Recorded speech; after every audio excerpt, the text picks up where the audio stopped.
breaking apart, seeing the end. We have nothing to say. Maybe it's hard to understand that there's nothing left to fight for, and there's nothing left to say.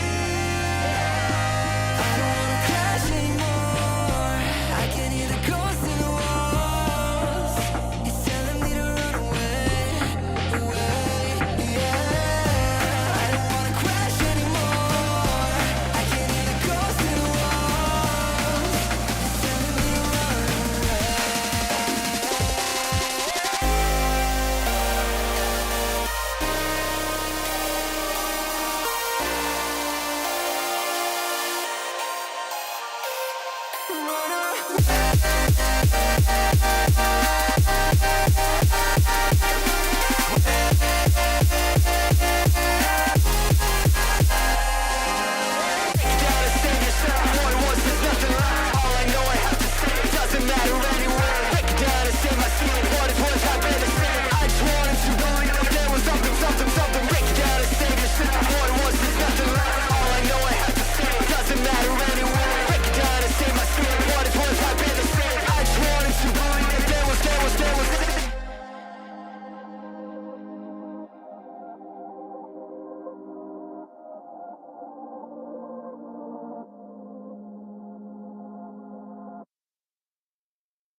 Well, hello everybody, and welcome to the Trackmania World Tour 2025 Global Playoffs #1, where 16 of the best teams around the world are going to be duking it out over the course of the next 2 days for glory and for some big points in the global ranking. I'm Thomas Mangozi, aka GGeek, and alongside me for this weekend is the one and only Boney C. A pleasure to have you on board for this weekend, and I think you and I are both looking forward to this particular competition because it means essentially teams from different regions pitting themselves against each other for only the second time, realistically. Yeah, it's been a long time coming, right? We've had all these qualifiers happening throughout all of the regions, thus for the EMA, the APAC, and the Asia scene. NCSA. It's NCSA's apologies, and it's honestly, one of those things where you see all these contained competitions, right? You see the teams fighting up against one another. Eventually, at the end of the day, right, we're only going to be able to bring in 16 of these teams to duke it out in this weekend, and the time to see these regions clash with one another, I think, is something that people have been looking forward to. And what a better way to do it, honestly, than with a Swiss stage. Yeah, indeed. The Swiss stage that is going to be coming up in in less than 10 minutes time, actually. And we'll get to the matchups that are going to be going down in the next few minutes very shortly. But before that, let's take a look at the teams that have been drafted in for this particular global playoff. 16 teams, 9 from the EMEA region, 4 from NCSA, and 3 from Team APAC. And you can see the teams right there with Swift, the uncontested leader from the EMEA region, 3 back-to-back wins in the last 3 regional tournaments. We also do have Team Jetlag, the undefeated team, of course, of Mada and Bren over in APAC. We have the runner-up from the Team EMEA with Team Boca. Don is also present with Wos Island Skandir, the TMCL Season 1 champion in 2023, as a matter of fact. We also have the big duo of Masa and Granadi, Bluff with Elcon and Josh, the Puff Bros, the leaders in the NCSA region with Carl Jr. and Pac, the 2 world champions united together for this season. Team Nemesis with Maim and Pusti Topako. Then we have Tesca GG, which are competing over in NCSA with Neil associated to Richie from Team Tescod. Then we have Team Swifty, the sister team of Swift with Boss Bez and Ratchet. Then we have Wild from Stufts and Wizzy, who are going to be having a lot of a point to prove in this particular weekend. Then we have Team Lion Coast, who have been doing scintillating performances over the course of this season with Orel and Tona. Then we have Damascus Gaming, Team Restless, Walsian, and No Train Anna completing the 16 teams that comprise the roster for this weekend.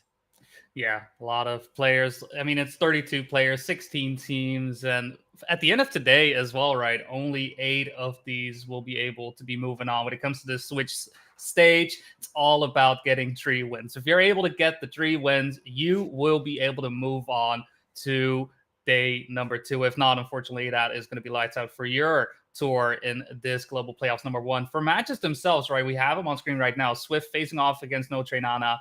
Jetlag versus Walsion, Boca versus Restless. We got Dawn versus Damascus Gaming. We're on that later. Big versus Lion Coast. Blah versus Wild. Puff Boast versus Swifty. And Team Nemesis facing off against Tesca GG. This is round #1, right? Based on seeding, making sure that these are all set up to face off against one another. Once we do get into round #2, it's going to be our 1 win versus 1 wins and 1 loss versus 1 loss. And from that point on, it's all the same scores, making sure that every team will have a chance to face off against somebody at their level.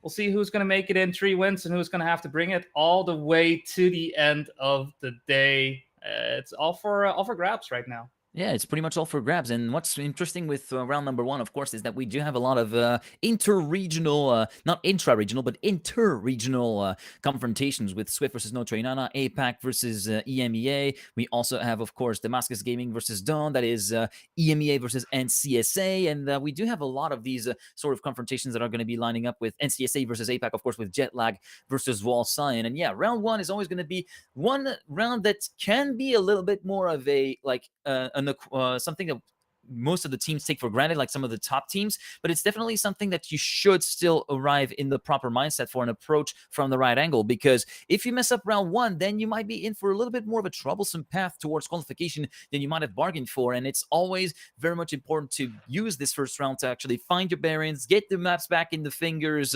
in situ, that is to say in match conditions, because match conditions and warm-up are very, very different conditions altogether. So even though some of those matchups are going to be likely washouts, it's still very much an important phase at the start of the tournament for all teams involved. Yeah, I mean, it always feels good, right? Coming in with a win, especially with a long day as it can be, right? For those that get the 3 wins, their day is done, their day is over. They just need to put in 3 matches and you can rest, you can relax, you can get ready for day number 2. But I can already imagine there's maybe some teams, right? Maybe some players that feel a bit threatened, still up and coming and such. That you got to be mentally prepared for those long days. You got to, at some point as well, right? You're going to suffer losses and they may come in 2 in a row. Mm. And mindset is so important when it comes to those situations. Like each and every one of these players has shown what they need to get into this position. And from this point on, it's really just a matter of proving your stuff, getting as far as you can. I mean, at the end of the day, I always say make sure to set your goals for yourself. Obviously, everybody wants to win. Anybody wants to be number one. But it is so important to not forget yourself in all of that. But that is more of a mental type deal at the end of the day. If you're not able to drive fast, it doesn't really matter, does it? And I think that's what I am looking forward to most, for seeing each and every one of these players drive to their absolute max and show what they got. Yeah, I feel like this is something we're all looking forward to see some of the players actually put it all on the table, leaving absolutely nothing to chance and putting the best performances that they can. Now, before we get into our featured matchup, just a quick reminder, of course, of the map pack that we'll be using today. Reunion, Ascension, Ellipse, Limbo, and Sunburn, in no particular order, have been your maps since the beginning of Stage 1 in March 25th, and this will be the last competition that these maps will see use for the time being. Of course, some of them might come back a little bit later on towards the World Cup, but that's another topic for another day. But yeah, this is officially the last competition of use for this particular map pack. After that, there will be the Stage 2 map pack, which will be coming in use with the very first regionals coming, starting next week, actually, with the APAC region. And I'm really looking forward to see how the progress has come forward over the course of the map's life cycle, because we've seen plenty of times being kind of like shaved down little by little over the course of the last few months, and also plenty of sections that has left players a little bit unstuck. For instance, the start of Limbo, the very first bounce, has proven to be troublesome. The finish of Ascension has proven more troublesome toward the very end of the life cycle than the beginning of life cycle. So it will be very interesting to see how that fares as we get ready for our first match, which will be Dawn versus Damascus Gaming. EMEA versus NCSA. It will be Wosal and Skandir versus Charles and Yekosto. Yekosto substituting for Nixotica, who could not participate in this particular one. And there is going to be, of course, a slight advantage to Team Dawn, having cycled some pretty good performances over the course of the EMEA season and having won the very first EMEA regional. But Team Damascus Gaming, they came away pretty strong in the very tail end of the season for the NCSA region. So I wouldn't count them out, even with the sub in, as we get ready for the pick phase starting in about, right now, actually. Yeah, just about getting to it. Picks and bans setting up. I mean, interesting one as well, right? It's going to be Dawn versus Damascus Gaming, Seed 4 versus Seed 13 for this Swiss stage. And so with that, Dawn will be able to get their first pick in. It's going to be Ellipse to start things off. I think it makes sense based on the timings that they have as well. So not an odd one indeed. And already, look at that. 2 quick picks coming out back-to-back from Damascus Gaming. Reunion and Ascension. Put them on the board. Limbo being the final pick from Dawn, making the decider happen on Sunburn. Nobody wanted to jump in the water just yet up until the very end.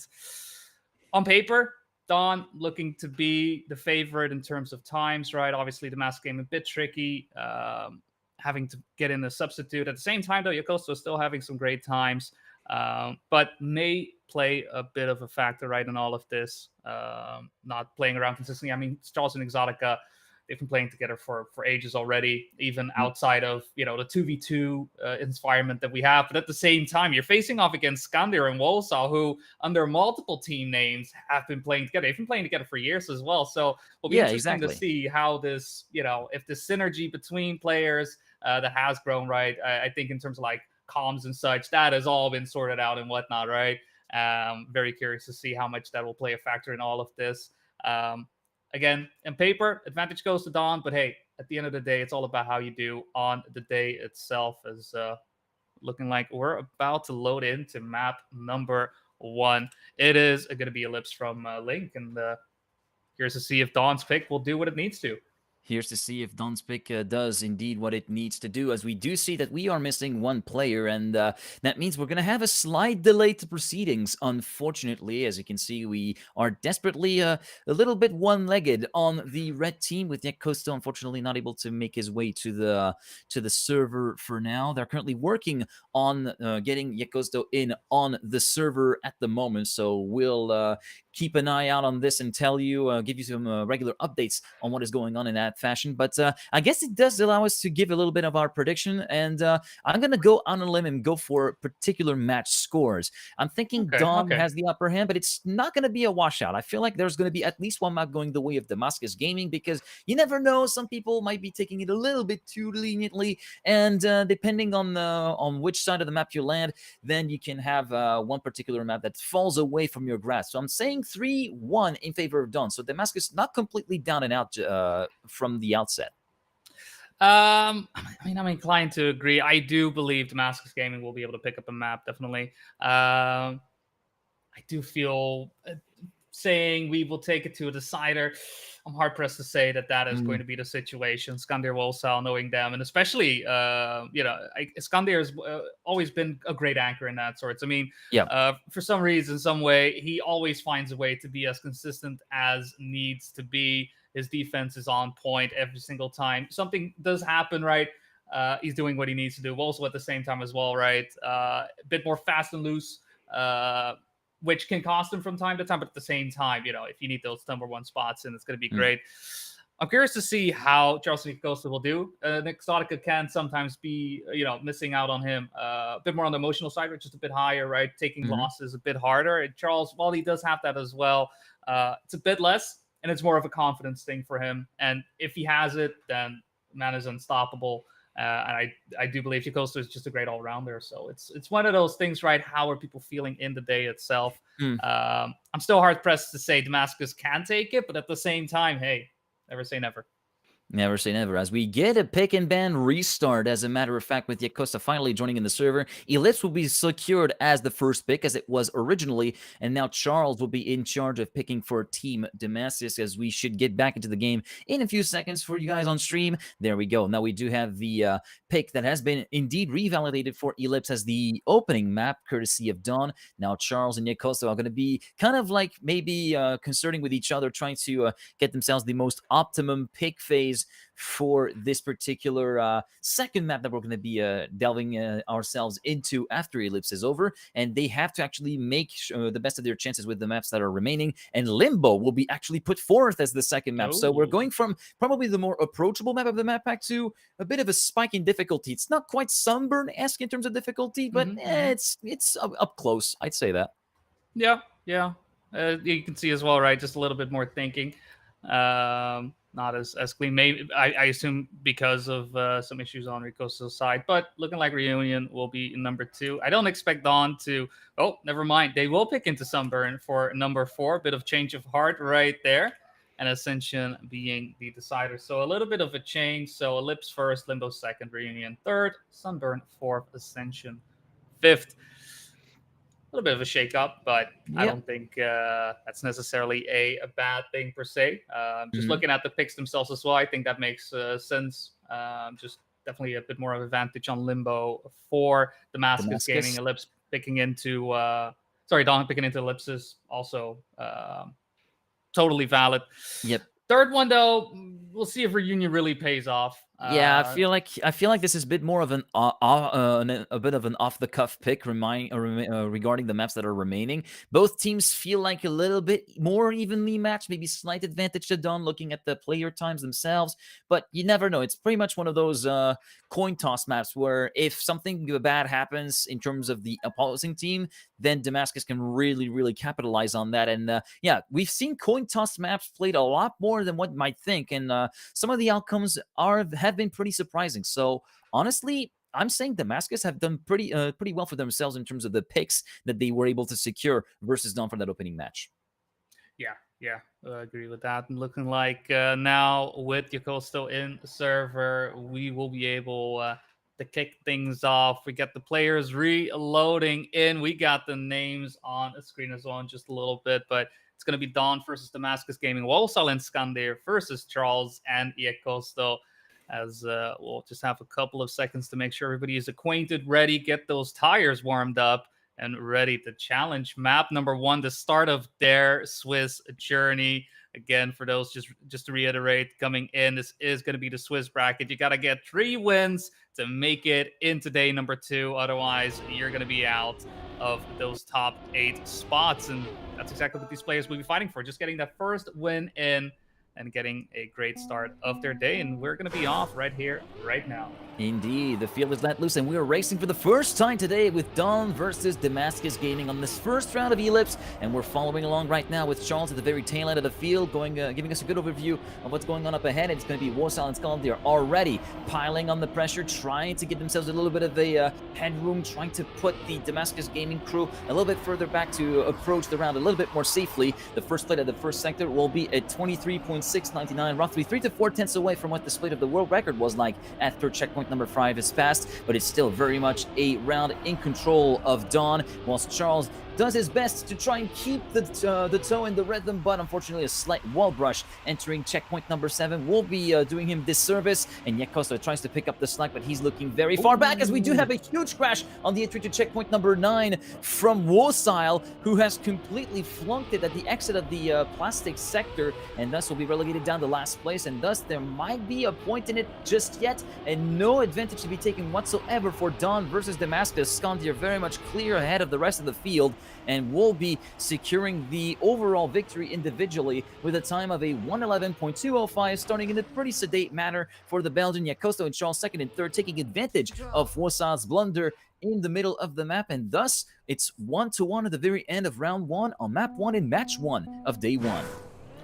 It's a lot of ones right there, and I mean, only one can be number 1 with the 1 win, and right there, we are losing one of the players from the get-go. Iekosto with a bit of a crash. Skandir also having some issues navigating his way into the transition, allowing the fight to be between Wolsal and Charles, and at the moment, the gap, look at that, 3rd and 4th place, quite large, 2 seconds between Skandir and Iekosto. So it's really going to be a fight of whether or not Charles can eke out a draw from the situation, or going to have to consent this loss to Wolsal. I don't think he's looking for that. He's fighting each and every one of these turns. Takes it a little bit wider on the entry right there. It does allow Wolsal to get ahead a little bit. We'll see, though, how things will go on this engine off reactor sector. No real difference, and actually Skandir starting to make up a bit of ground, getting closer and closer to his teammate, putting the pressure on Charles, as Charles, for the time being, doesn't let up. He is still going hard. Iekosto still too far away to really make a difference, and as we're already making our way towards the final sectors of the track, it's going to be a question whether or not Charles can overtake Wolsal. At the same time, he wants to stay ahead of Skandir, right? At some point, you got to cut your losses. You can't push it too far, but he gets on the inside line. He tries to go for the jump right there, and he makes it past. Gets past Wolsal, 7 thousandths of a second, fighting up until the end. Yes, it's a draw, but a hard-fought draw, and a draw that the Damascus game will be very happy with. That was a very gritty drive from Charles, and it took a very, very direct finish compared to Wolsal, who extended just a little bit further towards the left-hand side, which ultimately caused him to travel a bit more distance and lose time as a consequence, and that allowed Charles to reap the benefits and take the overall victory, allowing that second draw to be pronounced in the second round. As we start round number 3, and already Iekosto having a little bit of a issue trying to keep the gap consistent with the top 3, and he's looking pretty much down and out at the moment for this round, as we continue with the top 3 at the moment with Charles, Wolsal, and Skandir in that particular order. Skandir taking away the lead at checkpoint 7, but the great double apex in Wolsal from turn number 7 to actually get through to the lead of the race, checkpoint 9, and now it's going to be Charles' turn to pull a Wolsal and full Stopic into the Neons in checkpoint number 9. So now it is going to be clearly looking like Dawn are going to be getting the advantage that had been eluding them for the first 2 rounds back-to-back, with Iekosto very much all the way back in 3rd place, 1.4 seconds down, and thus very much out of reach and out of the realm of threat for the French-Belgian duo. Wolsal will be concluding with the 1:11.092, 3 tenths ahead of his teammate, and that will be the breakaway run that Dawn needs in their opening map, 5-2 at the end of round 3. Yeah, finally getting, well, I mean, an advantage, to put it lightly. on their map pick. At the same time, the routing was a bit on the ball, right? A couple of tough rounds on the side of Damascus, right? Just not really getting their footing or wheeling and at the get-go, and just putting themselves in a bit of a disadvantageous position this round as well. Not as tough as it was on the previous 2 rounds, where there were some early crashes. It's now more of a gap, right? Just a stronger start, cleaner start on the side of Dawn. Wolfswell and Skander, though, following in each other's field steps and trying to keep Damascus Gaming away from any and all advantage. Eclipse starting to lose a little bit of ground, though, falling behind just a bit, having to take these turns a bit more conservatively. At the same time, though, Wolfswell and Skander not showing any signs of slowing down, making their way across each and every one of these turns, hitting the apexes over and over. And unfortunately, Charles gets a little bit of a 50-50 ground. Unfortunately, Skate 4 isn't quite out just yet, and it's going to be Acosto who will take the number 3 spot. But it's not going to be enough to overtake with a mistake on Skander's side, though. He does slow down, but not quite enough to allow Yakosa to get fully by. Wolfswell will be able to get first place if he is able to make this final jump happen. Skander with more speed coming out of it. Wolfswell crashes out and takes the safe route, still gets into 3rd place. Gonna be a victory for Dawn. A bit of an awkward one, though. Charles very close to making it a draw still, but 7-3. Track point to Dawn. Track point to Dawn, and yeah, there could have been a little bit more on the table actually for Dawn, considering what happened in the finish. I was focusing a little bit more on Yakosta, who was fighting tooth and nail for 2nd place versus Skandir, and actually was exiting a little bit too much in a sideways fashion from the final corner, thus slowing down dramatically, allowing Skandir to get past, but then got promoted from 2nd place to 1st place due to Wolfswell's crash out. In the meantime, in this round, it will be Charles taking the lead after checkpoint number 5, 23.672 the split at the very end of that sector, and it's going to be a slight wall brush from Wolfswell into checkpoint number 6, which is going to be relegating the Frenchman down into last place. Skandir trying to pick up the slack, but now we've got Damascus Gaming in prime position to try and ascend the first counter ace of the match, try to deal the first counter ace of the match. I'm trying to find my correct words, but yeah, indeed, Charles and Yakosto in with a chance of actually making Dawn work for that opening map points. Yeah, they are not letting off. This is a great round for Damascus here. Finally getting themselves in a great position. Bit of unfortunate lines coming in on the side of Dawn, maybe some indecision, and already coming up for that final turn. Will Damascus Gaming keep the lead to get this ace? No, not quite. Skander is going to get in between. Yakosto will pick up a PB, but unfortunately, again, that ending not looking as clean as you would like. Will still mean Dawn, kept away from winning the map outright, but the gap is still 3 points. That is quite a lot. It's still an ace, right, that Damascus is looking for to even things out, to get themselves into match point. Technically, a victory could also do, but honestly, that's cutting it a little bit too close. Yeah, that might be a little bit too close. And Skander deciding to crash Damascus's party right at the exit of the final corner to deny Damascus the ace that they so sorely needed to bring the gap back down to 1 point, but maybe to get another shot. I say that literally a second afterwards, we see the pinball machine from Yakosto touching the neon on the inside and then full stop picking into checkpoint number 6, thus promoting Skander definitively into 3rd position. In the meanwhile, Wolfswell continuing to pull away from Charles at the start of the 3rd and final sector. The Colombian currently sitting 3/10 down compared to the Frenchman, 52.269. The split at the very end of sector number 2, that's about 7/10 away from the world record splits, but that doesn't really matter at this particular moment in time. All that matters is the 1-3 scenario that will allow Dawn to secure themselves the victory in this round and in the map. Wolfswell will win individually with a 111.221, 4/10 ahead of Charles, and Skandir with 3rd. We'll make sure that this map is over and done with for Team Dawn. 10-6 the final score on Ellipse. Dawn lead 1-0. Yeah, a hard fight there from Damascus Gaming, right? They had a couple of opportunities getting into the later rounds, but Dawn was able to hold firm towards the end. That one ace as well, right? Making all the difference. And it really did come down to, right, just Damascus Gaming not coming off hot off the heels just yet, right? We finally saw what they were able to do in the second to last round, and even a bit in the last round, and just a little bit too late. So it's going to be 1-0 for Dawn. They need 2 more to win this match, but we are moving on to Limbo. This is map number 2. This is the pick as well from Damascus Gaming, so I'm expecting some confidence on their side on this one. But yeah, map number 2, here we go. Damascus Gaming will be able to counter, making it a 1-1, or will they allow Dawn to get themselves into match position? And Oh. already from checkpoint number 1, before even the first bounce, which was the very much problem sector in this map, we do have Wosan with a very, very big crash into the checkpoint, thus relegating him down 1.3 seconds compared to the leading trio of Charles, Yakosto, and Skandir at the moment. And Wosan forced to respawn further up, as we do see a big slowdown from Yakosto. As we finish the first sector, it will be a 25.420 split for Charles, who was in the lead, but look at the speed that Skandir was able to carry through to checkpoint number 6 in that sort of little snail-like corner before checkpoint number 7, and the Belgian will immediately pick up the slack for his teammate to try to enforce a draw to prevent Damascus from getting any sort of advantage. Who's going to get the best reactor trigger? It will likely be, well, Skandir and Charles do get pretty much equivalent ones, but Skandir was able to continue the lead that he had around 2.5 to 3/10 of a second. Yakosto forced to respawn, that might be benefiting Wosal in the long run. In the meantime, Skandir continuing to pretty much control the race from the front. Charles forced to respawn as he did a bit of pinball machine again at the very exit of the corner from checkpoint number 11,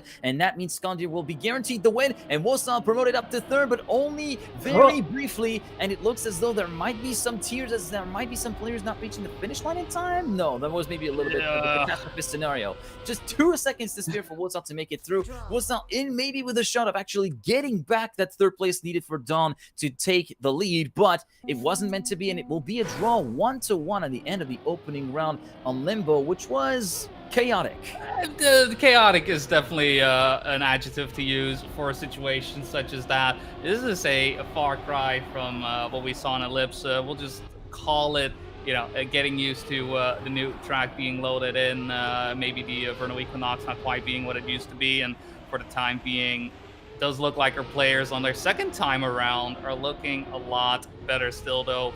Advantage going the way of Dawn, Skandir and Wosal right now actually starting to link up throughout that turn, and Yakosto and Charles looking for any and all space to get by. It's going to be these next couple of sectors that are going to have to look forward to it. Maybe a turnaround issue on the side of Skandir and Wosal. No, they make their way around beautifully, get along the beam. Actually, it's going to be a mistake from Charles as well, having some issues transitioning into the dirt because of that. Oh, and Wosal having issues with the transition onto the bobsleigh, and again having to go for the respawn. Skandir left to stand to keep the defense up. He's going to make his way towards the finish, goes nice and low, makes his way across. Yakosto coming in second place. So now it's all about 3rd, and Charles is right there to make his way in, and Wosal is going to have to slaughter his way. Just very unfortunately come in with a +10. Wosal just not able to get a clean round in thus far in these 2 rounds. Yeah, so far Sector 3 has taken absolutely no prisoners, as we see on the second round, with a very hefty clip from Charles at the exit of the reactor trigger, and then that double bunk from Wosal forcing him to respawn, which then was compounded even further with that complete fail at the bobsleigh on the way towards checkpoint number 11. Limbo is definitely kind of rearing its ugly head very early in this group stage phase. As we go through the next round, it will be a 25.228 split for Wosal at the end of the first sector, but Yakosto is actually doing some resistance here and piling on the pressure on Wosal, and there is a very hefty crash from Charles, unfortunately, on the way to checkpoint number 7. So Yakosto is left to stand his ground all on his own, for himself and for Team Damascus. Gets a little bit too late at the reactor trigger, and thus Wosal and Skandir take the opportunity to move up into 1st and 2nd place on their own. And Wosal, once again, the bobsleigh completely shattering his dreams of domination and ace for Team Dawn, dropping down to last place. Yakosto and Charles promoted automatically up to 2nd and 3rd, but Charles crashing into the sign as well, a little bit further back, as Skandir takes the win once again. Yakosto in 2nd, and it will be Wosal claiming 3rd place and allowing Dawn to finally have someone to take the lead in the team standings. 4-3 at the end of round 3, but Damascus just fumbling at the worst possible time. Charles, who was in the position of an advantage, or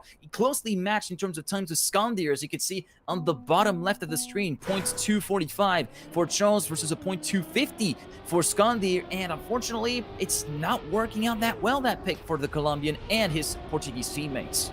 No, and I think the big thing here really is consistency is simply lacking, right? And it's happening on both sides. I believe thus far the only player to make clean rounds happen, and I don't want to jinx it too much, has been Skandir. He's doing a phenomenal job, really being the anchor, as I mentioned earlier on, as he tends to be whenever he plays together with Wosal. At the same time, keeping the pace up high as well, right? It puts on pressure. It makes that, sure, you want to drive consistent, but consistency is very hard to keep up when you're seeing a player as fast as Skander. Again, he finds himself in the lead. Charles duking it out. And Oh. Wosal, unfortunately, doesn't get the turnaround there correctly. He's going to have to go for the respawn. This is an opportunity for Vastus Gaming to make something happen. Charles able to overtake Skander as well, gets the transition onto the bobsleigh, and will make his way through the slowdown.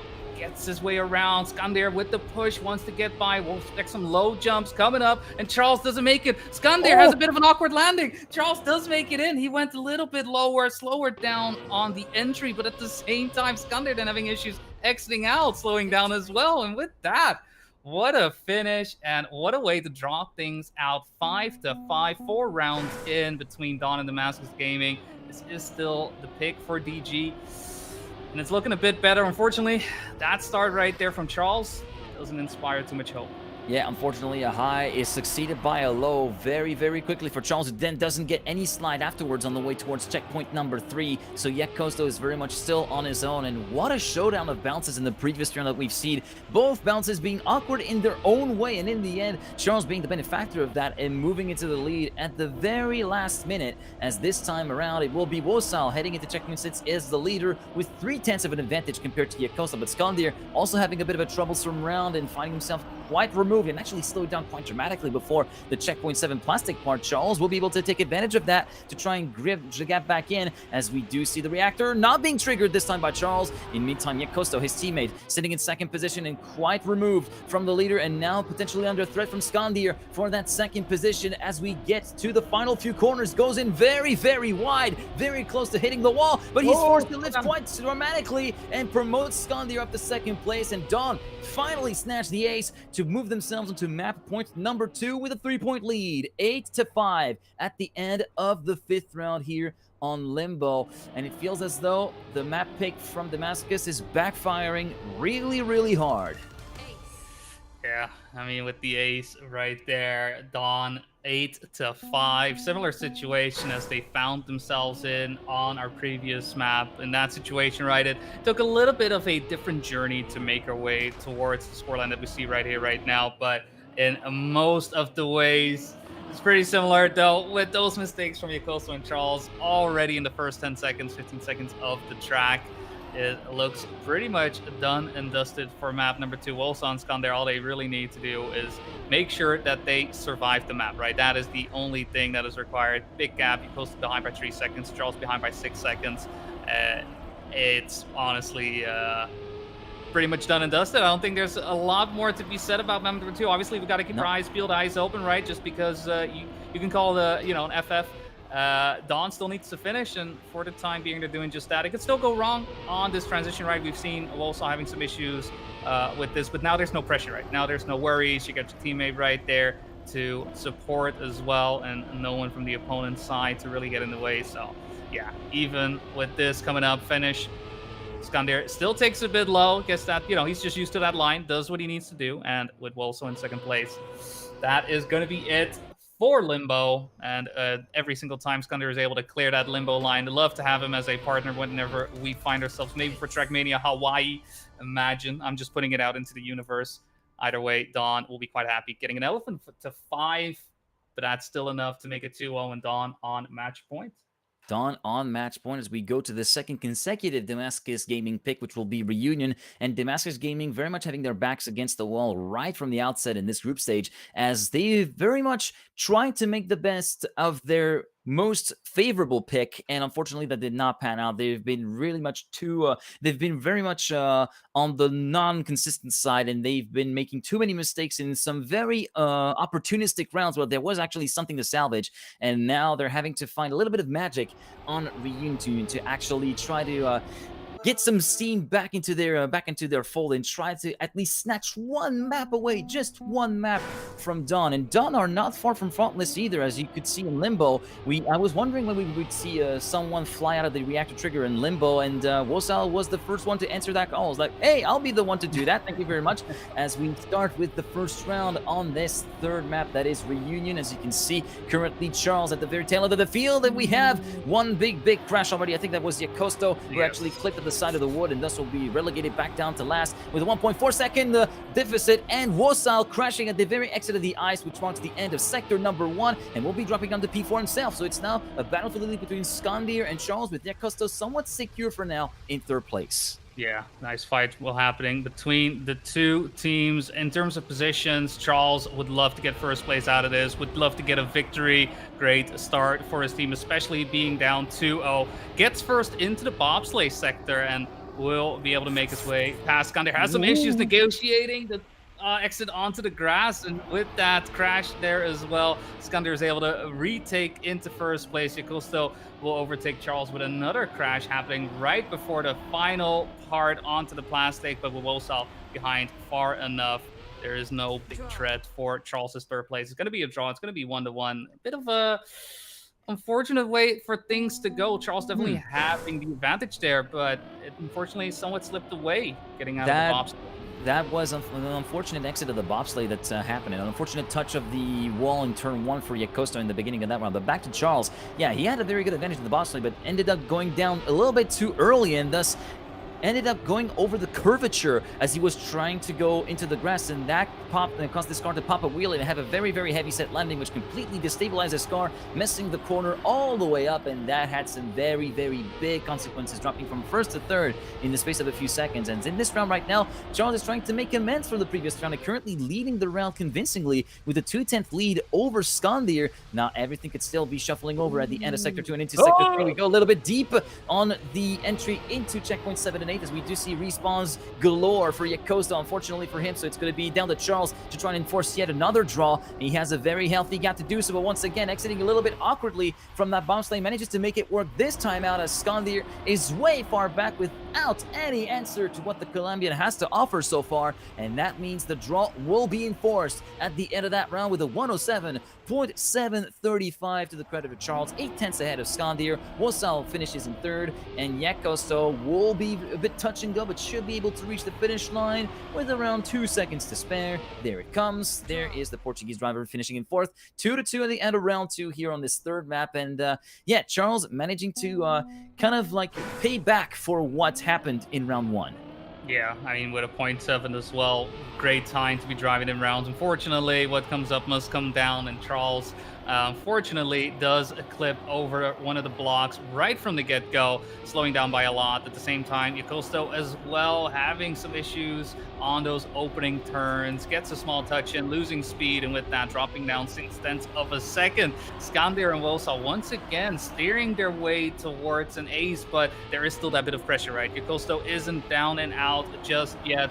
Wosal and Skandir are not going to be able to take it too easy. We'll see how things go here on this sector. We got the reactor boost up, getting around the turn and making themselves ready for the 180. This is where Yakusto was responding so often on the previous round. This time around, gets it true. First time right, no problem, no sweat. But at the same time, still looking at these two Dawn players, Wosal and Skandir, right ahead. And unfortunately, Yakusto having that issue that Charles has had in those previous rounds, exiting out of the bobsleigh, slamming hard onto the grass. And with that, it is going to be an ace for Dawn, making their way across hand in hand, 0.02 of a second between the two players. And an ace it is going to be at this point. The pocket rockets for Dawn. Honestly, they should be playing poker with the amount of aces they're getting. Ooh, wow. What a way to finish in style as well for Dawn. Finishing in tandem formation in this particular round. 5-2 at the end of that round for the French-Belgian duo. As we start the next round through the dirt chicane we go. Everybody regroup within 0.5 of a second at the first 2 checkpoints. Now, that little pinch in the road, we've seen plenty of people actually get caught out in the very early phase of the life cycle of these maps, including, but not limited to, for instance, Otak from Team Boca, who was having a lot of issues over that particular pinch. But here, we do see the two Damascus Gaming players clipping the inside wall of that 90 right before checkpoint number 5, and that promotes Skandir from 4th up into 2nd place, essentially gifting the 2nd consecutive ace to Dawn on a silver plate as things stand. But of course, there is still one mighty sector to go. Yakusto once again having respawned into checkpoints number 7 and 8. That reactor glider is also very, very tricky, and you can be prone to actually flip your car over on the entrance into that particular glider sector. I wonder if we're going to be seeing that over the course of the opening day, or even the course of the whole weekend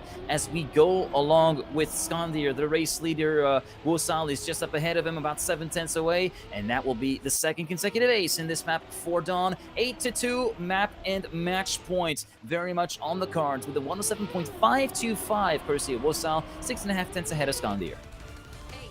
Yeah, 2 aces in a row with that 8-2 Damascus Gaming, looking like they're kind of out of breath, out of just being outpaced on this track. And where initially I was thinking this may be a bit more of a coin flip, right? A bit more of a toss-up. Both players, well, both teams, I should say, having similar PBs on this track.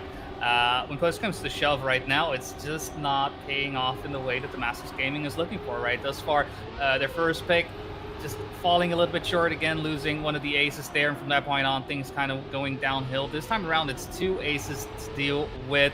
Skandir is down for a bit on this round, about 7/10 of a second, but definitely not out. Any mistake on the side of Damascus Gaming could spell defeat right here, right now, and that is exactly what they need to be wary of. Dawn is coming, the night has ended, and with the way things are going, Wolsall keeping first place. It's not going to be quite enough if these are the positions to end things with, would make it 9-3. Charles and Costa still fighting as hard as they can, hard as they are. Wolsall is a bit too far out of reach to really get past them, and so the only thing they can do right now is keep Skandir away, making her way throughout these final few turns, and it does look like they will be surviving another round, but from this point on, it's nothing but aces for Damascus Gaming. Otherwise, they will be starting off their Swiss round with a loss.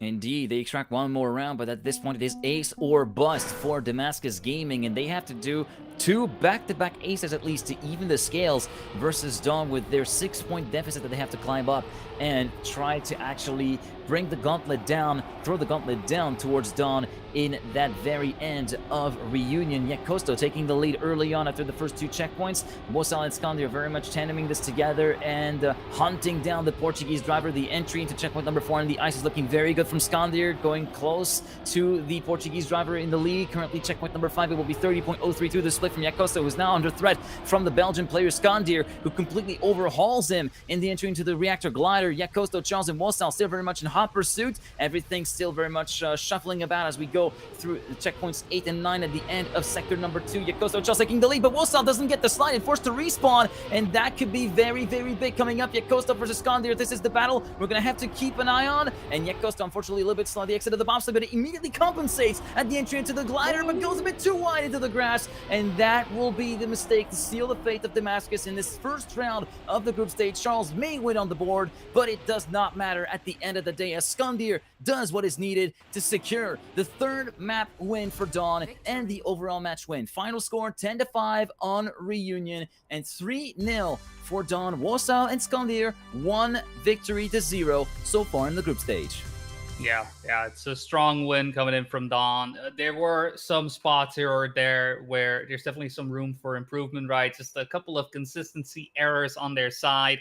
And unfortunately, Damascus Gaming just having these flashes of brilliance, right? These moments where you could very clearly see how good they are, how strong they are, but it's keeping up that momentum, keeping up that effort that somewhat sealed the deal leading into a trio. Honestly, with the way things went, right, this was a long trio match, in my opinion, right? They fought every single round tooth and nail, and just unfortunately, every single time, just not coming up enough, and just fortunately with that, starting things off with an 0-1 start. We'll see what Dunn will be facing up against with the other 1-0 winners. I'm very curious to see. Obviously, we won't know until all matches have been played. I believe there's still a few going on at the moment. I know a couple of results that I may be able to share already. We do have a couple of results that we can share on that note. So, of course, you see the 3-0 victory of Dawn versus Damascus Gaming. But in the meantime, Swift have taken 3-0 versus No Trainana. Jetlag has won 3-0 versus Walston. Bolka has won 3-0 against Team Restless. And Team Nemesis have defeated Tiskat GG on a 3-0 score as as well. The results will be, of course, automatically updated over the course of the next few minutes whenever there are results coming in. And you can briefly see some of the scores are darkened because they're not quite updated just yet. But Big leading 2-1 versus Lion Coast. So Aurel and Tona managing to take a map away from Asa and Granadi. And 2-1 for now for Blah versus Wild. So Stuft and Wizzy managing to pick one map away from Elcon and Josh. And meanwhile, 2-0 as well for Team Puff Bros versus Swifty. Carl Jr. Impact leading ahead of Boss Bez and Ratchet. Yeah, I know the match also started a little bit later, so hence them, just being on map number 3 at the moment. But already some fireworks going off in that sense. A couple of trios. It is to be expected, right? You're round number 1. You're in Swiss. There will be these differences, right? These big swings to look into, but at the same time, some great performances. I think at the same time, also some performances perhaps to be expected, right? I think Jetlag, Boca, both teams that we expect to make it into the playoffs, right? Would definitely be a bit of an upset if that weren't to be the case. But at the same time, I do believe that we have more than 8 teams that are deserving of making their way into playoffs. So at the end of the day, right, we're still going to have to say goodbye to perhaps a couple teams you don't expect to say goodbye to. Yeah, I feel like there might be a couple, maybe 1 or 2 upsets that might be waiting in the wings for us in this group stage, as we're still waiting for results and matches to be completely done. We do have still 3 matches ongoing with Blah versus Wild, Big versus Lion Coast, and Puff Bros versus Swifty. And I suggest we should take a look at one of those. I'm kind of looking forward to. I kind of want to see what Blah is looking versus Team Wild, because yeah, this is one of those we were discussing amongst ourselves that Wild did not exactly have the best momentums going into the very end of the season, especially if you look at the string of previous results in the last part of the season with stuff like CCB or the last few regionals. But they managed to pick a map away from Team Blah, who have had a bit of a great entry with their win at CCB, with Elcon winning alongside Leicester, who was deputizing for Josh at that time, and then backing that up with a couple of top 8 performances in this particular end of season, as we are trying to get the clear if we can actually get a little bit of a look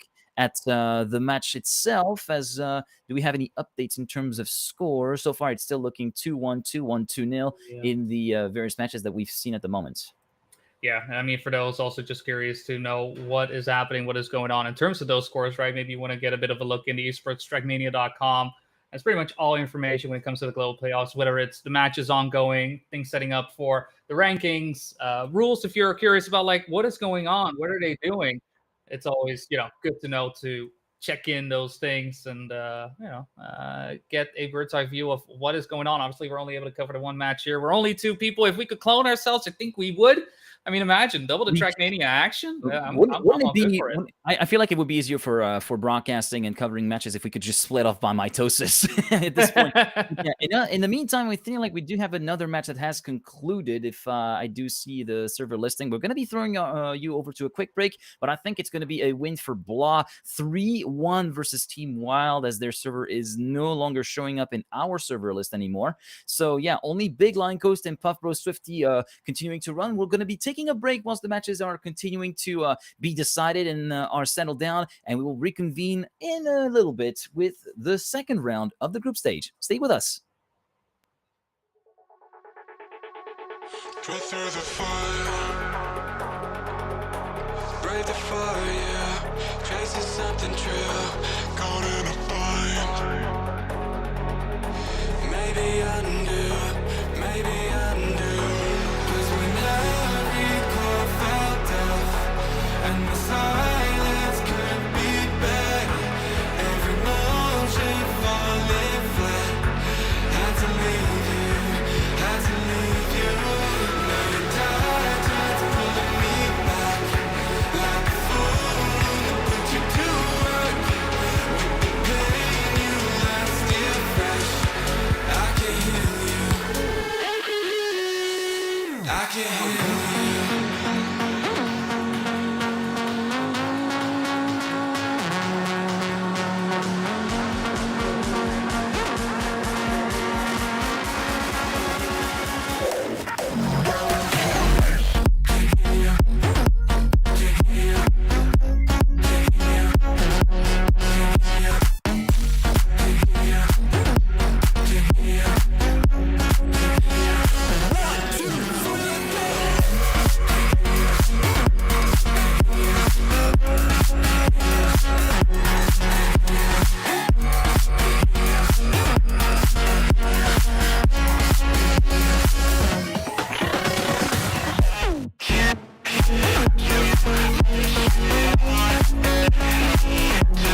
just need to feel nothing to make it easier to turn away and leave. Maybe we're a fan of the flame, so why do I keep holding out my hand to get burned?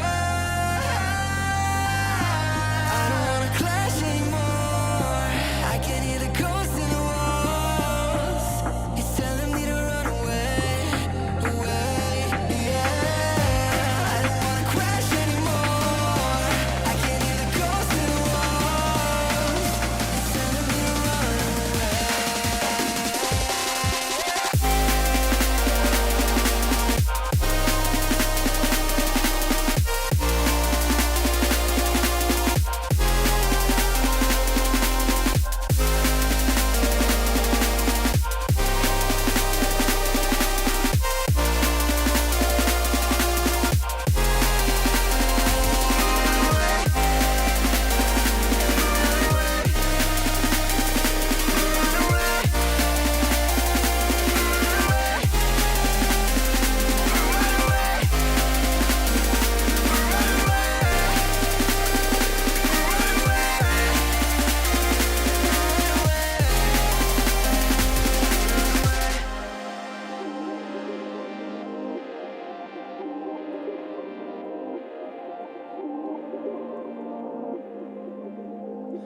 Breaking apart, seeing the end.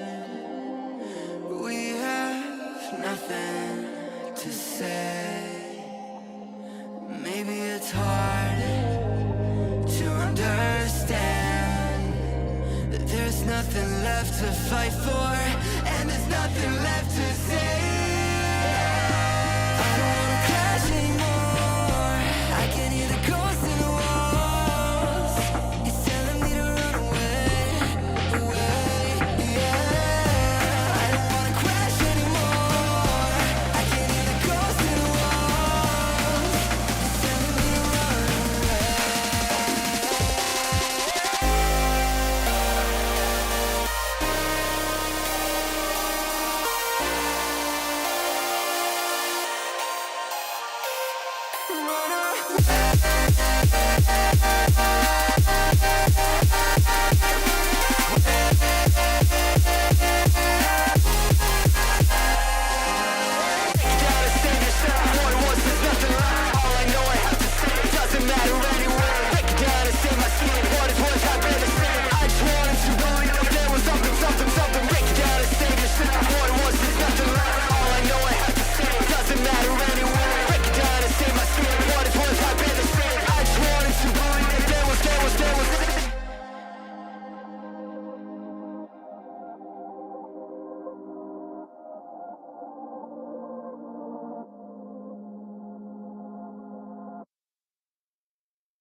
Just break my heart.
For a second I thought it was you.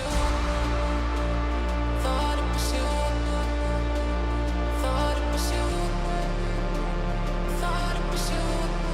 For a second I thought it was you. Thought it was you. I thought I had us on. For a second I thought it was you.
Hello, everyone. Welcome back. A little bit earlier than expected, but you know what? Trackmania waits for no man, woman, or dog Yeah, for that matter. Cats. ain't nobody got time for wait waiting. cats. Ain't nobody got time for waiting, indeed. Because yeah, they surprised even us. They're like, oh wait, they're doing pick and ban whilst we were still having a break. But yeah, Boca versus Team Nemesis is our matchup, which is starting in about 3 seconds time. There's no time to waste. There was no time to explain. We just head straight into the game because we're starting with our first map, which is going to be Reunion, and I feel like Reunion is going to be well, we have seen the times from each and every player so far in this particular matchup, and it might be a little bit more evenly matched than what we have been seeing, of course, with Damascus Gaming, of course, with a bit higher quality of teams. And also, I feel like it might be very dependent on how the proceedings were on that first sets of matches. And looks like for Team Nemesis, the first round is not really going all that well since we have a mistake from Mime, which is dropping him down to last place. But also, Otak and Binks are not really finding the going all that easy either, because Pussy Tobacco has decided to press the pedal down to the metal and try to break a little bit away from the French duo at the moment. Yeah, no, Pussy Tobacco has chosen war for this matchup from the get-go, already off. I mean, he is cutting some of these turns very tightly, and it is paying off in space. The only one left to stand in his way at the moment is Binks, who is slowly actually starting to catch up, but having issues transitioning into the plastic sector, allowing Paco to get in, but he clips over. Binks comes by and says, well, sorry, that was Otaki, my apologies, but it says, you know what?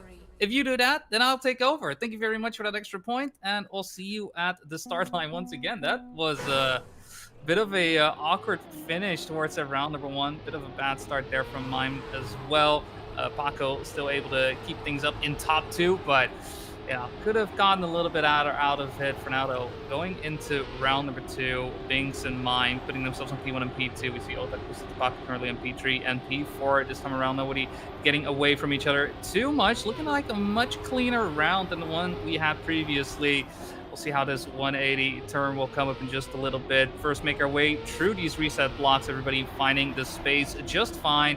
Binks overtaking and getting themselves into first place. Mime, Paco trying to get a bit more of the inside line before that 180 line up, and looking like everybody will survive. And right now we're in drawn positions. We're in drawing positions, but also the splits look really good. 29.732 for Binks on Sector 1, then a 0.2 in Sector 2, although he has completely messed up the boss lane, will drop down to last place, and that promotes Paco and Mime up into first and second provisionally as Otak tries to take the fight to the Nemesis duo. He's going to be sandwiched in between the two Nemesis players. Paco will resist up until the bitter end to take the overall win with a 107.292, and I was mentioning the splits of Binks because those were around 1/10 to a 10th and a half away from the world record split, so we might have well been on the way to a very low 107.0 or even a 106 if we had a tremendous send. Unfortunately, that wasn't meant to be in this round, and what's not meant to be in the round we're currently in is Paco having the lead at the end of Sector 1 due to that unfortunate touch before even the first checkpoints. Yeah, so all pressure on Mime right now to set up some defense, making sure that any point loss, if there is any, will be mitigated. For now, though, Binks will be taking the charge out in front. Otak lagging behind just about 0.2 of a second. Still plenty of time to get in between, but what is exactly in between is Mime. He decides to get into this Boca sandwich, fill it all the way up, and actually wants to come out on top as well. Hasn't really found the space for it just yet. Still Binks leading, making sure that each and every one of these turns go the way that he wants it to, setting up from the bobsleigh into the grass. Everybody does maneuver their way through beautifully. We'll see if the plastic goes well. We've seen some issues quite a lot, considering, you know, this ending isn't necessarily the hardest out there, but you got to navigate. You need some confidence, and Binks does what he needs to do. Keeps the line up. We see two online PBs coming out from Binks and Mime, so great times being driven right there, but Boca will get the lead once again, 5-4.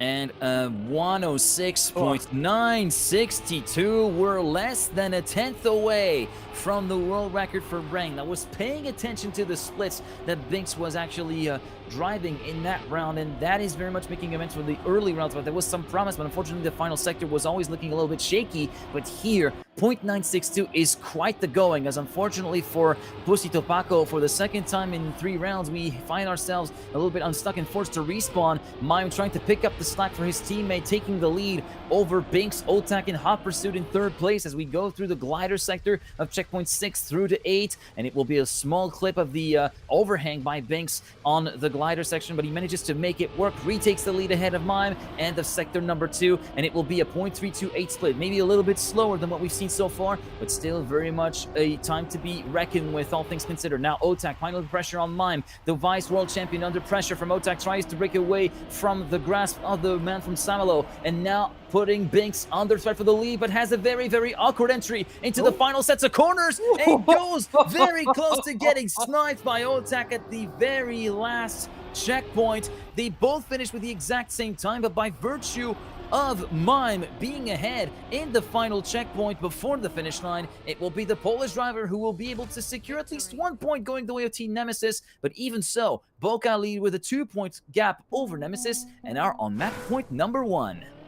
Yeah, and it's going to be a question of whether or not Paco is going to be able to get the consistency back that he showed off in those first couple of rounds, right? Had some tough starts on our last 2 rounds, just unable to fully support his teammate Mime, and this time around, looking like he has been able to clean up his act, getting his way through the wood sector in the lead.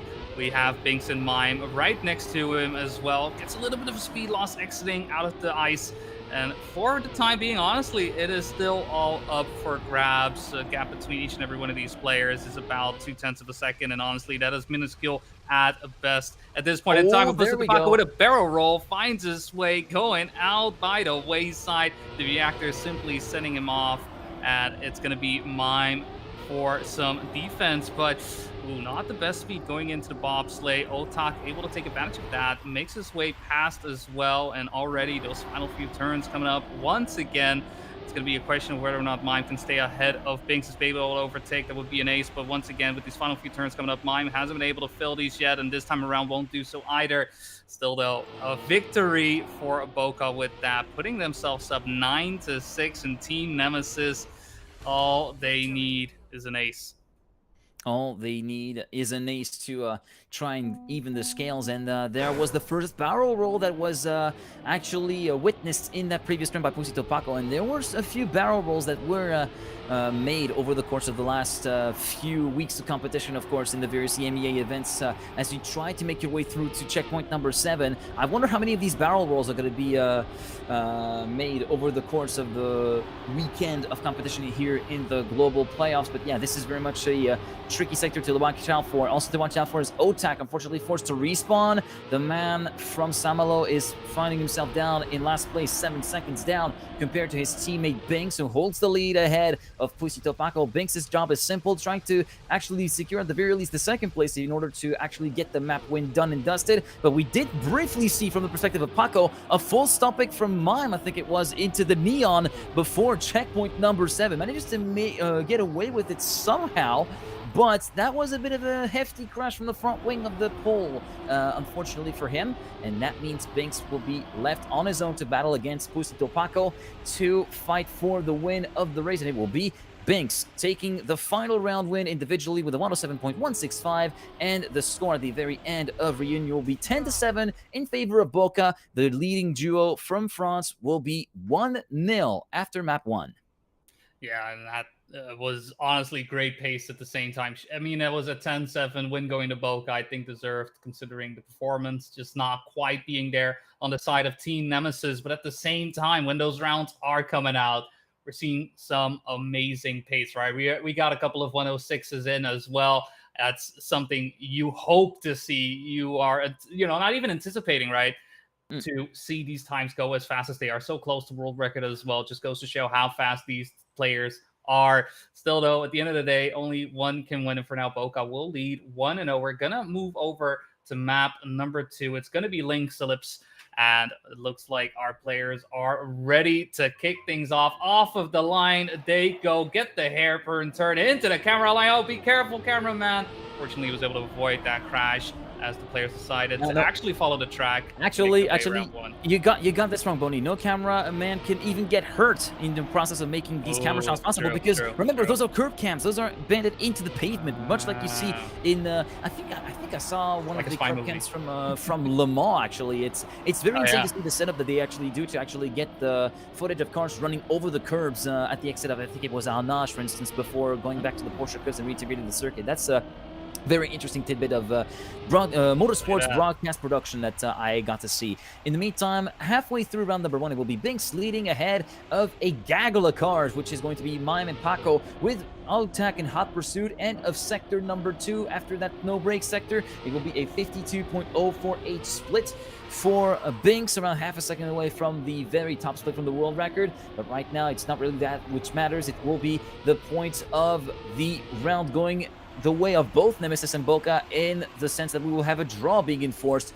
with Binks and Otak top and bottom of the ranking and 110.791. The finishing time starting off in a bit of a strong fashion, roughly with half a second away from Massa's 110.298. And I gotta say, like, Stichwort Massa, I use the word in situ, but Massa was competing in one of the EMEA tournaments very, very sickly, having broken the rib and being on copious amounts of painkillers, and he still managed to drive something like 0.4s and 0.3s in the first and second days of EMEA 3. So that was a absolutely beautiful drive that took some grit to realize, and I sure hope that by now everything is all well and good. Remember, health first, guys, and then, of course, once the health is up and up, trying to go fast on the racetrack, which is something that Otak will not be able to do in this round with that full stop pick in checkpoint 6.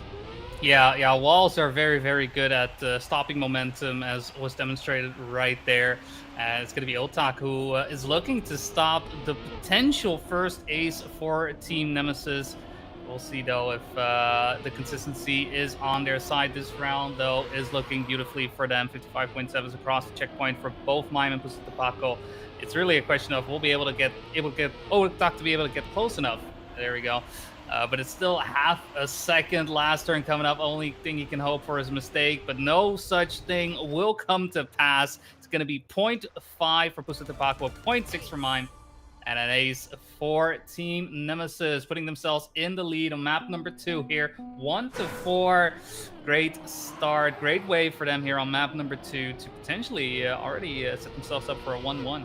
Yeah, great way to gather momentum for Nemesis, and a great time as well with a 0.592, as you've pointed out, less than 3/10 away from Massa's record, and we're starting to kind of climb the ladder a little bit in terms of pace and in terms of times being thrown down, as we unfortunately see Binks' car getting thrown down almost to the very bottom end of the track with that clip on the way up to checkpoint number 4. Otak will be left on his own to battle with the Nemesis duo, which is in full force at the moment, and Mime and Paco, that is going to be a pinball from Mime in the checkpoint 6 sector, and will be ending in the full stop pick in that very same checkpoint, and that promotes Otak up into second place. Paco will be moving up into the lead of the race, and will be fighting tooth and nail against the man who he had the chance to play against in the World Cup. I think they were in the same match. I might be mistaken at that, but it doesn't matter. They were attending the same World Cup. Paco's, of course, was the first World Cup for him, and the very first World Cup for a Hungarian driver since Egg Year in 2018. It dates back a long time, but here Paco is going to have to yield versus Otak, and that's going to get compounded with that little touch of the wall before checkpoint 13, and Otak will win with a 0.718, and thus enforce the draw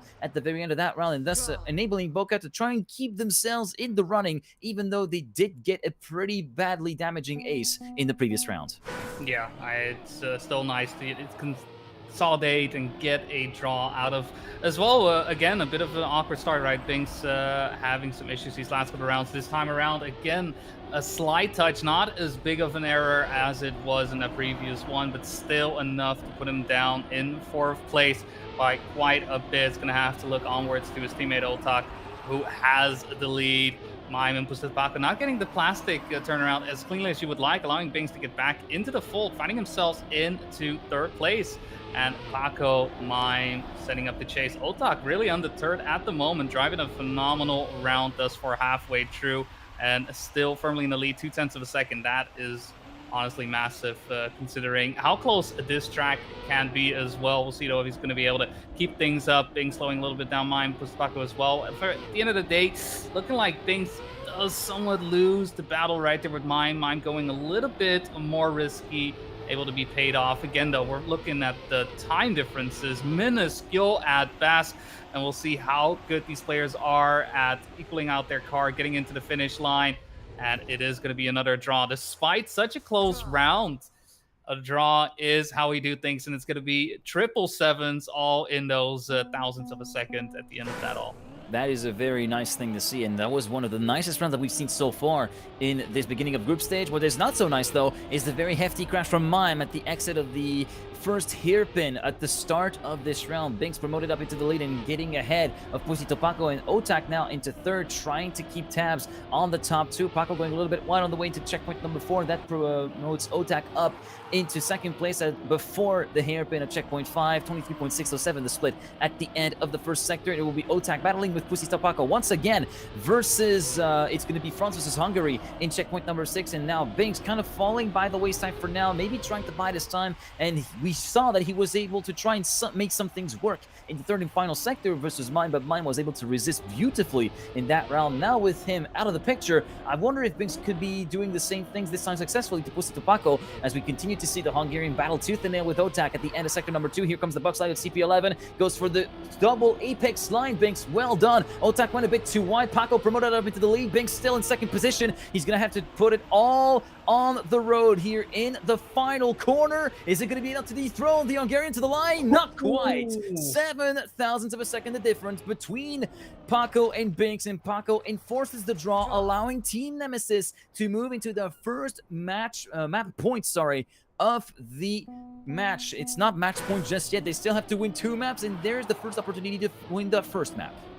Yeah, but it's been 3 draws in a row, and each and every one of these draws has been hard fought. It came down to minuscule differences in terms of position, in terms of time, and still the gap is 3 points. That 1 ace from Team Nemesis still proving to be quite the boon for them. And with Binks, unfortunate crash coming out of that hairpin, wanting to make his way into the penalty sand, but unable to fully capitalize on it. Still, though, it is going to be Otak in the lead. Going to have to be that anchor, put up some defense to make sure that that gap, again, doesn't grow. And that has been the case for quite a few rounds. And last round has really been the one where Boca had the opportunity to slim down the gap, make sure that Team Nemesis doesn't get into track point. But that is unfortunately looking like it's still going to be the case. And with a crash there as well, that may be the nail in the coffin for map number 2. We only have a few turns remaining. Mime and Paco have plenty of speed,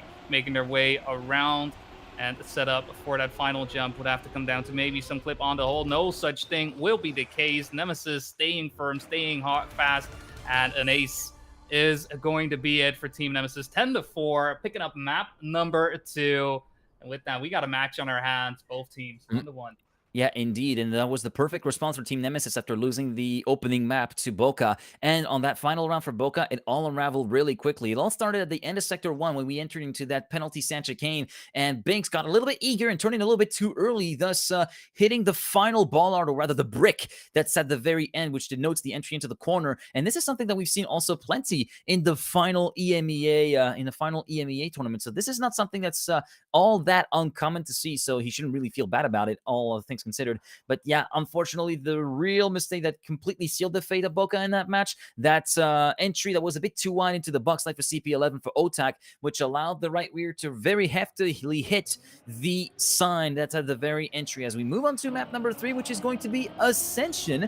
I think this is the first time that we're seeing this map being played in a match today on the stream at the very least, and that will be so far Pussy Paco versus Otak at the very head of the field, as Binks has already suffered some heartbreak in the first 2 checkpoints.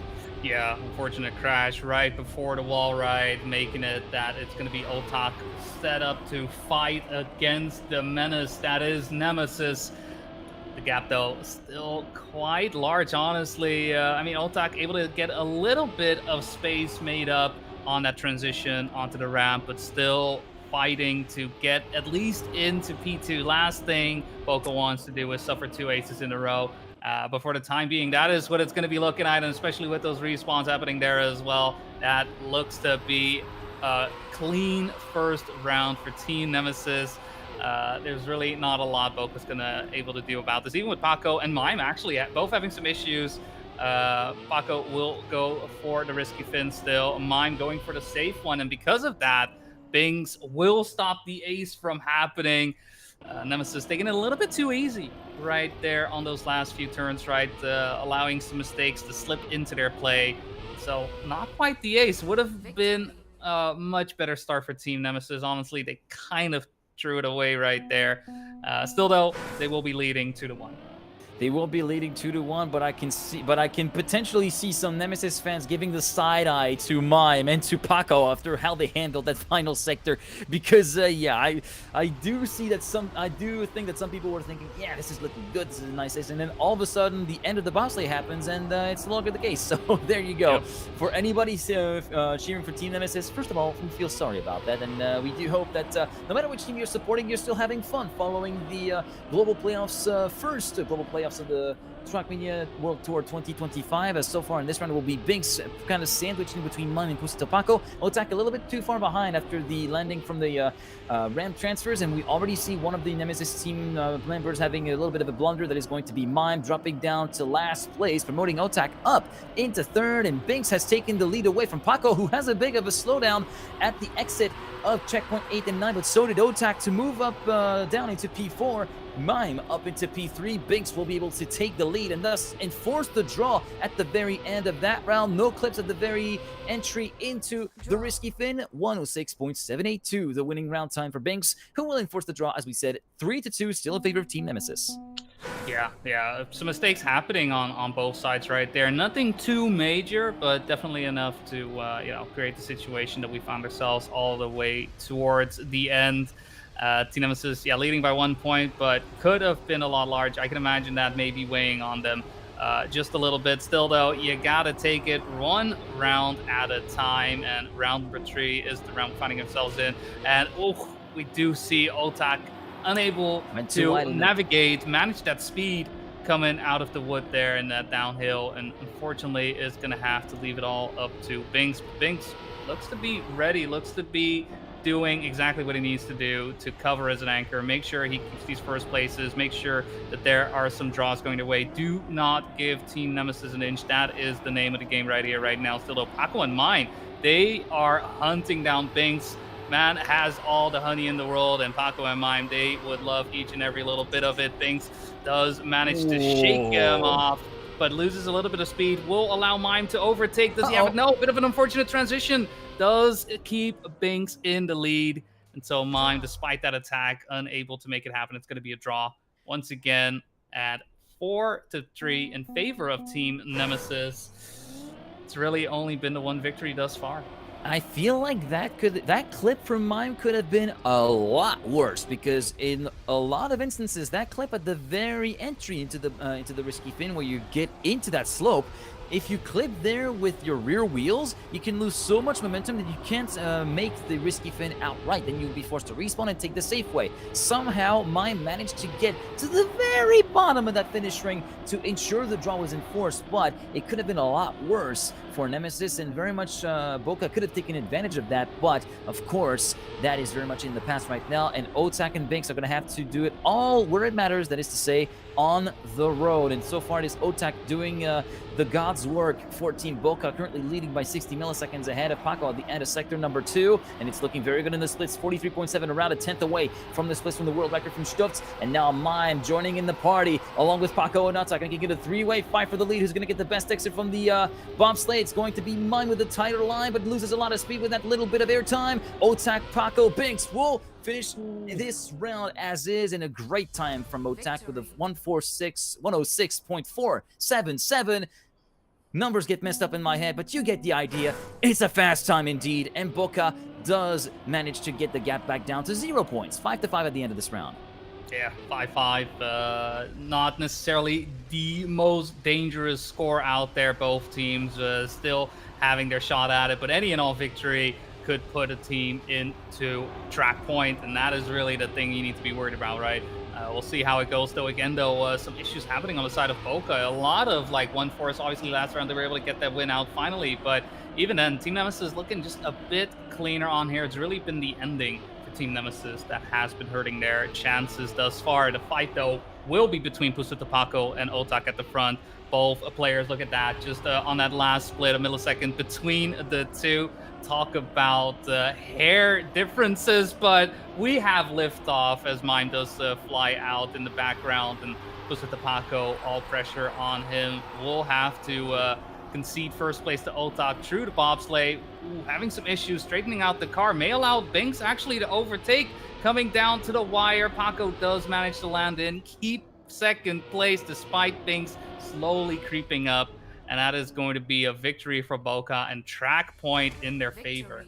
Track point in the favor of Boca with a great time as well for Motak, a .536 at the end of that round. And yeah, it's always slim pickings so far in this map between Team Nemesis and Team Boca. Nemesis definitely putting up a bit more of a fight than they have been on the opening map. And Ellipse, they were really much coming into their own, but here it feels like we're starting to waver a little bit here and there on both teams, especially with Binks having had some issues at the start, and now a huge crash from Mime in the way to checkpoint number 3, and the Polish driver is going to be continuing to tumble down the order as he completely messed up the wood in checkpoint number 4, and meanwhile it's going to be Pusutapako, his teammate, trying to anchor the fort for Team Nemesis as Otak is in hot pursuit behind him, 65 milliseconds behind at checkpoint number 7 after the ramp transfers, now heading towards checkpoint number 8, and the climb up the cake towards the grass in checkpoint 9. Paco still leading by 77 milliseconds, but we clip on the edge of the ring for Otak, and that's going to give a little bit of room to breathe for Pusutapako,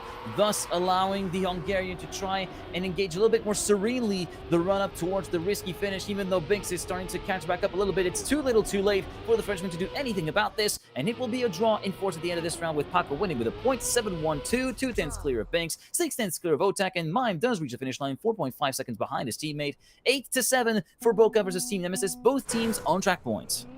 Yeah, the big question, I feel, just looking at the way this map has been translating, is I think on the side of Mime, yes, it is track point for both. Boca will be able to win the track if they get a victory out of it, which currently positions throughout the checkpoint, I mean, is doing more than enough. But even at Mime, I think is the one to be looking at, because yes, there are some mistakes happening on the side of Boca, but thus far, Mime just not able to negotiate that ending as cleanly as he would have liked. I don't think he's too happy about that either. And this time around, while he is able to be part of the main pack, it is really that ending that makes or breaks everything here. Binks, though, he has the work cut out for him. He needs to make sure that he stays in front of Team Nemesis. Last thing that he wants is to give away this track point position that they have gotten in first. Once again, making their way through the ice. Binks will be able to exit out first, straightens out the car,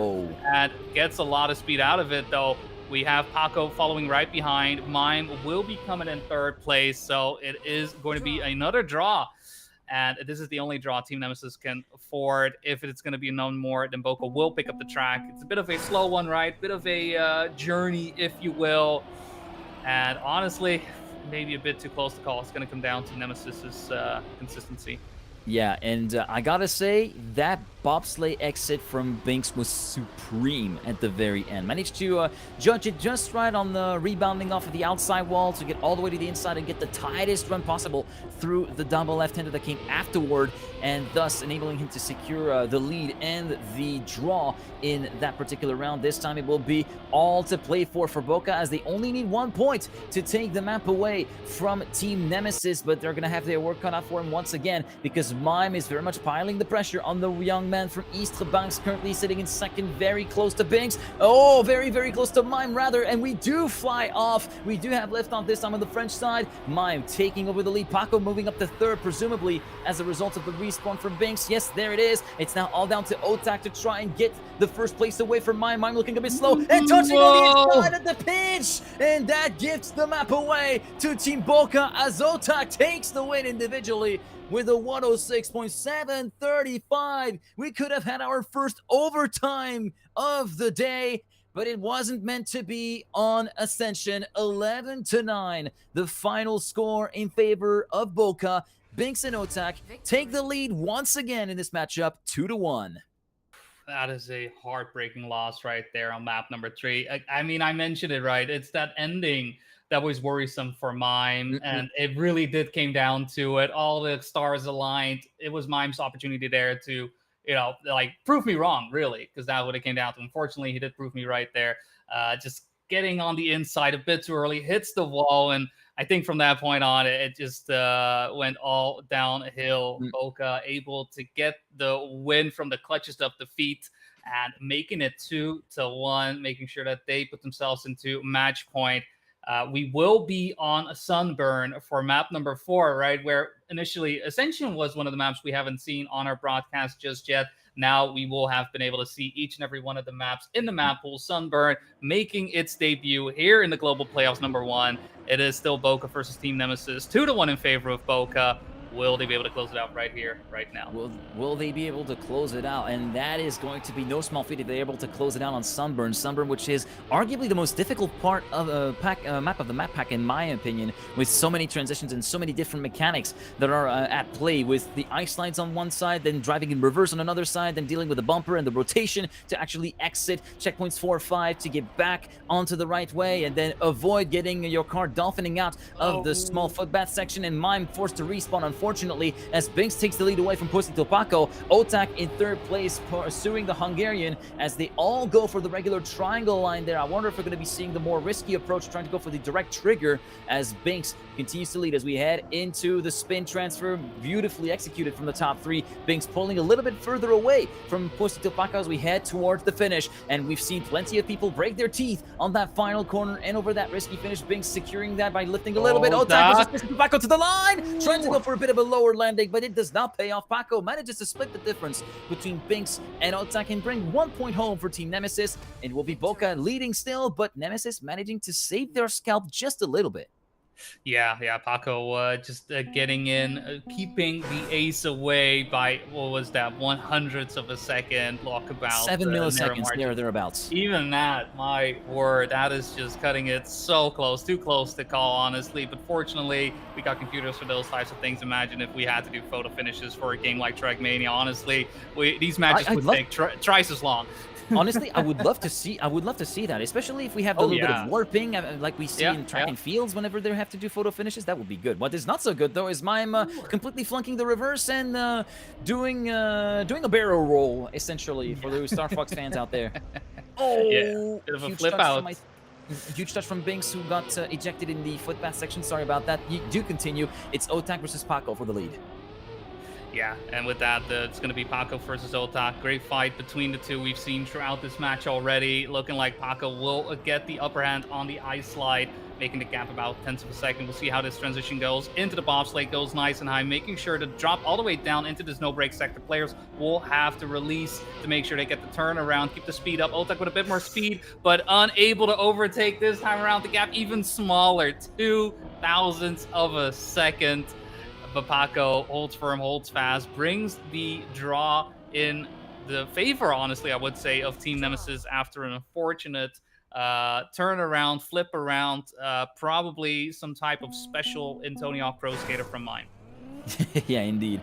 And yeah, Otak for the 2nd time in a row, trying to go for that lower landing, trying to undercut Pussy Topaco and undercut the man in front in terms of making it to the finish line first. The 2nd time it does not pay out, but the margins keep getting smaller. We were 8 milliseconds behind on round 1, 2 milliseconds behind on round 2, maybe 3rd time's the charm if Otak decides to pull it off once again in this 3rd round here on Sunburn. He's going to go head-to-head versus Pussy Topaco for the lead of the race. Binks in 3rd position, currently sitting pretty and with the particularly good position to try and take advantage of a mistake from Pussy Topaco, or maybe even take up the slack from his teammate if it comes to worse. That was a very, very lucky wall grace from Otak.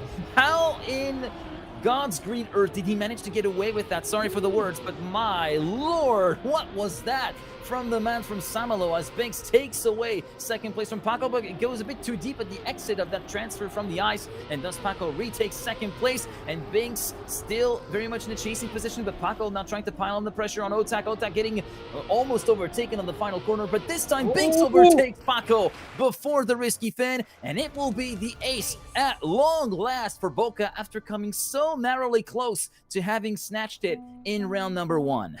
Yeah, it's been looming throughout each and every one of these rounds. Every single time Boca was beat to the line by Paco, but that time around, unfortunately, didn't come down to it. Interesting enough, just because we didn't catch it on stream, Mime did try to make up some ground by taking the triangle checkpoint on the inside instead of going the long way round. Was able to hit it, but unfortunately just a bit too far behind to still get back into concession, get back into the fold. So great try, but not quite enough. This time around, though, he still finds himself in the fight. I think this is the first time he has been as close as he is right now. These rounds just simply not going his way. Maybe previous map still playing a factor instead. He does hit it once again. Gets his way across, loses some speed though, heading into the eyes of Binks and Ultak immediately, snapping on to that, thinking this is our opportunity to get by. Also exiting out of the ice once again. Paco getting closer, but it's a bit of false pressure as Binks and Ultak once again have the lead. We have seen how much faster they are on this ending, but Ultak with a clip. Binks will be able to retain first place, so it's going to be a draw because of that clip from Ultak, but it could have been so much worse. Still, though, it's going to be match point for Boca, 7-3. They are in a very, very strong position right now to take it here.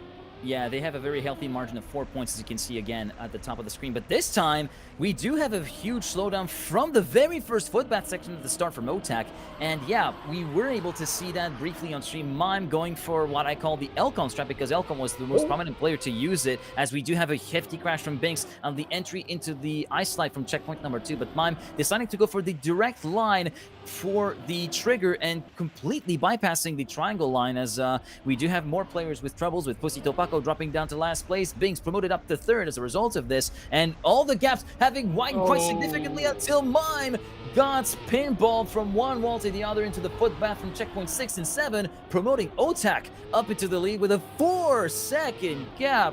Come on, we can What is this round? What is this round? And I feel like we're just going to be seeing a, well, I guess like if I circle this to like current motorsports that I watched today, it feels like the gap that Martin Ascension pulls on the 3rd place at the moment, or maybe Tassanapol Interpuvizak, who won the F3 feature race a little bit earlier today. But in the meantime, back to Trackmania, it will be Otak taking the win, Mime taking the safe way. Binks with the risky thing was a bit too far behind to try and make it an ace to conclude the map, but still, it will be an even better gap in favor of Boca with a 5-point lead for the Frenchmen, 9-4, and now they can very much chill because all they need is the individual 2nd place point. They can't even get away with a defeat to conclude the match 3-1. Yeah, and so far with the way Nemesis has been playing here on Sunburn, it doesn't evoke too much trust to know that they need 2 aces back to back to even things out, to bring the score to 2-2 and bring it to that decider. It would have to come down to some mistakes happening on the side of Boca, as at the moment they do find themselves in the lead out of that backward sector. Binks and Ultak 1st and 2nd place, Pusta Paco in 3rd, though very close, and Mime down and out, 9 seconds. I think that is all she wrote. It would take a very interesting miracle, honestly, if Nemesis is able to clutch their way out of this, but with a bit of a clip from Paco on the ice slide, he slows down by quite a bit, and that is going to be all she wrote for this match. Even with the respawn from Binks, it is still one player needing to cross the finish line. We'll see if Ultak decides to go for risk. He has the speed. He feels a-okay with it. You know what? Taking home a 1st place and 2nd, making it an ace as Paco does get the respawn. Boca will win this match 3-1. And with that, their win score in the Swiss is going to be 2-0. They just need one more win, and they will be able to move on to day number 2. Only one more win, and we do have a few other results to report for you, because it looks like we are the last match to be done according to what we can see on our screens. And yeah, just to get a little bit of a score report, we have Swift versus Blah, 3-0 for Team Swift. We have then Big versus Jacklag, and it's a win for Big, 3-1 from what we've seen reported. Ooh. The Puff Bros having won 3-0 versus Dawn, 3-0 for Y versus No Train Nana, 3-0 for Lion Coast versus Walsian. Tesca GG winning 3-0 versus Restless, and Swifty winning 3-0 versus Damascus Gaming. I think we should show those on screen in a little bit so that you can actually see what we have been seeing over the course of the last few seconds or so. But yeah, 3-1 for Boca. I mean, we were expecting maybe Nemesis to throw the gauntlet a little bit more. They still managed to get one map away, which is better than what we saw in the very first game. But I feel like there were some mistakes that could have been prevented and that could have yielded us a bit of a closer game. I really wish we could have seen game 5, but that's going to have to wait for, at the very least, another stage here in this group stage. Yeah. I think looking at this match, the deciding map really was Ascension. It was looking like such a close match between the two, right? Going up 1-1, and it seemed like Ascension kind of broke the spirits on the side of Team Nemesis, right? From that first round, which could have been an ace, to also that decider, just so close to it, just sticking the landing, and an unfortunate touch, ruining their opportunity, ruining their chances. It's an unfortunate situation to be in, but with that, we see our rankings thus far. Swift, Puff Bros, Big, and in a bit will be updated. Boca coming out with 2 wins, 0 losses thus far. Team Nemesis will be 1-1. Jetlag, from what I understand, having to DNF due to a DC. Quite unfortunate, so that'll be a 1-1 on their side. And then from that point on, we see a lot of 1-1s. Wild, Lioncast, Dawn, Tescat, Swifty, and Blah, all 1-1. And thus far, our 4 teams unable to get a win in, and at risk of being eliminated are going to be the Damascus Gaming, Restless, Walsian, and No Trainana. All right, well, that is just a quick rundown at the very end of the second stage of this Swiss stage. Well, round 2 of the Swiss stage, rather. I feel using stage twice is always a very weird thing to do for me. I mean, we're non-native speakers. I guess you can figure that out from the way that we talk and our own vocabulary that we use. But we try our best here, all right? And yeah, sometimes we do get it wrong, sometimes we get it right. Hey, that's how life goes. But anyway, in the meantime, thank you very much for joining us. If you just joined us in, or if you've been there since the beginning of the stream, we hope that you do enjoy the show, whether you're watching this on Twitch and YouTube, and we hope that you'll be enjoying the rest of the day, because coming up in, well, I say 25 minutes time because we are going to be sticking to top of the hour.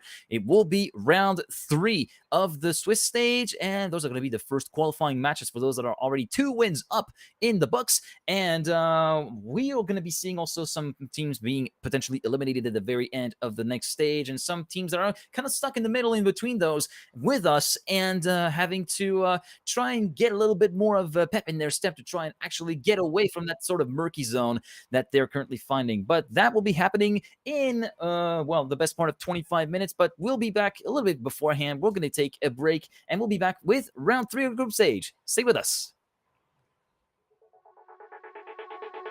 Go through the fire, break the fire, yeah. Chasing something true, caught in a bind. Maybe undo, maybe undo. 'Cause when every call felt off, and the silence could be better, every motion falling flat, had to leave you, had to leave you.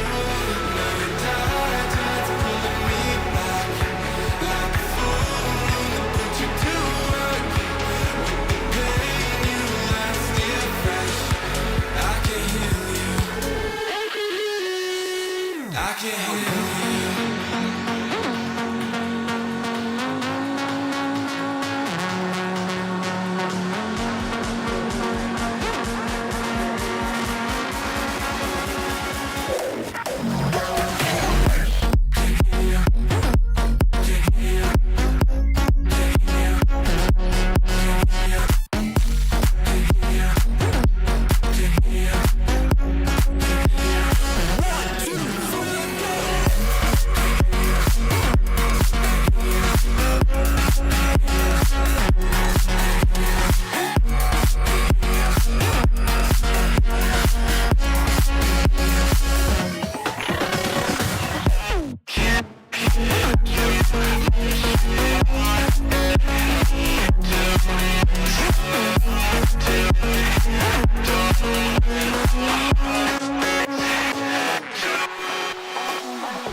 nothing to make it easier to turn away and leave. Maybe we're a phantom flame, so why do I keep holding out my hand to get burned? I don't wanna clash anymore. I can hear the ghosts in the walls. It's telling me to run away, away, yeah. I don't wanna crash anymore. I can hear the ghosts in the walls. It's telling me to run away.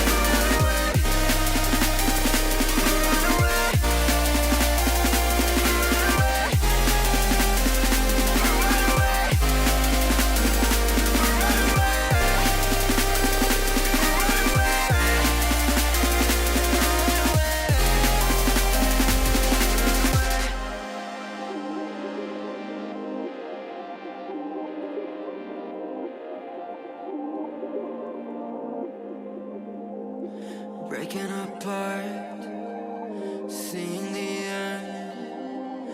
We have nothing to say. Maybe it's hard to understand that there's nothing left to fight for, and there's nothing left to say.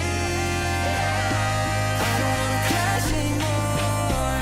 I can hear the ghosts in the walls. It's telling me to run away, away, yeah. I don't wanna crash anymore. I can hear the ghosts in the walls. It's telling me to run away.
Just break my heart.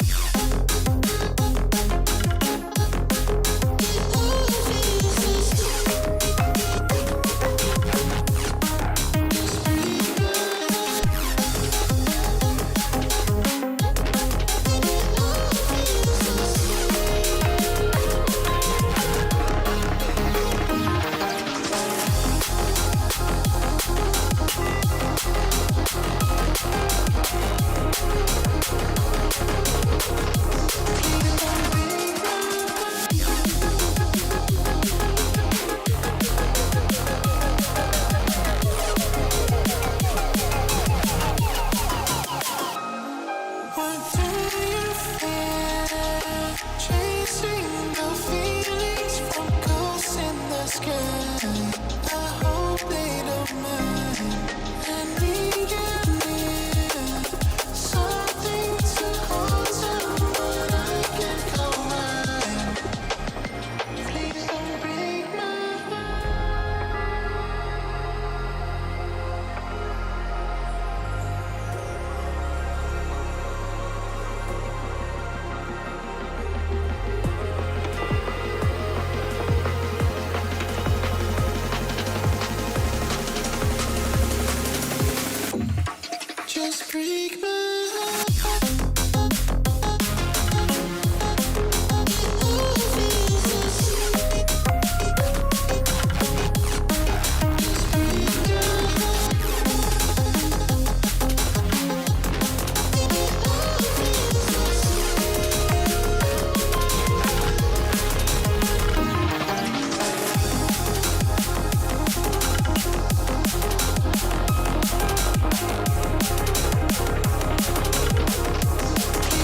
For a second I thought it was you. Thought it was you. Thought it was you. Thought it was you. For a second I thought it was you. Thought it was you. I thought I had eyes on. For a second I thought it was you.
Every day I want your touch, and every way I can't give it up.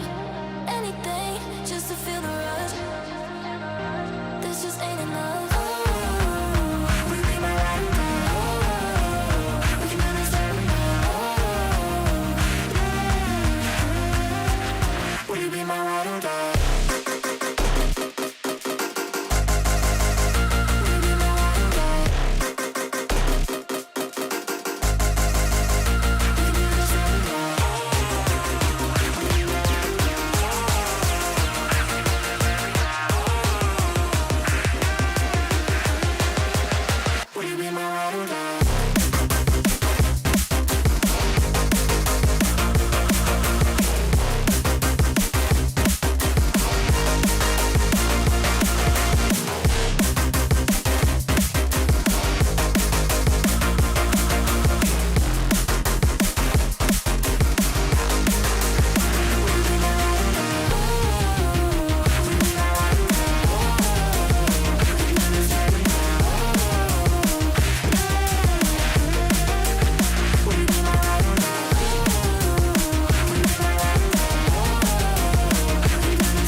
be free.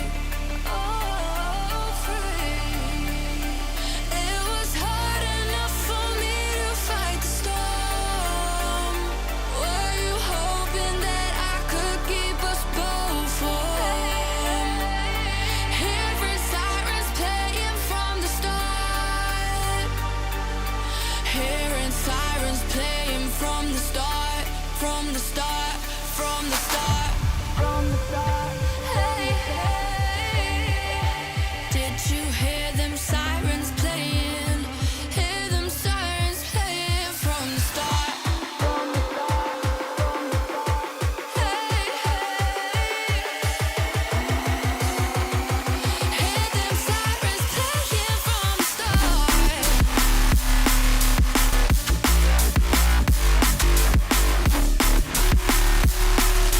Hear them sirens playing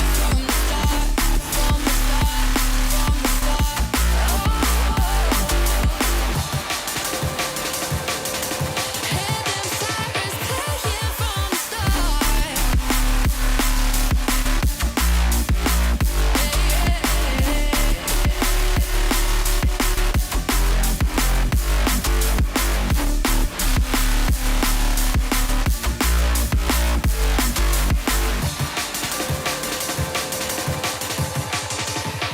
Did you hear the siren? Did you hear the sirens?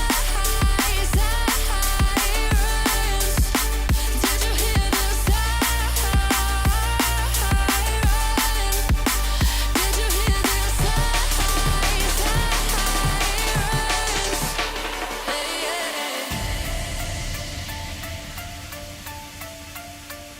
Hey, hey, hey.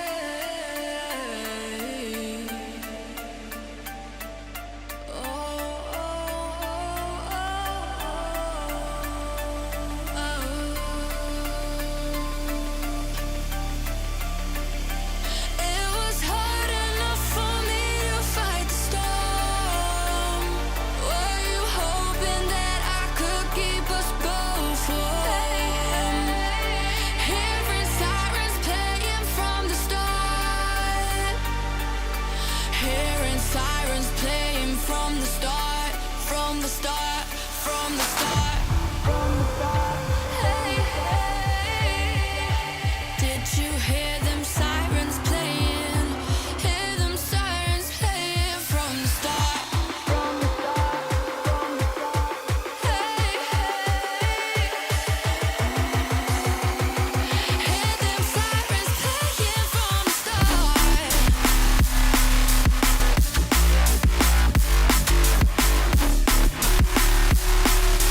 Hear them sirens playing from the start, from the start, from the start.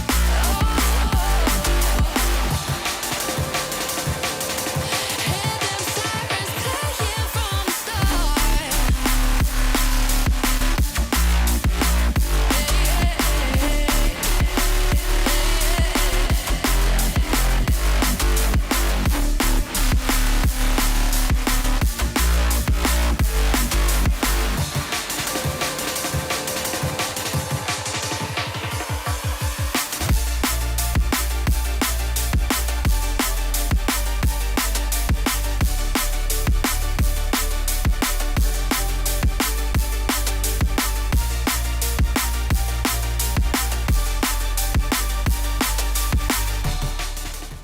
And with the timer now elapsed, it is time to go back to racing in a few minutes' time. Welcome back to the Global Playoffs #1 stream on the Trackmania Twitch and YouTube channels. I'm Thomas Mingos, aka GGeek. Alongside me for this weekend was, of course, is the one and only Boney C. And we are about to get into the first qualifying match of the day. One of the first qualifying matches of the day. We'll be focusing on the one opposing Swift versus Big. It will be Epos and New Prime, the leaders of the EME region, versus Massa and Granadi. And Massa said at the very end of EMEA #4 that they weren't exactly very happy with how the outcome was for themselves, despite everything that they put through in terms of work, and they are trying to redeem themselves for Global Playoffs #1. So I'm hoping that they stay true to their word and try to send a strong message to Epos and New Prime in this matchup. Yeah, I mean, Mascaranati, I think a duo that everybody knows and loves to love, loves to hate, right? It's really just a question of where on the side. I know for a lot of German players, right? Big is one to be looking out for. I know they'll be covering quite a lot, as is expected. And these are players, right, that expect nothing but the best from themselves in each and every competition that they throw themselves into. On the other side of things, though, New Prime, EPOS, I mean, for those who caught Beacon in the past and I've seen the interviews with EPOS. You all have noticed that he is very, very positive about his teammate New Prime, right? Really believing in him and his capability of performing well. Last year's XP Evo, we saw New Yep, Prime do a exactly. phenomenal run, right? Getting all the way through grand finals, unfortunately unable to stick that landing. I mean, we all know those outside uphill dirt turns and the way those tend to go. But the two players finding themselves right side by side, having done a phenomenal job throughout the season thus far, and right here setting themselves up to potentially move on to day number 2 with a 3-0 win. But yeah, it's definitely a hard one, right? You got big opponents coming up Yeah, against. both literally and figuratively as well in terms of the opposition, as we do have, well, we're still waiting for everybody to join on the server, which has the match starting in the around 90 seconds time. And yeah, you were telling Epos and New Prime having good synergy with each other, and New Prime in duo looking not too shabby no matter the teammate, because in Beacon, having been partnered with Loso, has been an absolute riot in the Beacon Duo League, having pretty much torn down every single opponent that stood in their path, be it Nemesis, being the Galactic Baguettes that we've seen with Richie and Melio, for instance, be it other teams in there. I don't really have all the teams off the top of my head, but yeah, they've been Team Shift have been really, really performing, and no small part of that was New Prime, which was an absolute weapon in that particular sense, and that weapon status continues as New Prime also, since a few days ago, is the record holder on Limbo. It used to be Massa with a .432, I think it was, and New Prime improved that mark by 5 milliseconds, mind you, but still, world record holder. So this is definitely nothing to scoff at right there. And I feel like against the likes of Massa, who has a couple of world records in the bag of his own right, I feel like we should see sparks fly a lot more in this third round. Yeah, talking about the War Wizard as well, right? Masa, the only one because of that still having is on Ellipse, so I wouldn't be surprised if Limbo and Ellipse, for that matter, are going to be maps that we'll be seeing picked quite soon. It would seem a bit odd for those to be kept towards the end, so I don't definitely keep our expect eye a on that. Sunburn pick map one. I'm gonna say that No, much. no. That would be really a really off the cuff pick, as the picks are starting now with New Prime in charge of picking the opening map for today, and it will be Limbo, as we famously predicted, and as said, like it was very much a world record improvements in that time for New Prime, as Granadi will be in charge of the first pick for Big, which will be second map, of course, on the road, and of course they have their options slimmed up a little bit with only Ascension, Reunion, Ellipse, and Sunburn left for the picking. Yeah, I'm expecting Sunburn to be put up as a decider or third map. I think one or the other, both teams having similar times on that track. But looking at Limbo, Ellipse, right, there are a bit of favors, right? There's some strong players. Reunion, for that matter, as well. Epos there having that world record of 106.918. Wouldn't be surprised if they would love that as their fourth map. Bit of thinking happening on the side of Big 10 seconds before the pick needs to be put in. There is going to be Ellipse. Sunburn will be that third map. I mean, that was the thing I was wondering, will it be third, will it be fifth? Big deciding to put it up in Reunion. I don't think that is all too surprising, being the second pick from Swift, making Ascension our decider map. Looking at the way these maps have been set up, the way they've been picked, what are your predictions in terms of the map score? Who do you think is going to be able to take it here? I'm thinking we might see game 5. I definitely think we might see game 5 because, yeah, Limbo being a pick, being a straight pick for Swift, is no question at all that this is very much playing into their strength. Ellipse, Massa very much being one of the hot shots, one of the fastest players on that map, no matter which health condition he is in. I've already touched on that a little bit earlier on in the stream. And then Sunburn map 3, I feel like this is definitely a good opportunity for either team to try and actually get the advantage back in. again. And then, of course, it will be all the way back to either team to try and retaliate on that. But I really do think we will see Game 5 happening. I'm thinking 3-2. Narrow margin going the way of Swift, in my opinion, on background of their previous performances so far in the season. But of course, anything can happen in Trackmania, and usually does, as I like to say it every so often. And I feel like this is very much one of those matches where there's going to be a lot of stuff that can happen. Oh yeah, definitely. I do agree with you, echoing that 3-2. It's just going to be a hard one. I think for me, it really does come down to how clean Epos and New Prime can be. I mean, Epos, when he is on his top level, it's like he's untouchable. But at the same time, I can say much of the same for both Massa and Granadi.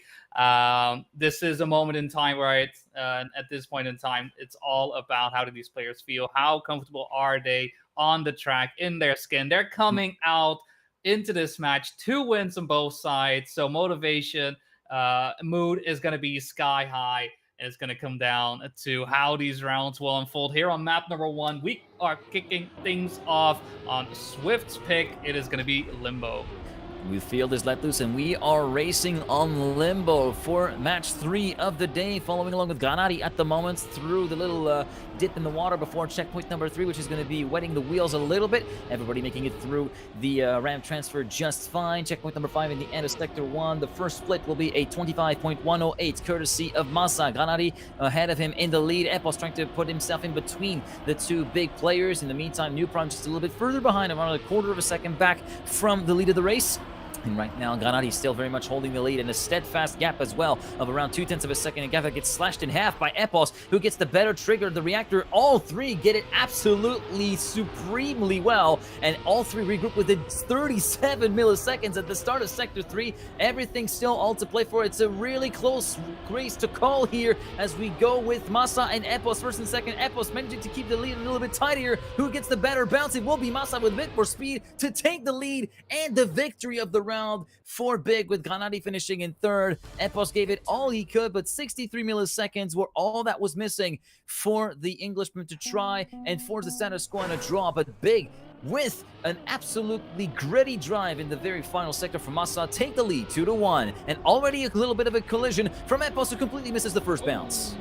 Yeah, Swift unable to get these first couple of rounds in their favor. New Prime last round, unfortunately behind by about 2 seconds.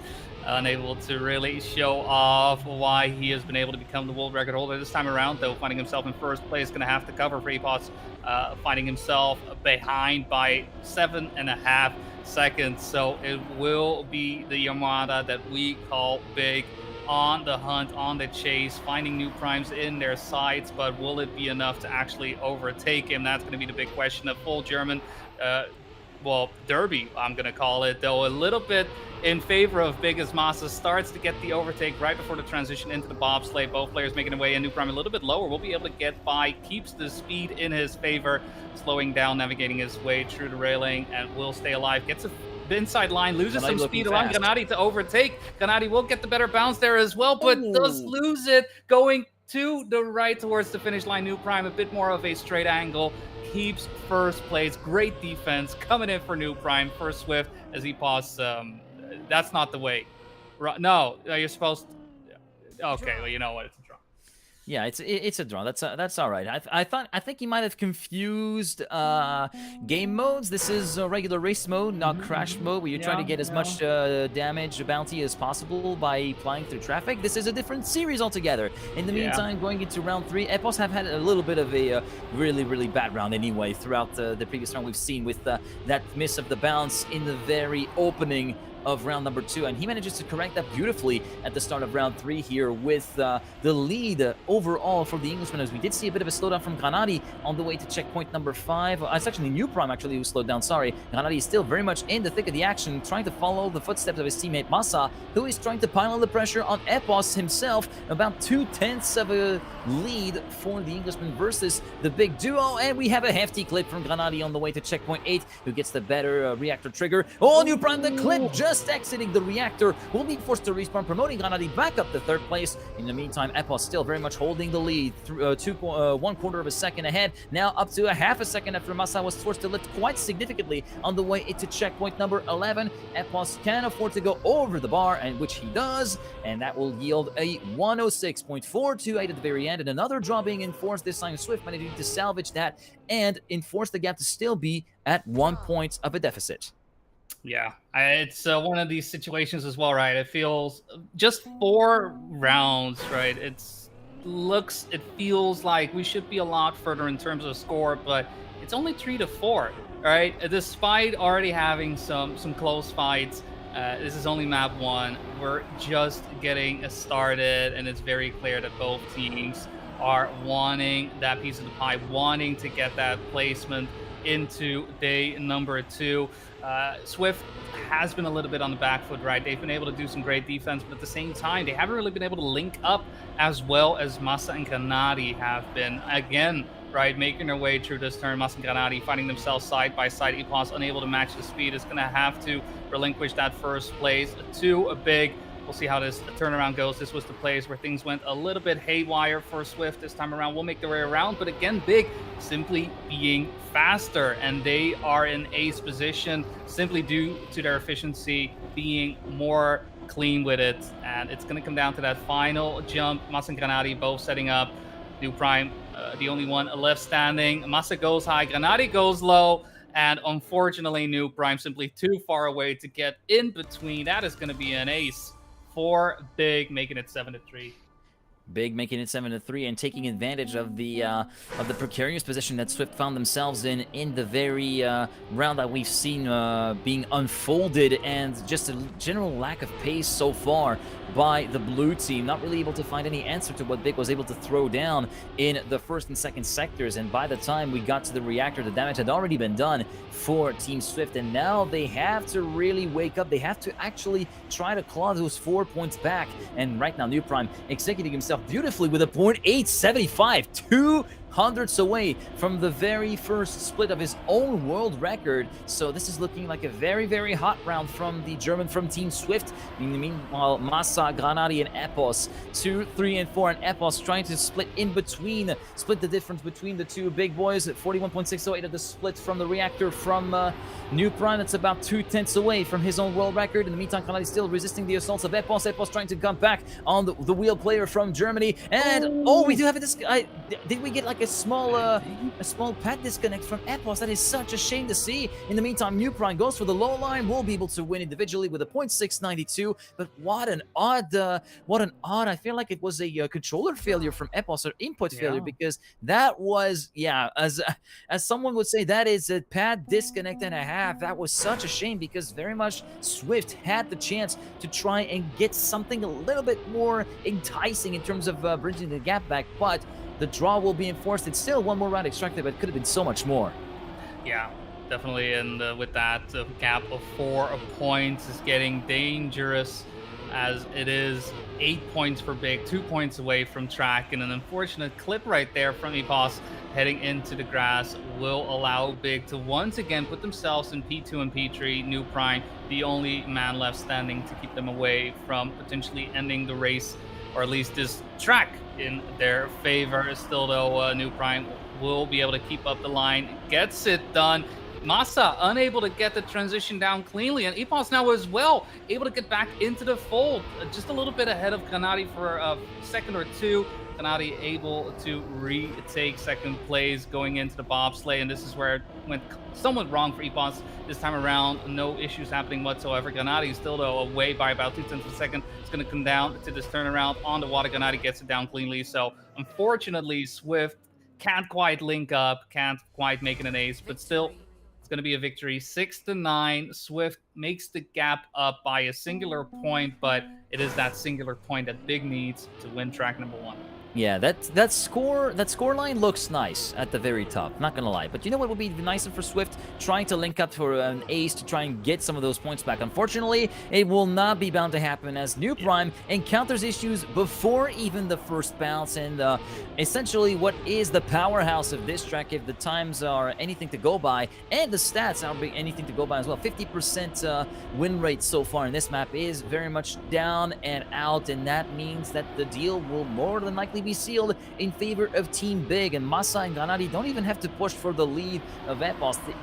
They can leave the individual in for Epos, but Epos himself completely fumbles the entry to checkpoint number 8, so that will be relinquishing both first and second place, and actually Epos flips over before taking the reactor. So yeah, it pretty much goes from bad to worse to even worse than worse for Team Swift, and Big will be winning this map with a score of 12-6. And Masa and Granadi can't afford to lift off the throttle a little bit and go over the bar. Both of them decide to do so, with one finishing towards the left-hand side of the finish, the other to the right-hand side of the finish. 106.235 for Masa, winning 4 tenths ahead of his teammate.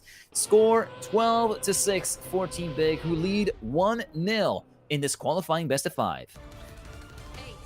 Yeah, and with that ace, unfortunately, Swift losing their map pick, which is a bit unfortunate. I mean, at the same time, Swift definitely pushing very hard. Their big issue being they're not able to really link up. They're not able to both put themselves in a great position. And every single time, Mas and Granadi, every round, they were just together. It really came down to maybe at the end, there was a mistake here or there. But at no point did it seem like Big was going to be able, going to drop the ball. And with that ace as well, I think that pretty much sealed the deal for that match. And the last one really was just the cherry on top. So map number 2, Ellipse, is going to be the first pick from Big. Big leading 1-0. That is always nice to hear, nice to say if you're a Big fan. At the same time, though, Swift, will they able to get the counter to the pick of Big after getting countered themselves? That's going to be the big question as we are off here on map number 2. It is Link's Ellipse.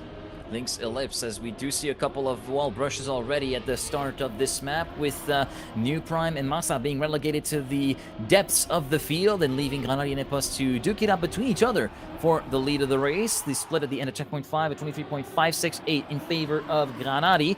Granadi still managing to get a great exit from that penalty sand corner. 30.5. We're at this checkpoint 6. We're looking onto some pretty solid time so far, to the 0.6, 0.7 range, I'm guessing, by the end of this round, depending on how Sector 3 goes. But it's still very much a Granadi round, looking very much in control through that second sector, although Epos is starting to mount the pressure on the back of the wheelman himself, and the pressure is going to be backfiring the way of Epos through that no-break sector as he clips the wall on the way up, promoting Granadi back up into the lead of the race. In the meantime, Masa is not able to catch up to New Prime. He had another issue a little bit further up the track that we didn't exactly catch on camera, but Epos is completely helpless. Nothing to do at all with the advantage that Granadi has built up. Half a tenth to 6/10 of a second, the gap between first and second. Granadi enforces the draw after his teammate Masa has fallen down the order as early as sector number 1, and it will be 1-1 at the end of round 1 here on map 2, and Big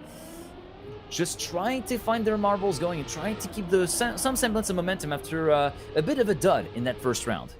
Yeah, I think that one of the first where it really went as poorly as it did. Yes, there were some moments happening on Limbo, but right there, it was really a matter of Granadi setting up the defense and Masa having to rely on his teammate there. This one looks to be much of the same. Masa going for the respawn after crashing in the sandbox that we had in front of us. And Swift find themselves in ace position, only just though as Granadi is setting up the pursuit, takes the inside line to try and overtake New Prime. Will be able to get in front of him for the time being, but New Prime looking to link up with his teammate Epos, who's having some issues with this turnaround initially this time, will be able to make his way around Mas with another respawn. Will mean that it is all up to Granadi to get ahead of Epos to make sure that Big doesn't suffer any point loss, but New Prime looking to catch some strays right there, seeing some room, seeing some opportunity to get by Granadi. Will we be able to make it happen right here at the end? Looks to have a little bit more speed. Granadi with a little bit more distance will be able to keep him away. So Granadi mitigating the damage right there. Could have been a 3-point swing, but instead it is simply going to be a victory for Swift. and they will be up 1 point, 3-2. And that is a strong statement time as well from Epos, a 110.542, a quarter of a second away from Masa's overall record, so a very, very good run. I was quietly checking the splits from Epos actually during that last round, and in Sector 2, it's checkpoint 10. That was just 2/10 away from the checkpoint 10 from the world record run from Masa, so honestly, quite the going from Epos in that round, and he has to repeat that all over again, because this time around, he finds himself on his own, as New Prime has completely flunked the first sector and finds himself down in last place, some 0.8 to a second down compared to the leading duo of Masa and Epos, and the splits are looking very, very good in checkpoint 6, 13.339 and 0.343. This is looking very, very fast indeed, potentially another 0.5 to 0.6 lining up as Epos retakes the lead away from Masa before the hairpin at checkpoint number 8. Masa now on the prowl, trying to catch back up. Look at the gap, already almost 0.3 as they head into sector number 3. The split 51.693, even faster in checkpoint 10 than what we went last time round. Masa clips the entry to checkpoint number 11. New Prime back up to 3rd. Granati up to 2nd, but Granati way too far down to do anything about it. Epos' advantage. It will likely be another victory in the bag for Team Swift, and Epos can afford to slow down just a little bit in that final corner, but what am I saying? He doesn't slow down for nothing. 0.424 in a brand new online PB, upgrading from a 0.448 to a 0.424. My word, that is quick. Epos just blazing fast. He's one of those players when he is in the match, right? Once he's find his footing, once he is fully accustomed to the situation, is when he tries, when he does phenomenally. It's definitely one of those players that whenever pressure is on, he takes full advantage of it.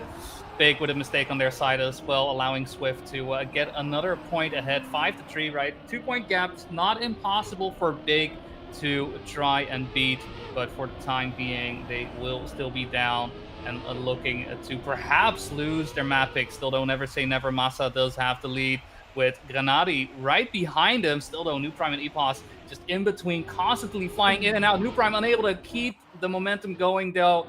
Finds the light beams, crashes straight into one of them, and Epos is left standing for Swift. And it's going to be all about defense and maybe even some offense, actually, now that I'm saying it. Masa has been in the lead for this entire time, and it doesn't look like he is showing any signs of slowing down. We get the turnaround, setting up for that final jump into the finish. Granati, oh, so close to getting ahead of Epos, but no, sirree. Epos says, I'm not taking a counter raise. Thank you very much. We'll give you the singular point. And with the victory for Big, it is still Swift in the lead, but only just a singular point, 6-5.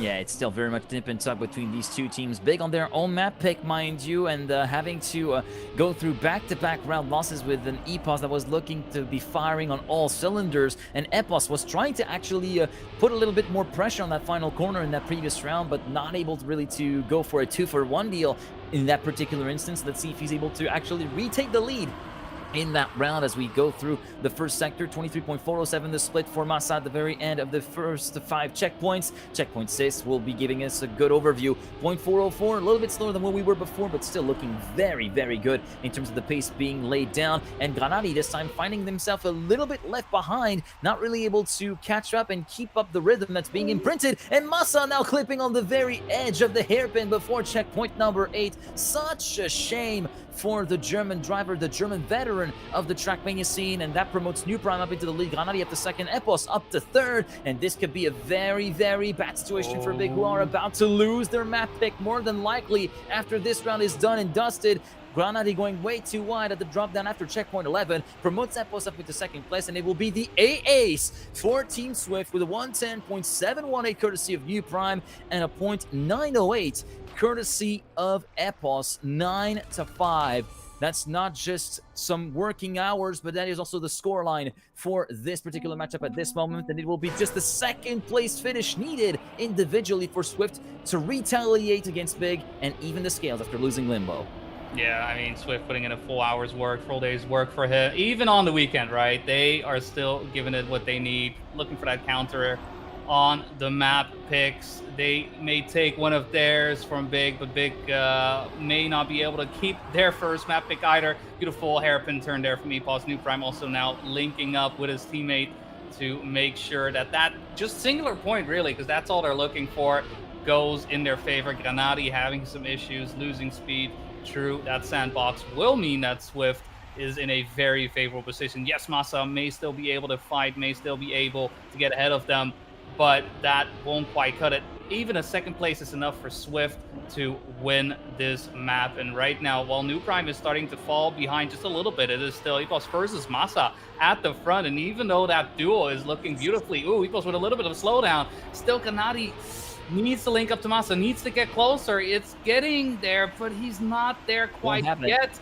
It's going to come down to this turnaround. Both New Prime Epos need to fill right here, but no such thing will happen. It's going to be a simple draw to bring the win to Swift, making the scoreline 1-1. What a great round. What a great map, for that matter, here on Ellipse. And Sunburn is going to be the place to decide who gets to take first shot at match point.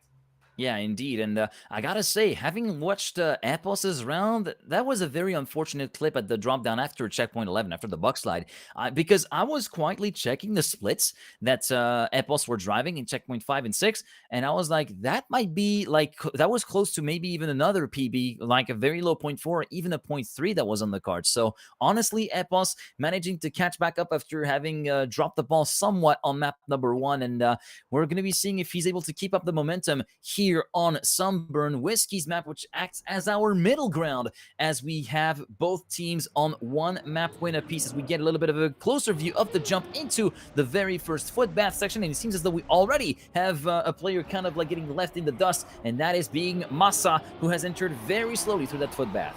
Yeah, fortunately, the water was just a little bit too cold for him, and took a little bit of time before fully committing to that splash in. Fortunately, though, for him, a New Prime having some issues on the ice slide will allow him to get back into the fold, and we have our players go into the backwards bounce pad on to another water section. We'll see if anybody does jump out of the water. So far, everybody keeping their wheels nice and firm in the pool, and it is a two-way fight. We've got Granati and Epos at the front fighting against one another. Nobody going for the inside line on the checkpoint, but Massa having to go for the respawn means that pressure is on Granati. At the moment, positions-wise, it's looking like a victory for Swift, but Granati with a bit of speed loss coming out of the ice allows New Prime to get closer to his fellow German player, but not his fellow teammate. That is Epos, who is currently in the lead, setting up for the risky finish with New Prime, getting the speed ahead of Granati. That is going to be an ace for Swift. That was a bit of a dicey one after a bit of a mistake on the side of New Prime earlier on,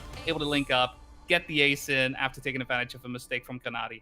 And all it took for Granati to lose that second place that he had so duly acquired before the ice slide was just that little nibble on the transfer, that little nibble of the pole that acts as the transition point, and that has caused him enough speed loss to completely lose it out by the end of the final corner to New Prime, who then went on to secure the ace. But this time New Prime has it all to do, because much like Massa, he hits trouble in the very first footbath at the start and thus gets relegated 1.7 seconds down compared to the leader that is currently his teammate, who has pulled an astonishing lead, just 5 checkpoints in, of 0.4 of a second. I'm kind of curious to see what the split is. It will be a 31.408. Oh my lord, what are those first 5 checkpoints from Epos as he continues to build the gap, 0.6 now ahead of Granati as they go through the triangle line, the conventional line, a little bit of a bump from the front axle from Granati.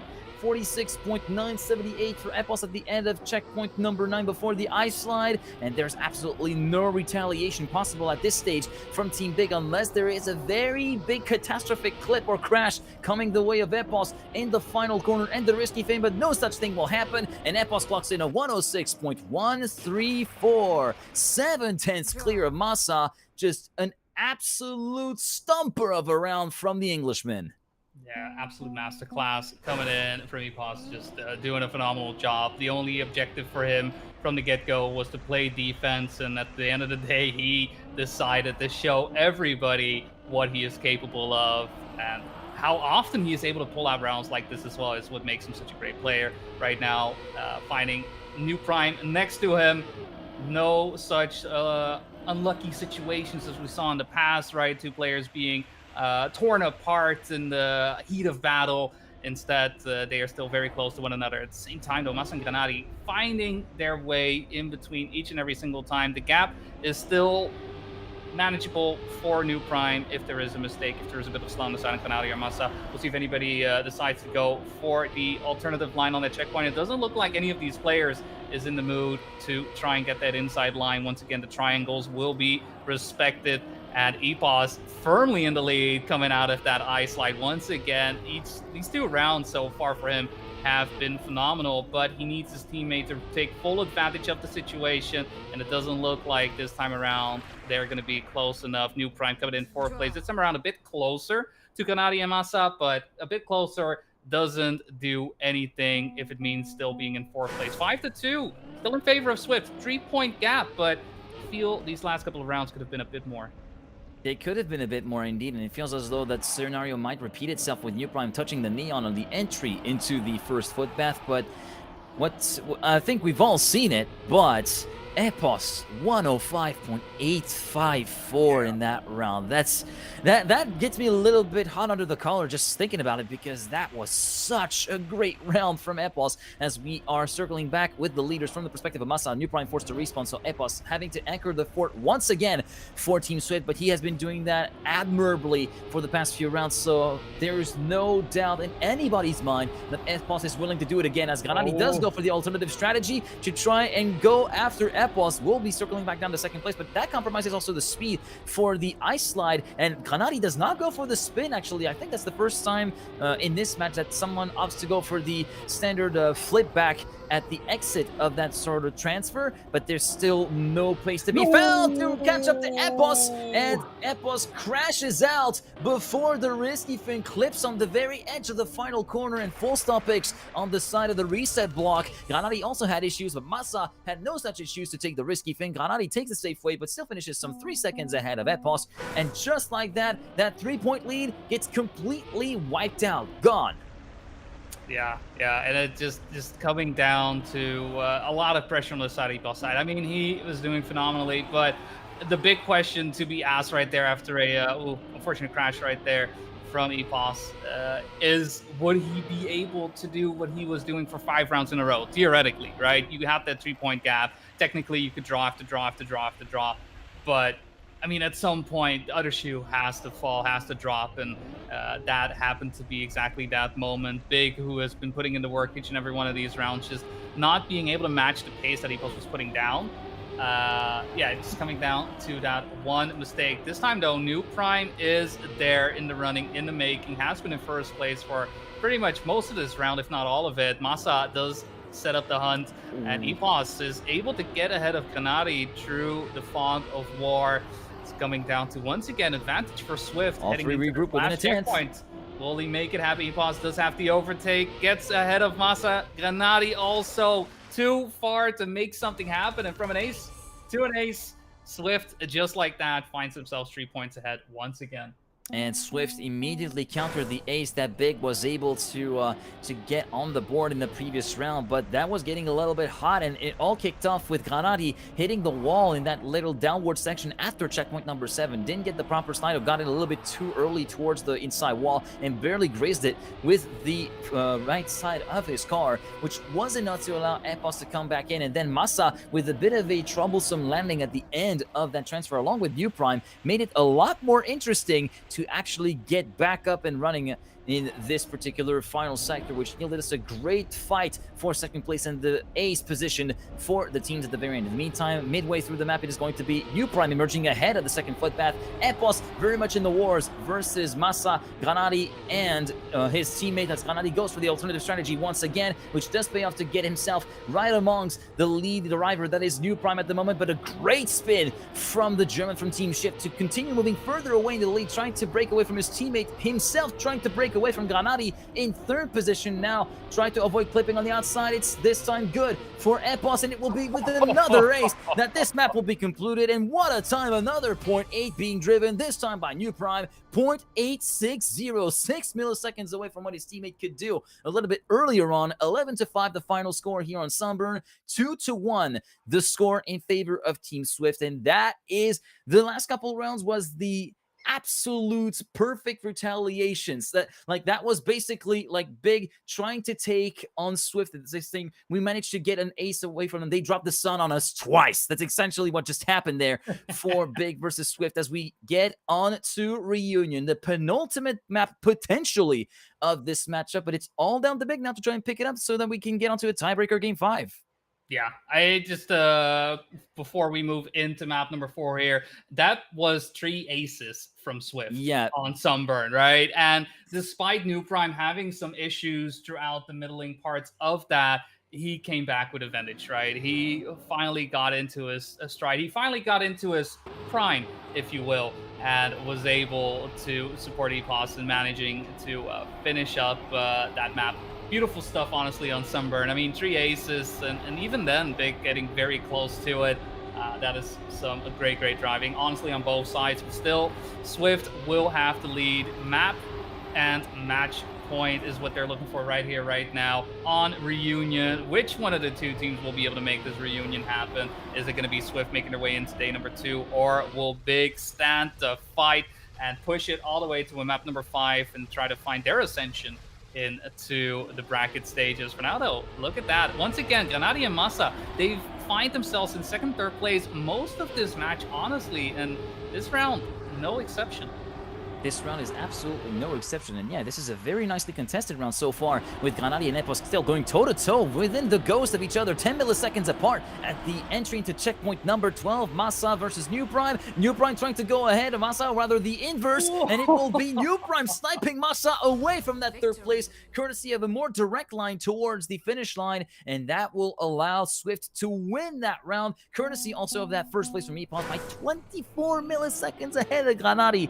So it's very much slim pickings to kick things off here, and a very explosive start to that 4th map of the best of 5 series. As we move on to round number 2, we see EPOS trying to go a little bit further towards the outside of the corner before checkpoint 2. He takes the lead, but does get a little bit more of a slowdown going before taking into the wood. And checkpoint number 3, he gets joined by his teammate New Prime. Masa still sticks with the leading duo of Swift. In the meantime, Granati gets completely left behind as he suffers trouble in the first sector. Split at checkpoint 5, 29.762. This is looking very good for Masa. Less than a 10th away from the split from the world record from Bren. In the meantime, New Prime in second place tries to go for a little bit of a different approach, goes for a bit higher and tries to go for a much more direct line in the way towards checkpoint 7 and 8 to get a bit more speed on the way out. But Masa, in the meantime, takes the lead with a 47.338 split at checkpoint number 9. EPOS has dropped quite significantly the ball and the gap, half a second down compared to the leader. It's all down to New Prime to try and catch back up and trying to make something happen to allow Swift to bridge, to build a bit more of a gap, but it looks as though that may not be bound to happen, as Masa has got this round under lock and key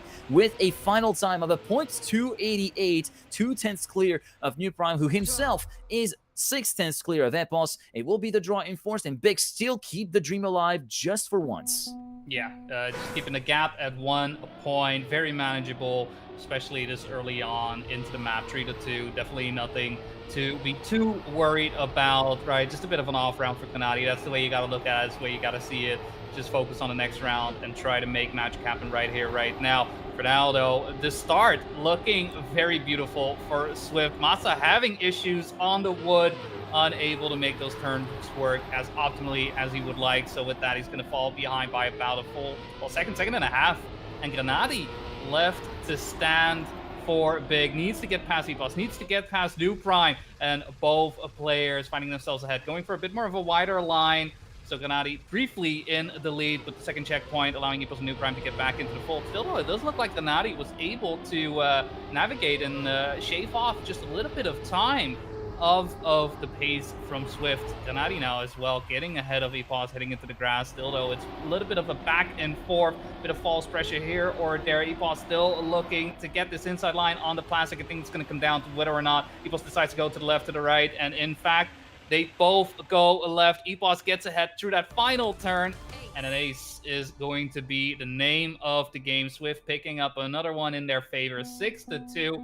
That gap, all of a sudden, 3-2 wasn't negotiable. 6-2, we're in trouble.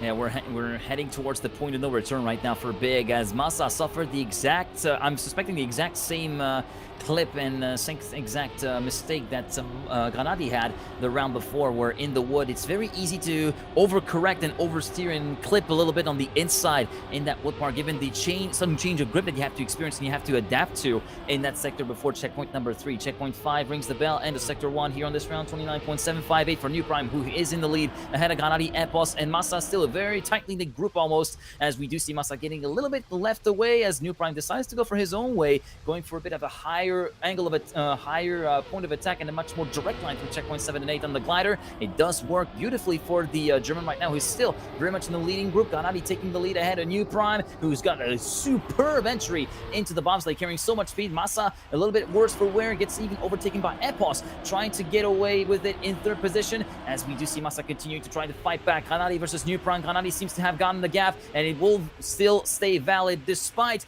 the attempt to try to go all the way in the inside for New Prime. It will be a drawing force. Big 3 points, but Swift up to 7. Map point number 3, and most importantly, match point and the qualification to day 2 up for grabs if they manage to pull the ace together. Yeah, big in hot water after that ace. That last round, beautiful round from all players, right? Point 1s through point 4s, great times being driven, but it's just not falling the way of Big this time around, though. Looking a little bit better once again, linking themselves up in 2nd and 3rd. New Prime having some issues clipping, barely makes the transition across the ice, but is going to be pretty much down and out, and everything will be on the shoulders of Epos, though. He is one of those players that is used to that, right? One of those giants that can deal with all of that pressure, diamond in the rough and all that. I think we're way past that. It's just a shining diamond at the front. Does get a bit later on the turnaround, allowing Massa to get into 1st place. Epos still there, still waiting to make something happen, though. Falling behind just a little bit on the ice. We'll see if he's going to be able to overtake Massa. But a bit of a slowdown actually will allow Epos to get a bit closer, but it's looking favorable for Big. Just a couple of turns remaining. Will Big make the gap smaller by 3 points? Will they get the ace? It's all about whether or not Epos is going to be able to get in between the 2 players. He does. He gets the sandwich done and completed. It's a little bit of a red-blue score line there in the top left. And so Big will be able to make up the gap by a singular point, but still 8-5 in favor of Swift. It's still looking very favorable for Swift there. Yeah, the checkerboard in that round was in favor of Big, but is it very much a sign of a fight back coming up, or is it just delaying the inevitable? As we do still have that answer still up as a toss-up, because Epos unfortunately has collected the wall at the exit of turn number 1 before even the first checkpoint rang the bell. So now it's going to be all up to New Prime to stand the ground for Team Swift and pick up the slack for his fallen teammate, as he finds himself locked in battle with Granati at the exit of checkpoint number 4 into the grass. And now end of the first sector, Granati takes the lead with a 29.662. That is a great split at the end of the first 5 checkpoints from the wheelman himself. New Prime getting left in the dust and now having to defend against Massa, as both try to go their separate ways on the approach to turn 7 and 8, checkpoint 7 and 8 in the glider section. Granati still holding a steadfast lead, and the splits 0.222, maybe a little bit slower than what we would have expected, but still looking very good as New Prime catches back up to Massa to pile the pressure on the German veteran. Currently moving up to 2nd place, New Prime manages to make the move stick, as Granati still holds a lead with a 59.718 to the final checkpoint. This is looking very good, very racy from Granati, and New Prime will bring a point home to Team Swift and will prevent Big from getting the ace that would wipe the slate clean. 9-7 for Swift versus Big. Big, an ace or bust situation, in Granati with a great time of a 107.108. Great battling back there from Big. They found themselves in a bad position and are making the best of it right here, right now. Every single time they've been getting closer and closer to get an ace, to get that gap out of the way to stop Swift from winning the match. And this round, this start is looking no different. It's not going to be starting off with a mistake on the side of Swift, right? Just a bit of a slower one, but nothing that they can't maintain, nothing they can stop. At the end of the day, Swift, all they need is a 2nd place, and they will have their place in day number 2. Epos is going to get in between of Granati and Massa, but we have seen these lines from Swift going a little bit wider. Once again, New Prime having to go a bit wider as well, but Epos not so much, and so he will stay close to it. Massa with a very early turnaround, though. Doesn't prove to be as much of a boon as you would like, but a crash from Epos is exactly the boon that Big is looking for. And New Prime simply too far away to stop this from happening. The only thing he can hope for is Granati or Massa having an issue macing up any of these turns. But right now, Big is up for it. Big is ready. Big wants to make it 2-2, and they're going to do it right here, right now with an ace. We're not done quite yet. Swift, you may be able to get the lead here on map number 4. Where we're taking it to a map number 5. Big wins it 10-9 from the brink of defeat, managing to pick up a win. And Ascension, Their chances, they definitely ascended. their chances of qualification hanging by a thread, literally a pinky finger that was all holding Big from, all preventing Big from falling down into the depths of a 2-1 scenario, as Granadi pulls the exact same time down to the same millisecond in 2 consecutive rounds, 107.108, and the splits were looking very, very good. Sector 1 at third checkpoint 5, 29.652. That was looking so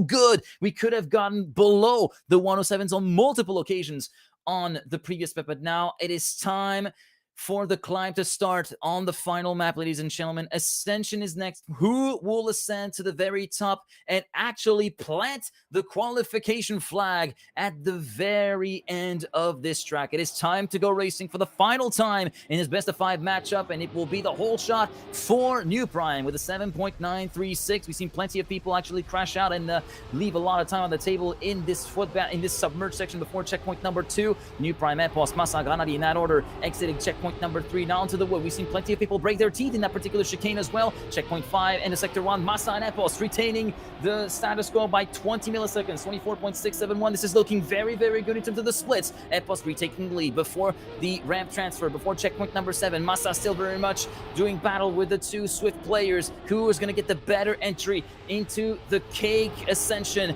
in checkpoint number 3, 43.782 at the split. This is still looking very, very good. Now New Prime on the attack versus Massa as Epos falls back down the order. Now moving up to checkpoint 9 and the ice slide. All 4 still regroup within 65 milliseconds. Epos tries to go for the risky start to get the tighter line. It does not pay off against Massa, who retakes the lead. Granada in second position, and it will be the win for Team Big. What a round. And yeah, Mr. Granadi might have gained an A instead of a Y in his name, but he certainly hasn't lost the pace at all. And what a race. Less than 2/10 from first to fourth, and it was nip and tuck all the way through the round. I'm so glad we got to witness this.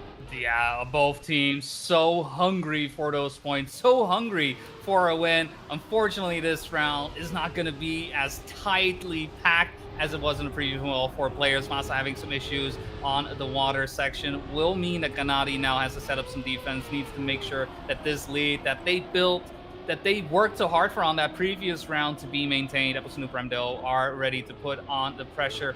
And I mean, at this point in time, honestly, it is all for grabs. We saw a map 1, map 4, both shift picks, won by Big. Map 2, map 3, Big picks, won by shift. This is the decider. Nobody picked this. This is simply up there, and as these players are making their way up the track, it is looking like Gennady is struggling to try and get the first place, and Epos this time around does get that high line on the ice. Will be able to straighten out the curve. Does he have the pace to keep ahead? No, Gennady has a bit more speed.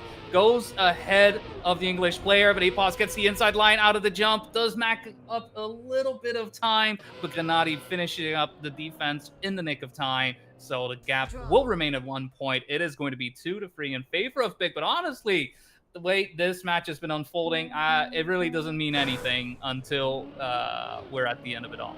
Yeah, I know some people want to actually do the victory dance, but you know what they say, not until the fat lady sings, so hold on tight. We have to wait until everything is all settled, and it's far from being settled as we start round number 3 here on Ascension. The climb yet to start in this map. It's going to be Massa, Gennady, Epos, and New Prime regroup within less than 1/10 of a second. Checkpoint number 5, it will be the lead for Massa with a .712 split, looking very, very good at checkpoint 5. Now onto checkpoint 6. New Prime moving back up into the lead before the ramp transfer, looking very, very good. Epos as well. Gennady up in 3rd. Massa this time dropping a little bit of time, driving to 4th with about a 1/10.5 of a deficit compared to the infernal leading trio. Checkpoint 8, it will be Epos taking the lead with a split of 43.692, looking very good. New Prime as well taking up for a 2nd position, and now Big has it all to do to try and prevent the ace from being dealt by Swift. New Prime trying to go for the risky start, going for the full inside line. Does it work? Not quite. Gennady is able to get back up, but he rushes the wall on the way to the risky fin, and thus the ace goes through the way of Epos with a .268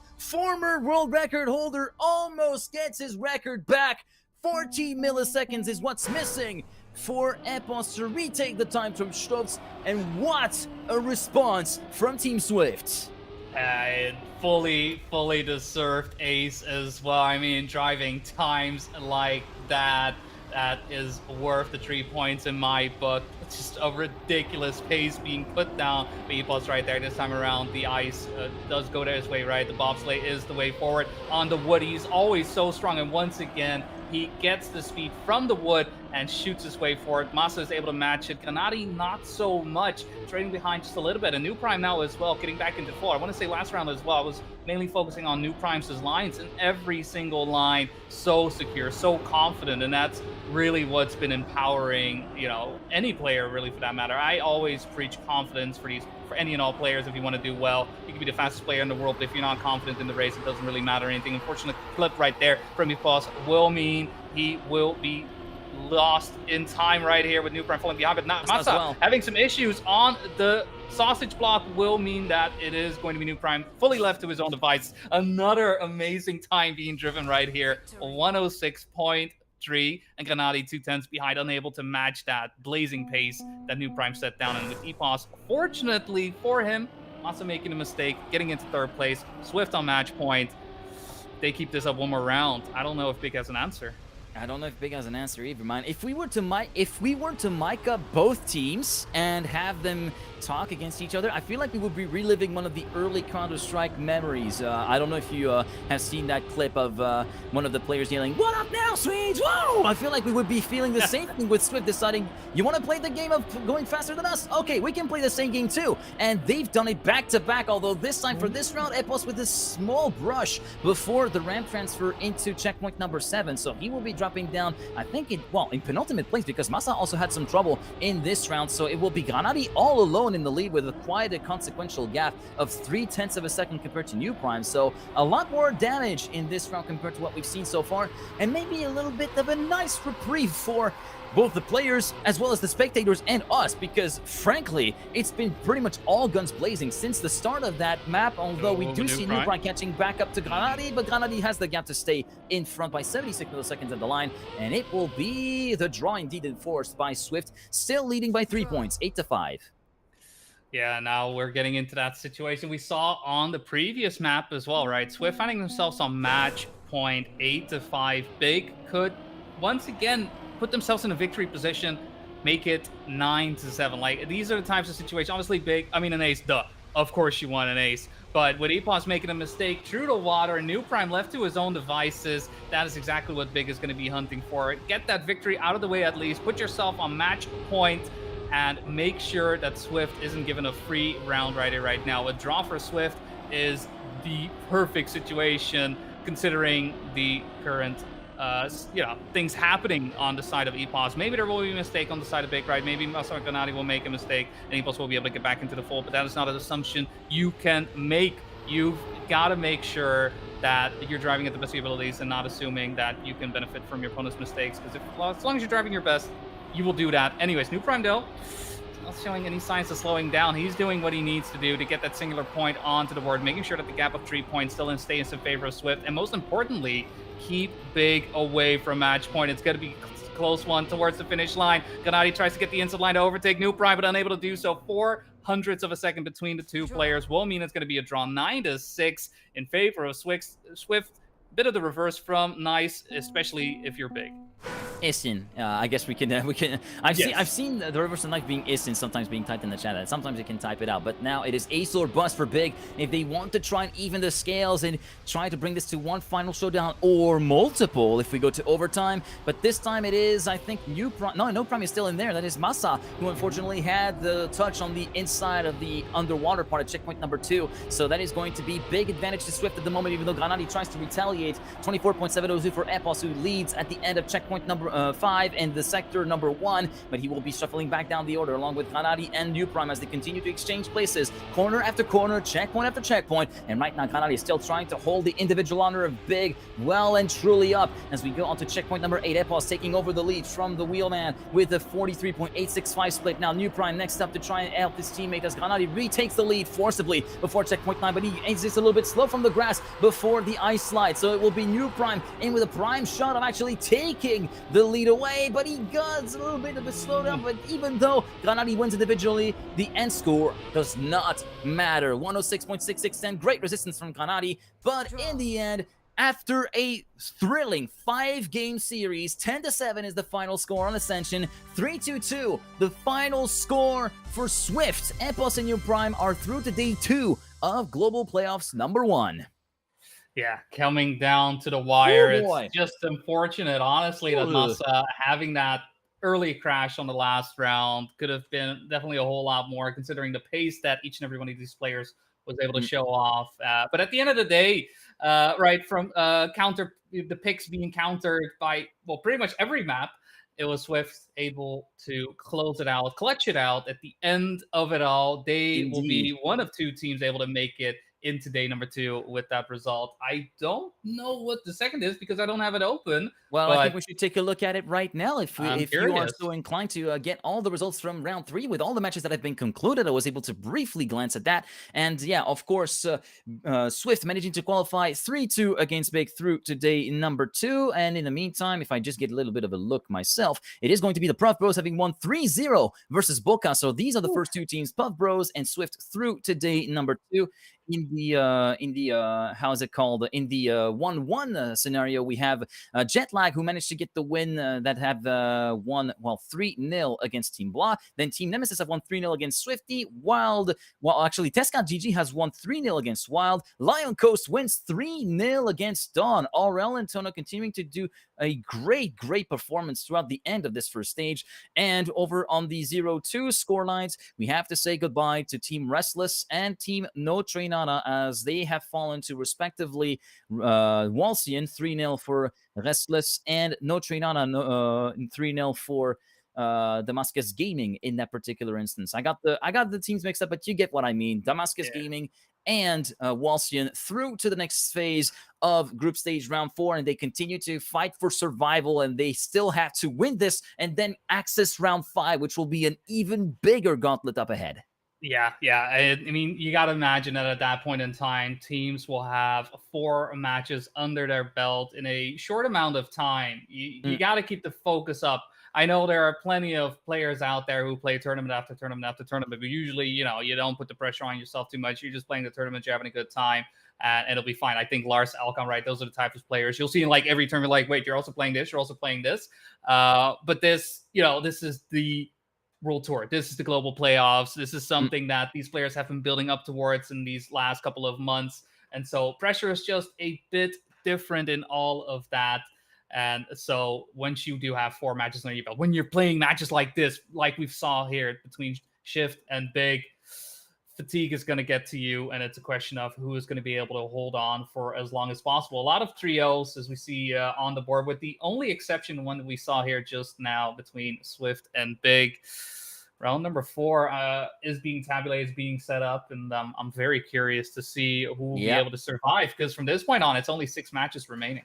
Yeah, only 6 matches remaining, and it's pretty much going to be a very interesting battle to actually see unfold, to see who will be eliminated and who will qualify for day 2, and then who will qualify for round number 5, essentially, of today. As we are about to get into a quick break, the matches will be started at 10 past the hour, so we will be heading into a break for a few minutes, and then we will come back for round 4 of the group stage. Stay with us.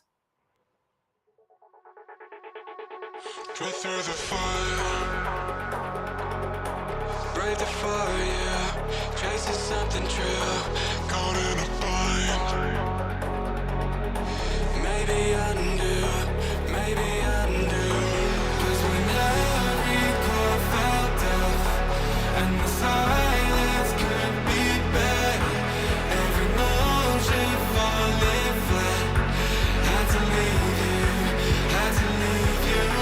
Now you died, trying to pull me back. Like a fool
just need to feel nothing to make it easier to turn away and leave. Maybe we're a fan and a flame, so why do I keep holding out my hand to get burned? I don't wanna clash anymore. I can hear the ghosts in the walls. It's telling me to run away, away, yeah. I don't wanna crash anymore. I can hear the ghosts in the walls. It's telling me to run away.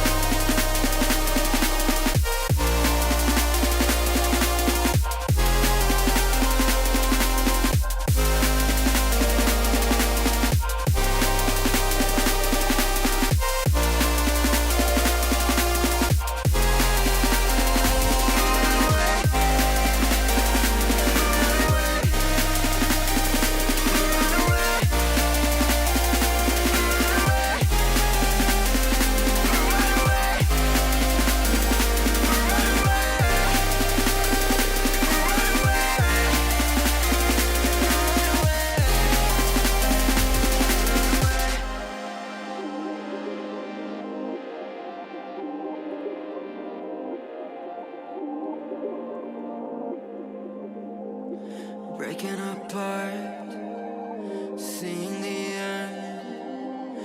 We have nothing to say. Maybe it's hard to understand that there's nothing left to fight for, and there's nothing left to say. I don't wanna crash anymore. I can hear the ghosts in the walls. It's telling me to run away, away, yeah. I don't wanna crash anymore. I can hear the ghosts in the walls. It's telling me to run away.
Just break my heart.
For a second I thought it was you. Thought it was you. Thought it was you. Thought it was you. For a second I thought it was you. Thought it was you. I thought I had eyes on. For a second I thought it was you.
There you go. Welcome back, everyone, to the Trackmania World Tour Global Playoffs #1, joined here by GGeek to bring you round number 4 of the Swiss. We've seen in our previous match with versus Big, where we came down to the wire to a map 5. What a blazer, what a scorcher of a match. But Shift able to get their spot into day number 2. One of 2 teams to make the way in alongside the Puff Bros. And now we've got only teams remaining with 2 wins, 1 loss, and 1 win, 2 losses. And the match we'll be looking at is going to be Lion Coast versus Tascat GG. I think that's It's going to be a star-studded cast of players. For anybody wanting to shout out the high Neils, this is your time to shine. Yeah, Make sure to say hi to Neil. yes, yeah. Say, give us some hi Neil F1s in chat. Make sure to say hi to Neil. I feel like he would appreciate you if you told him hi, especially since well, over on the other side of the well, actually, well, at the start it might have been a little bit early, but now it's maybe looking a little bit better, maybe towards 9 or 10 a.m. ish, depending on the time zone in which you guys are over on the other side of the Atlantic. But yeah, Tesca, GG, Neil, and Richie, who have been playing together in the SE and NCSA region and have always been coming second best to the Puff Bros. It's always been like their arch nemesis, and it's always been, yeah, okay, we win against everybody. Face Puff Bros in the winner bracket, lose 3-0 in the winner bracket against Puff Bros, jump to the lower bracket, go through the lower bracket, go back to the grand final, face against Puff Bros. 3-0 for Puff Bros. Yeah, it's been the same story for every single NCSA regional that has happened, where the Puff Bros and Deska GG have been playing together. But here they face another opponent in the form of Lion Coast, Aurel and Tona, who have been doing a very, very solid end of season performances with top 6s, top 8s in the EMEA regionals, and now in with a shot of actually making it to day 2. This is looking very, very exciting for the French duo indeed. Yeah, it's going to be one of those clashes between regions as well. One of those things you love to see. And for both teams, this is a situation where they will be able to solidify their spot into day number 2. Both just needing that one win, and they know their opponents. They can look them straight in the eyes and see what's what, see who is best, who can bring it onto the track right here. And still, a little bit of a French 101 with Neil, coming in as the support for Richie, side by side, the tag team duo to make it happen. But we will be heading into our picks as we will have our 2 picks coming in for Lion Coast and 2 picks from Task at GG. Lion Coast opening up the field and taking a quick look at the maps and whatnot. I wouldn't be surprised if Reunion, as I'm saying it pops up, will be their first pick. Right on cue. Now, we do have a little bit more time maybe to go through the picking bands because, in terms of players on the server, we did see Richie and Aurel join in, but before the picking bands, Tona and Neil were still missing, so I'm wondering if they're still waiting on those. But Reunion being locked in from Aurel, looking to try and use that to the advantage of Team Lion Coast. One map that Aurel decided not to pick was Ascension, and I think it was Ascension anyway, where he was struggling a little bit more. This is where Tona was able to pick up the slack and come in clutch on more than one occasion throughout the season, and I feel like he wants to leave that out for maybe a little bit later on during the map rotation, praying that Tescon GG did not take advantage of that little fact, as Risky still waiting for Neil to join in so that he could lock in their pick to avoid having the auto picks. And there we go. Neil F1 has joined, and Ascension gets picked as the second map. So the worst nightmare of Aurel has come to fruition. Ellipse in map 3, Limbo in map 4, Sunburn in map 5. So Reunion, Ascension, Ellipse, Limbo, and Sunburn.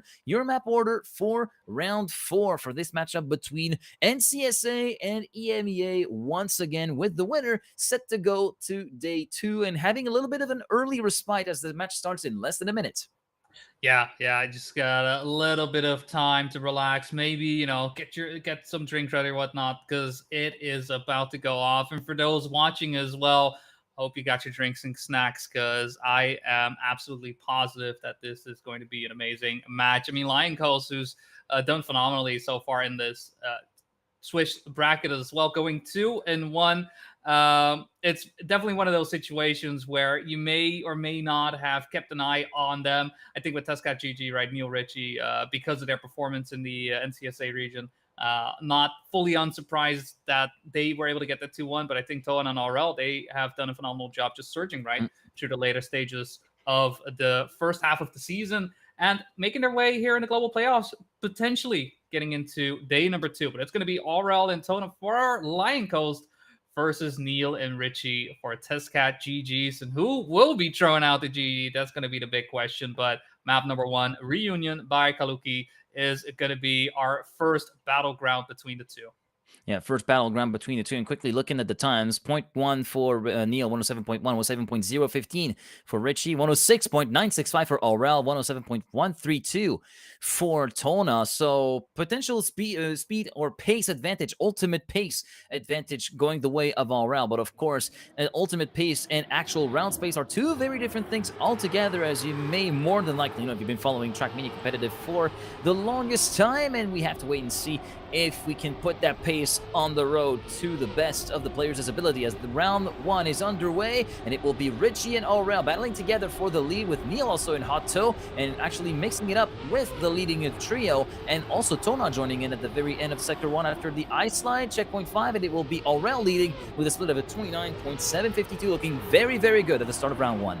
Yeah, clean driving, Aurel making sure to keep the advantage in favor of Lion Coast. Tona, though, having some issues with dealing of the ranks of Tesca GG's, Richie's, and Neil. Once again, Tona unable to link up with Aurel, but a mistake happening on the side of Neil. That is exactly what the doctor ordered. Tona with that in a firm third place will mean that Neil potentially will be in fourth, and maybe Rich will be able to solidify, maybe salvage something out of this. Aurel has been in first place for most of this, but unfortunately unable to keep the car on the road, and Richie is gonna breathe a sigh of relief from that. Neil as well coming in third with that, from a potential loss to a victory. Tesca GG opens up 2-1. That is a bail and a half that Neil had just witnessed with Aurel, unfortunately going a little bit too wide into the final sets of corners and essentially getting his car on a vertical plane of existence rather than the horizontal plane one where he should be going, and that has completely thwarted the plans of Lion Coast to get some big points underway, as we do see Richie slowing down a little bit at the very exit of the wood, thus dropping down to last place with around half a second being lost in that whole affair, as Aurel and Neil battle for the lead with the 29.818 first split at checkpoint number 5, and the two still locking wheels, locking horns, 3 milliseconds apart. And Aurel, again with that clip of the right of the front axle, going a little bit over, digging a little bit of a bump through the glider as he retakes the lead with a split of 47.322. Neil shadowing him by about half a tenth, as we do see a sign hit from Aurel, promoting Neil and Tona in first and second, and Richie up into third as well, now piling the pressure on Tona to try and make it into an ace for Tesca GG, still continuing to gain some momentum and some gap back down. It's going to be down to the line. Who gets the inner line? It will be Tona for 7 milliseconds, preventing Tesca from going too far away too fast, and it will still be the win, of course, for Team Tesca GG for the second round in a row. But still, Tona, what a resilient end of the round that was. Yeah, phenomenal play coming in from Tona, doing just what he needed to do after a mistake on Aurel, doing what any good teammate does, right? Mitigate the damage. Yes, it's still going to be a 2-point gap, but you know what? As long as you have somebody still in the fold, still somebody in that top 2, you can get back into it. And this time around, Richie is going to have to be that good teammate. He's going to have to be covering for Neil after a mistake on Neil's side. It is going to be Tona making sure that Richie is going to play honest, play fair, and most of all, try and get him away from that first place. Nice back and forth between the two coming into this 180 checkpoint. Tona taking over first, but Richie following right behind. Richie going very close to the wall right there, but gets his way around across, and in fact, a lot of speed from the bobsleigh onto the grass, and with that shaking off Tona and Aurel, the only one left standing to try and stop Richie to get into the finish line. Maybe Aurel with a bit of an inside line to try and overtake to get by, but no sirree. Richie closes the door, holds firm, holds fast, to make sure that the best Lion Coast is going to get out of this. A singular point as a draw is how we're going to draw this round up.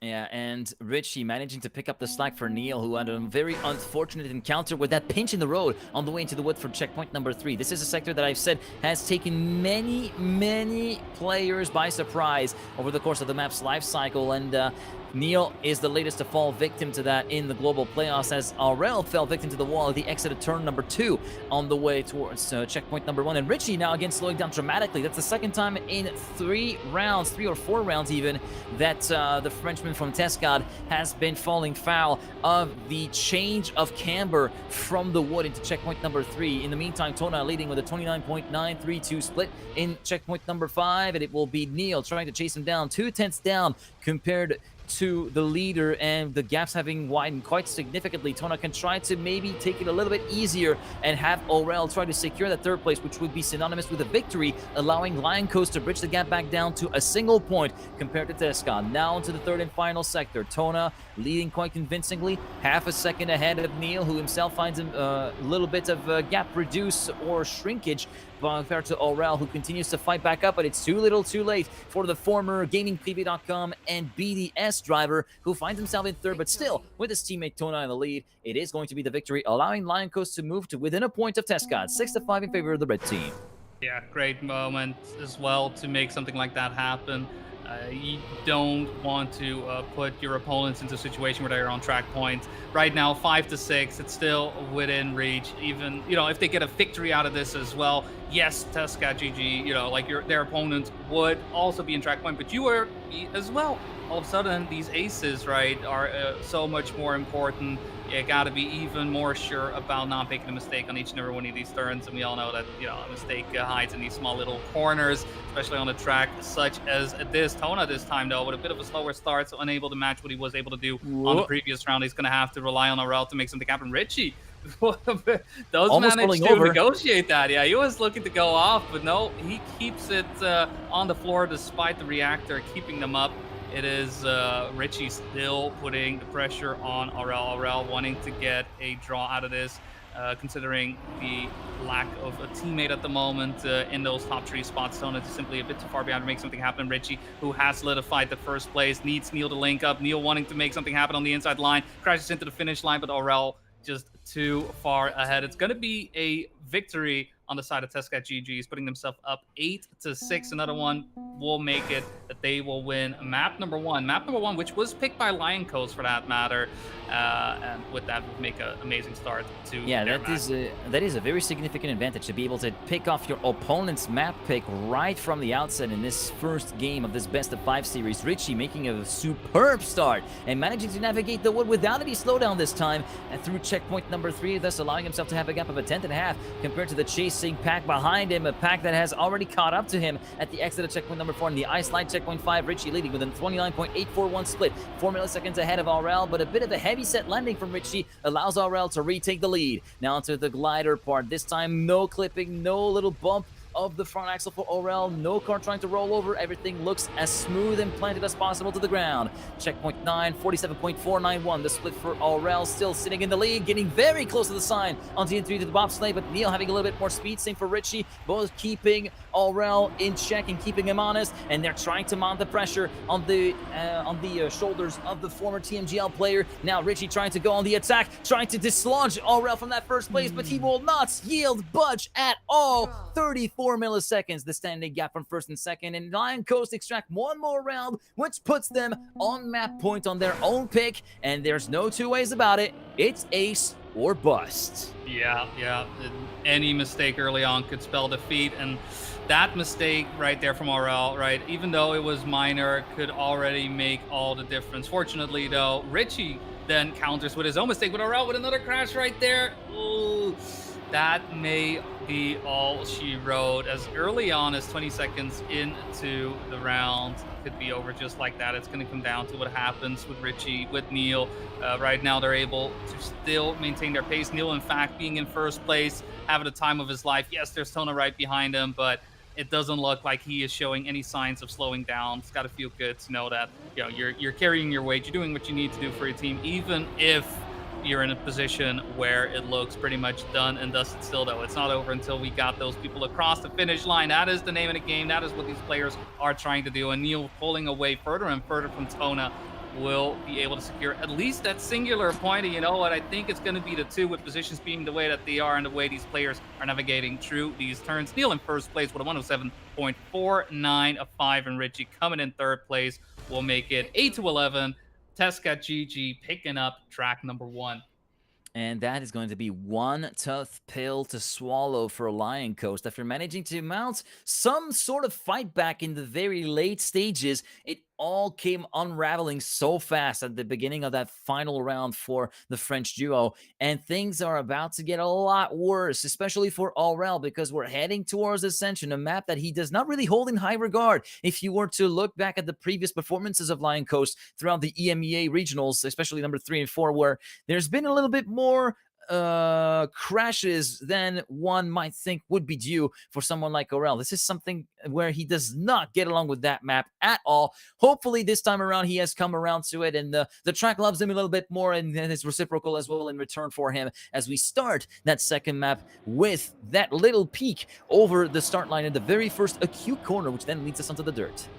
Yeah, off we go into the water. We'll see if we have any early mistakes. This is usually where we can already have some crashes happen and respawns, and with that behind by 4 seconds, but no such thing will be the case right now. It's in fact Richie and Neil with a phenomenal start. Aurel and Tona are in the mix, but lagging behind just a little bit, getting through the wood sector as well. Richie pulling away, but catches a little bit of the penalty grass, so coming back into the fold. And with that, after that exchange, we have two respawns. Neil and Tona both having issues with the transition, and it is Richie and Aurel left to fight for first place, and that first place could make all the difference. But it's a two-way fight from this point on. The gap between both first and second and third and fourth is minuscule at best. This could easily swing either way, but let's keep our eyes peeled at the front, see what is happening between Aurel and Richie. Both players making their way around the bobsleigh quite cleanly. Richie getting the inside line with a bit more speed. Aurel not getting the pace, not finding the speed.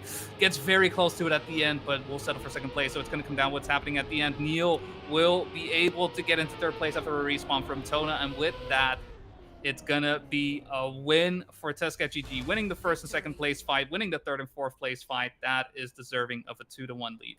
Yeah, very good late apex from Richie at the corner, the double left, following the bobsleigh at the very top of the track. That was beautifully executed. Was able to get the car to dive back in so late towards the apex to carry a bit more momentum than what Aurel could muster, thus allowing him to retain the lead all the way to the end as we start round number 2, and everybody's still packed up within 70 milliseconds of each other, as we do see Neil getting very close to hitting the outside wall on the way to checkpoint number 3 and 4. And it will be Aurel, the end of Sector 1, leading with a 24.918 speed at checkpoint 5. Here is the jump transition to the ramp, where we saw both Neil and Tona respawn this time, both make it clean, and are still very much in the mix. 1/10 between first and last as we avoid barely clipping on the edge of the hole from Neil, as we do see Richie going a little bit wide on the entry to checkpoint 8, 44.105. The split at the end of Sector number 2, and now Neil making a charge to the front of the field to checkpoint 9 before the ice slide. The American leads by 68 milliseconds, and Aurel loses the grip in the middle of the ice slide, so it's going to be done and dusted for Aurel. Tona under threat from Richie, trying to pile the pressure on the Tesca player and trying to go for second place and even the lead. It's not going to be enough for the lead, but just enough to deny the ace for Tesca GG. Neil wins individually with a .998, whilst Tona will be logging in a .021. Yeah, Lion Coast once again, despite a great resistance coming in from Tona right there, in the same situation as they did on map number 1. 2-4 in favor of Tesca GG, and that is the tricky part, right? They need to be able to link up. They need to find themselves, find each other in these rounds. First round, it was Tona having the issue with the transition. Second time around, it was Aurel having issues making his way around the bobsleigh turn. And it is very much a question of whether or not they will be able to link up, whether or not they'll be able to find themselves together at that finish, right? We have seen it time and time again in these 2v2 competitions. Yes, you can have the one player, pulling their weight, and then the other one does, but you got to do it together. You know what? When mistakes are happening on your opponent's side, that is exactly the momentum that you need. That is exactly why you need to stick together. We've seen that from teams like Big. We've seen that, happening, how much that helps when a mistake does occur. And Neil and Richie both down by a full second. Tona needs to stay alive, goes a bit too high. That is an opportunity for Tesca GG to mitigate the damage. Neil is there to do exactly that. Richie now also coming back into a fold, and from an ace, we move into a draw. Unfortunately, Tona unable to make the bobsleigh slide in the way he wants it to, and so the gap remains at 2, and Lion Coast will be stuck with 3 points instead of gaining 3 3 points. Such a shame for Tona. I was actually seeing that from his perspective. He lost the slide midway through the corner, and that sent him a bit prematurely towards the outside wall without anything to do for him to compensate for that or even try to get his car back in the right direction, which led him to clip at the very top with the rear wheels and thus completely fall out down to third and then down to fourth to even more aggravate the situation of Lion Coast, adding insult to injury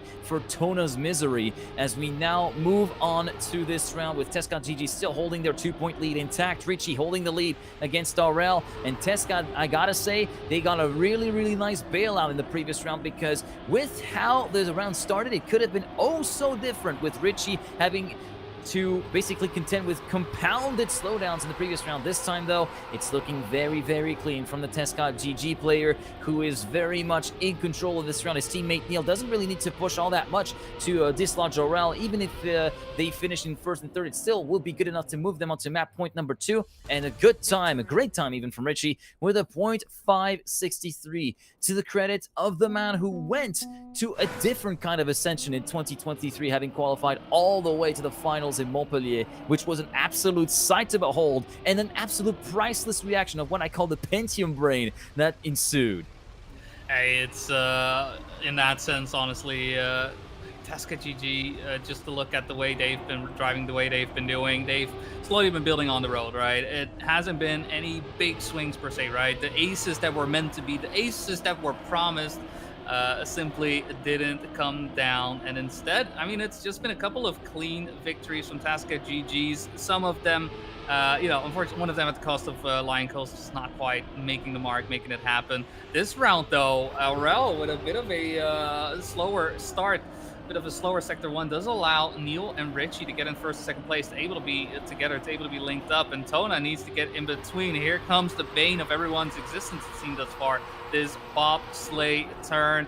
Tona does keep his wheels in, goes nice and high, but unable to manage the speed, and Richie and Neil looking to close it out real quick, just like that. 10-4, Roger, it's going to be Tescott GG picking up track number 2. Track number 2 being picked up by Tescott in quick succession on the first of their own map picks, very much looking to cement their status as a force to be reckoned with in this global playoffs and saying, hey, there's not just Puff Bros, we also matter too in NCSA. So they're really showing that in a very big manner as we go on to Ellipse for our next map. And trying to look at the times, 0.585 for Tona, 0.685 for Aurel. And yeah, clear pace advantage in theory for Team Tescott GG. Neil on a 0.565, just ahead of Tona. But Richie, a 110.315 for the Frenchman, merely 300ths away from Massa's record. This is going to be looking very hot if we're able to get anywhere close to that level of pace, as the map is starting right now with round number 1. Yeah, round 1 on Lion Coast, having to, pretty much find this win from behind, the reverse sweep, as I love to call those out. Needs to happen right now for Aurel and Tona. They have been able to show off what they've got, right? They've got the rounds, but it's really a matter of linking them up. It's a matter of stringing those wins together is what's been lacking thus far. And Tescott GG's win streak thus far hasn't been stopped. A mistake on Richie, though, may be the start to launch off this campaign of wins on the side of Lion Coast. Aurel and Neil in a fight for first place. Aurel will be able to get past Neil on the plastic Tona, now also looking to get in the weed of things. Neil having some issues, having to release, having to let go of his position, and Tona and Aurel, bit of a clip from Aurel. I wanted to say put themselves in ace position, but Neil is back in action. He says, no sirree, you make a mistake, I'm back in it, just like that. Aurel having to concede that second place, and with that, Tona in first will mean it could be a victory, it could be a lead for Lion Coast right here, right now. I believe this is actually their first time leading in this match, and with that 2-1, finally Lion Coast able to get something in their favor. This is the spark that they need to actually capitalize on now. If they can find some ember to ignite with that spark, and that ember would have to come in the form of more round wins here on Ellipse, and potentially a map win to try and get themselves back in the good books for a potential retaliation to Teskad's winning ways, as we do see Richie again at the lead of the field with a 23.452 split at the very end of sector number 1, looking very good, less than a tenth away from the splits of Masa's world record, and in checkpoint 6 it's looking like a .454 is very good. Aurel going a bit too wide, forced to go outside the pole and not inside at the exit of checkpoint 6, and we were talking about Richie doing good work. Well, he has to do good work now because Neil has suffered a bit in the middle sector and has been forced to respawn. He finds himself 6.8 seconds down compared to his teammate, some 6 seconds down compared to Aurel, and that gap is set to widen with another few respawns, this time being a standing respawn, judging by how quick those indications came up on the screen. But Richie here to anchor the fort for Team Teskad, having them ride the wave a little bit, ride the tide that Lion Coast is starting to try and get them to get overrun by. 110.648 for Richie, half a second ahead of Tona. This is a very, very solid round, all things considered, for the man from Teskad GG. Aurel in third place, and Neil, with 5 seconds to spare, will reach the finish line. The score still in favor of Lioncast, 3-2. Yeah, making sure the gap, at least at one point. I mean, at the end of the day, you could say you could draw after draw after draw after draw, and you could win the match that way.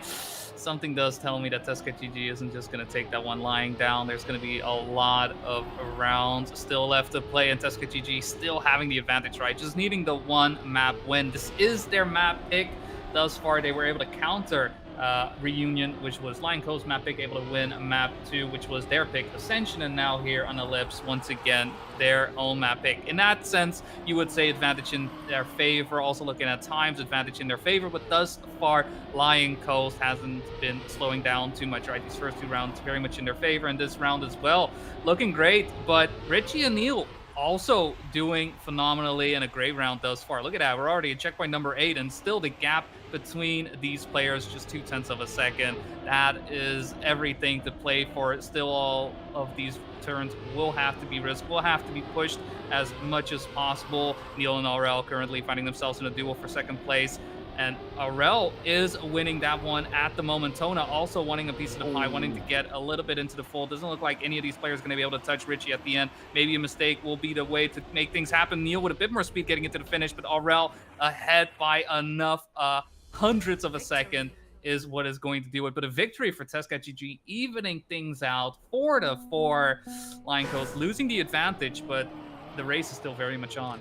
Yeah, and they're still hanging on right now, Lion Coast. They're still trying to figure this one out, trying to find a little bit of an aperture to try and get away with the potential map win here on Ellipse. A little wall brush from Aurel. How did he get away with that? We also saw the car somewhat jolt toward the inside of the corner. I wonder how that was. If that wasn't a wall touch, that must have been a very, very well-timed correction on the brake, because that was insanely close to being a slowdown. Catastrophic for Lion Coast, but Aurel made sure that this did not happen, and he will be continuing to fight tooth and nail versus Neil in the lead, and will be shadowed by Richie, who himself is shadowed by Tona, who's made good work to catch up in that second sector to the man from Teskad GG. But now Neil leads the charge at the entry to sector number 3. Checkpoint 10 will be a 52.053 split for Richie. Neil trying to go for a wider set onto the box slide. Great corner on the drop down afterwards from the American, who's still very much in the wars versus Aurel and Tona. Nobody's safe from each other just yet. One final corner to go. Aurel versus Neil towards the line. Neil has got the gap by just 14 milliseconds and will allow Teskad GG to make the first strike towards their first match point attempt. Yeah, and that will mean Teskad GG making it into day number 2. They could do it in just one round, but that was a close one, to be fair, right? That was an ace, but that ace came down 200ths of a second. Does look like after a small touch happening on the side of Neil, though, it's not going to be able to be closed out, and in fact decides to go for a little bit of grind in the background of things. Richie has to do what he needs to do, which is first place, make sure that that gap that they fought so hard for in that previous round still goes in their favor. Respawn from Neil we see pop up as well will mean that this is going to be a 2v1 fight. Lion Coast in the advantage, but not in terms of position, just in terms of numbers. And the numbers is exactly what they're looking for. The numbers that they need to pump up. That 4-7 is not what they're looking for. They want to make it 7-7. They want to get ahead of Richie. They have that potential. Just need to hope, need to make sure that either Richie somehow makes a mistake along the way, takes the line a little bit less risky, anything along those lines. But for now, Tona unable to match the pace that is being put down at the front, and so we will make our way towards the finish line. Aurel has been able to overtake Richie, but will it be enough towards the finish line? Yes, it's going to be that. Almost 300ths of a second actually between the two players. Lion Coast able to get the victory out of it, but still match point going in favor of Tescat GG. Scary. Yeah, this is scary, but could have been a lot worse had Richie managed to get the overtake done on Aurel at the very tail end of that round. So Lion Coast very much in a bit more of a palatable quote-unquote situation. I mean, it's very difficult to judge the situation as palatable whenever you're on the receiving end of an enemy team that is looking to be on absolute peak form at the moment, with Richie managing to get himself really, really nicely set up to actually carry the team forward. And Neil, despite having had some troubles, also had his moments to shine, and he's managed to shine whenever it counts, as we do see display of 0.429 for Richie, looking very good, but Neil unfortunately clipping at the very entry into checkpoint 6, will be leaving his teammate all on his own to try and fight at the very most for a draw, or at the very least for a second place, which would allow Lion Coast to bridge the gap back down to a single point, although Richie will be looking very much towards not letting that happen, and it looks as though that will not happen, as Tona has already clipped the wall very hard into the no-break section, allowing Neil to come back, potentially a victory on the cards, as we do see Aurel taking advantage of a huge slowdown from Richie to move up into the lead of the race. Tona now managing to threaten Richie for that second position, but he's a little bit too little too late for the Frenchman, who has to concede to his fellow countrymen that second place, and it will be 9-8, still in favor of Tescat, but Lion Coast being thrown an unexpected lifeline in the form of Richie having slowed down dramatically at the exit of checkpoint number 11, and now we might be on course for an overtime with how everything has shaken up so far. Yeah, it's these last couple of rounds haven't really been proving that favorably for Neil, just finding himself along the midway point of the track, just making a mistake here or there and unable to fully support Richie, making it a very, very hard position for Tescat GG. Technically, they only need the 1 point, but it's not quite enough. As you say, overtime is looming, is waiting. A victory for Lion Coast will put both teams on 10-10, and then it is sudden death between the two. We'll see, though, if they'll be able to link up, if they'll be able to make that happen at first and third position, because at the moment, Tona has been in fourth place for most of this round. Needs to find some way to get by Richie, Neil, Aurel, all pretty much side by side, hugging each other. If not for the fact that you could drive through cars, there would be pieces of cars all over the place. Aurel has been able to shake things off here, has been able to get in first place. Tona also in third. Neil, as well, yeah, that's going to be it. That's going to be it. Richie didn't have the speed towards that final part, and so our first overtime is here. Lion Coast was able to bring it back from the brink of defeat. They need this overtime to go their way, otherwise it is still GG. Over the course of the last few rounds, Lion Coast has wiped the slate clean in terms of their gaps compared to Tescat GG. Are they able to pick up the chalk this time and actually strike in their name versus the American-French duo that is currently at the helm of this matchup? If Tescat GG does get the victory here, it is all over for them. They will be through to day 2, but Tona and Aurel want to keep the dream alive for one more map, as we do see Neil streaking ahead in the lead by 1/10 of a second compared to Tona. Richie and Aurel battling against each other for the benefit of third position. Neil still very much sitting pretty with that 1/10 of a second gap heading into checkpoint number, heading the hairpin, as Aurel loses a significant amount of time and drops back down to last place as we head into the no break section. Tona mixing it up with Richie for second position, but Neil having taken advantage of what's happened behind him to pull the gap up to 0.2 of a second. Now Tona trying to go for the double apex slide at the drop down in TP11. It manages to go up into second place ahead of Richie. Now trying to fight against Neil for the lead, but goes a bit too wide in the entry to checkpoint number 13. And with this, the match ends in a 12-11 score on Ellipse for Tescott GG, who claimed the match 3-0 and thus will make it through as the second NCSA team qualified for day 2 of the global playoffs. Yeah, making it that Lion Coast suffers their second loss in the Swiss, and so it is make or a break. RL and Tona doing a phenomenal job. It feels like one of those situations where, yes, the scoreline is 3-0, but honestly, I don't think it had to be 3-0. There were so many opportunities, so many ways, and so many moments in which we saw the duo prove themselves to, be deserving of a spot. It just so happens that in this situation, Tescott GG simply was the better team, and so they are able to move on to day number 2. They are done for the day. They can take it easy. They can breathe a sigh of relief. But Lion Coast, they are on the button, and we'll see if they still have enough in the tank to make things happen in their next matchup. We'll see, though, if we already know some of the things that happening in the meantime, because even though this was trio, this was a bit of a long one. Yeah, it was a bit more drawn out than what most trios have been going for, and we do have a couple of results to actually forward to you, and I think we should be showing these to you in a few seconds. But first of all, it was Team Boca who came away as the winner ahead of Team Jetlag on a 3-0 scoreline, and we have our next eliminated team, and it is going to be Dawn losing against Walsian 3-0. Warsaw and Skandir out, having lost to Wiggity and a Bad PC Gamer, who are the starting players for Walsian in this particular global playoffs day 1. That is a shocker. I was expecting Dawn to be a lot more on the up and up and a lot more fresh and ready to actually show that they wanted to go to day 2, but no, it seems as though it didn't click for the French-Belgian duo. Yeah. Especially, Skandir Warsaw, strong duo we've also seen in the past. I suppose, round 1 maybe showing signs of slowing down here or there, but still able to perform quite well. But from that point on, it does look like they have been suffering loss after loss. And as you say, right, this will be the end of their run in this global playoffs number 1.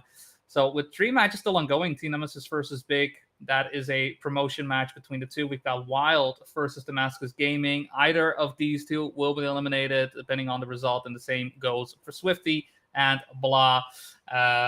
Which at the moment, just taking a quick look, while Damascus still a close one, 1-1. Swifty Blah, I know it's on screen, 2-0, and we have Nemesis versus Big, 1-2 in favor of Big. If you're wondering, like, hey, how do you know all these scores? What are you talking about? esports.trackmania.com is where you can find all of this information. Not just that, any other streams that are ongoing from other organizations, right, covering their journey in the World Tour. So just heads up for those who want to stay in touch and want to be close to the floor when it comes to the results of this. But with round 4, getting to a draw in our match here on stream, unfolding in a 3-0, we are getting to the final part of the Swiss. We've got one more match remaining. It's going to be 2-2 for any of these teams that we'll be seeing. We've got 3 spots remaining once we conclude round number 4. And I mean, I'm just looking forward to seeing who makes it in. Yeah, same. I'm looking forward to see who makes it in. Already, we know that some of the teams who are going to be making it in, courtesy of those results with Jack Lag, Lion Coast, and Walsian. And honestly, depending on the matchups, I would be really very much looking forward to see how some of the teams like Walsian have been performing, because that is an alliance between Wall Inspectors and Halcyon, for those of you who are wondering what the name is derived from. And I know I haven't really casted, I haven't casted in CSA myself because, some of the time zones don't really line up, but I did cast a couple of America's matches in another competition, and Bad PC Gamer especially was looking very, very racy in some of the matches that I was able to cast. So honestly, it could be very interesting to see how that American-Canadian alliance would show up and try to make themselves a way to voice their concerns and actually try to book their way to day 2. Seeing them for during the Americas Masters, that's where I've been able to see Yep, most of exactly. their play. Solid players. Unfortunately, like you're still dealing with a Carl Jr. in in these matches, so it's always hard to try and get the wins out of him. But even then, right in their matches, they've been looking great and making sure that they, got as far as they could, and at the same time here as well, right, they have another opportunity to shine, to show off what they've got, to get another NCSA team into day number 2 for round number 5. Again, we'll have some matches unfolding, but I think for now we'll be taking a bit of a break, make sure the matches will be unfolded, get the results tabulated, and figure out the last couple of matches for the Swiss round here, the Trackmania World Tour Global Playoffs. We'll see you guys in just a little bit. Go through the fire, brave the fire, yeah. Chasing something true, caught in a bind. Maybe undo. 'Cause when every core felt death and the silence could be better, every motion falling flat, had to leave you. Now you're tired, pulling me back like a fool, put you to work with the pain you left still fresh. I can heal you. I can heal you.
Feel like we're falling away. Maybe I just need to feel nothing to make it easier to turn away and leave.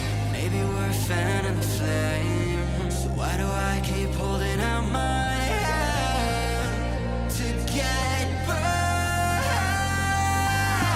I don't wanna clash anymore. I can hear the ghosts in the walls. It's telling me to run away, yeah. I don't wanna crash anymore. I can hear the ghosts in the walls. It's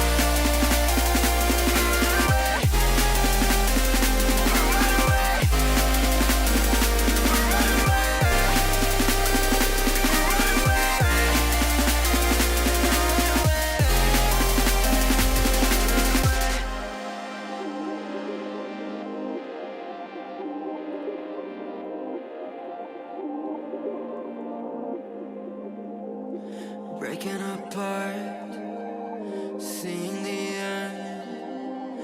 We have nothing to say. Maybe it's hard to understand that there's nothing left to fight for, and there's nothing left to say. I don't wanna crash anymore. I can hear the ghosts in the walls. It's telling me to run away, away, yeah. I don't wanna crash anymore. I can hear the ghosts in the walls. It's telling me to run away.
Just break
my heart.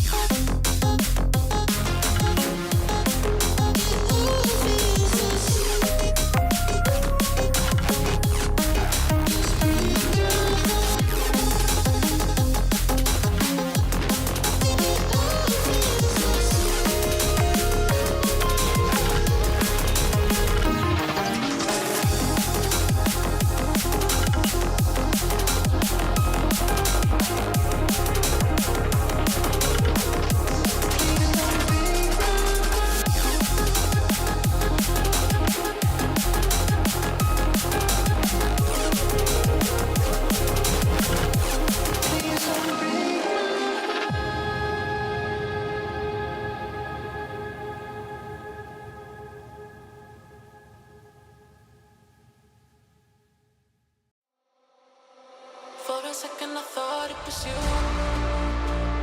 Thought it was you. Thought it was you.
touch.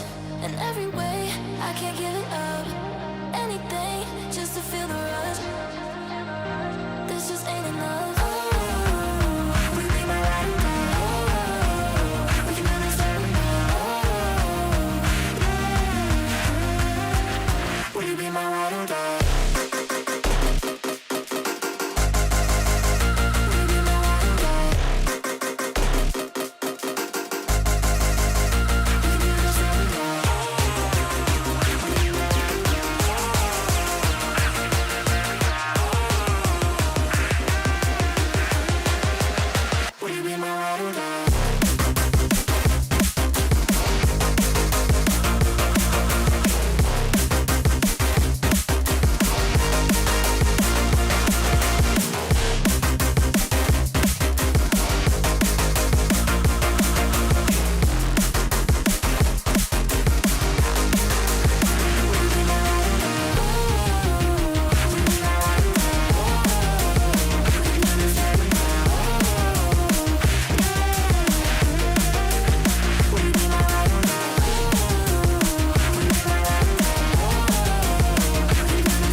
And with that, welcome back to the stream, everybody, for the fifth and final round of the Swiss stage. In this opening day of the Global Playoffs #1 for the 2025 Trackmania World Tour, we are, we are just waiting for the servers to be spun up, essentially, and our matches of interest. Well, of course, these are the two matches that have been generated, and on our case, we will be following along Swifty, that is to say, Boss Bez and Ratchet, who are going to be fighting against Walsian, that is Wiggity and Bad PC Gamer, who have won their previous match on a score of 3-0 versus Dawn, may I remind you. So, yeah, I feel like this could be a little bit more interesting than what it might seem at first glance, although there might be some doubters, and I do understand the doubters in that sense. But, hey, give it a chance. Give it a try.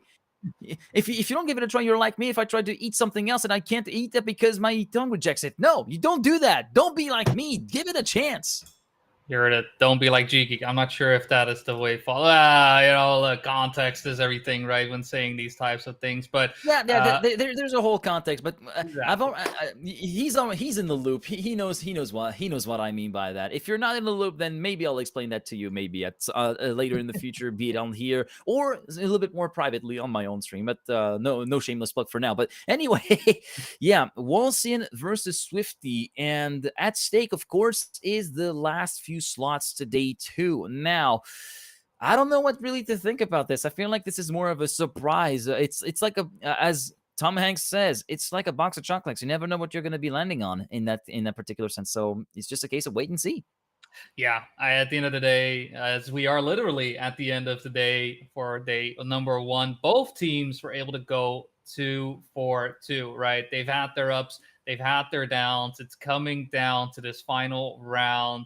It's make or break, and it's very much a question of whether or not Walsian will be able to make it happen, right? Get the NCSA power through, or is it going to be Swifty, right? Is it going to be MEA, right? Always Europe at the top. I don't know if that is going to be the case, but that is the big question. Ratchet and Boss versus Bickety and PC.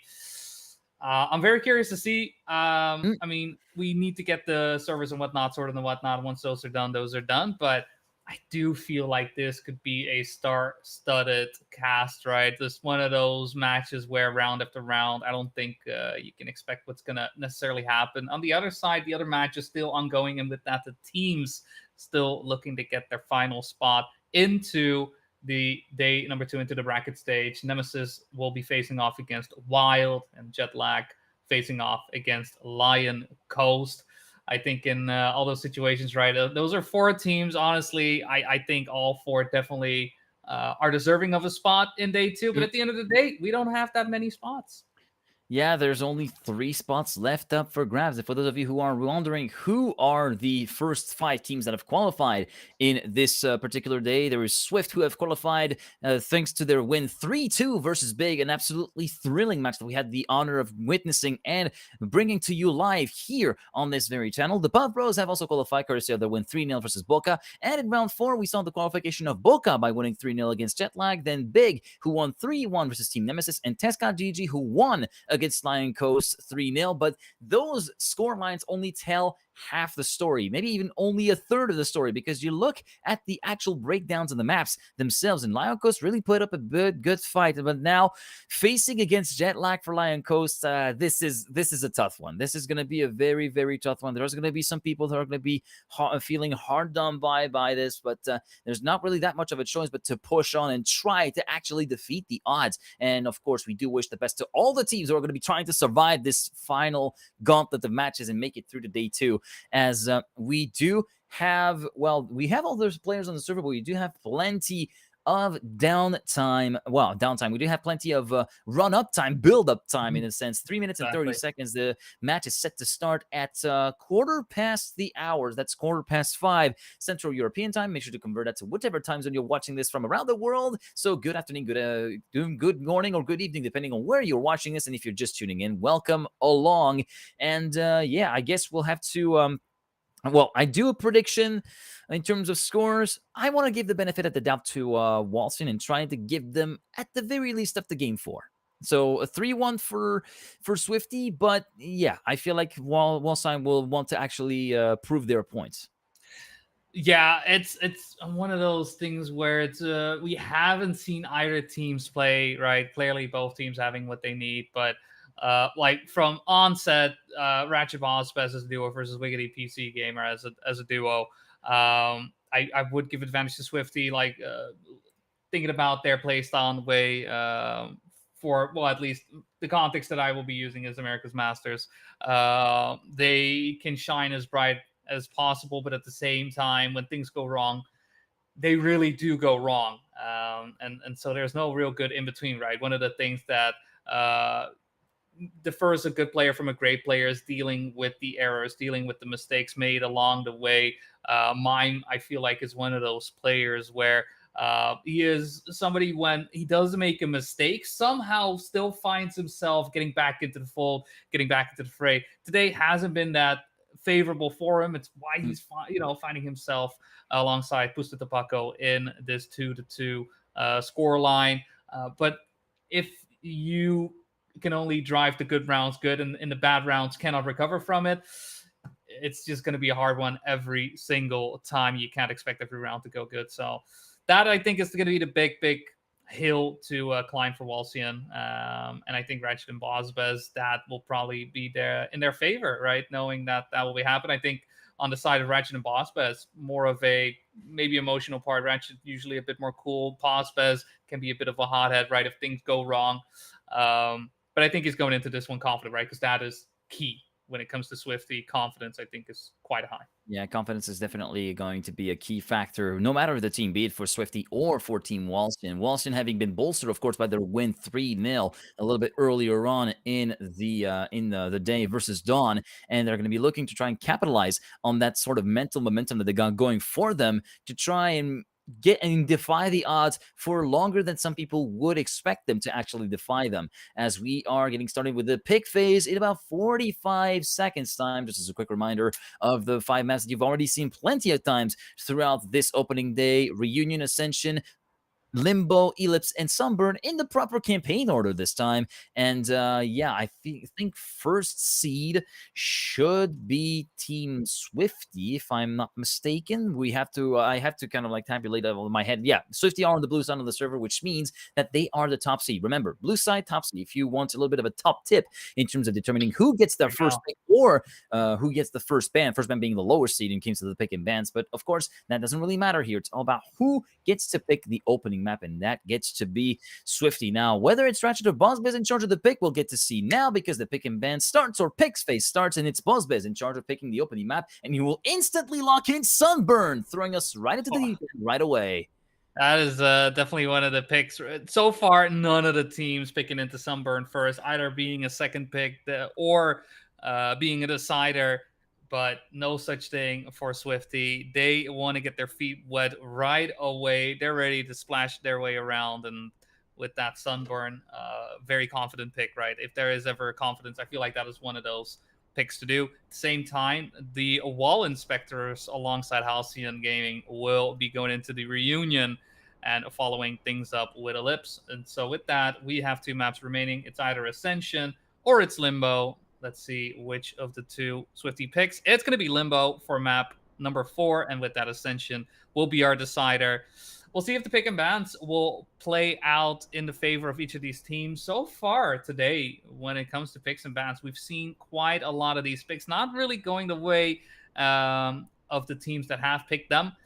That is sometimes how it goes, but that just goes to show how practiced, how well everybody is playing on each and every one of these tracks, that even though you're not picking that map, you can see that teams are still performing phenomenally on those.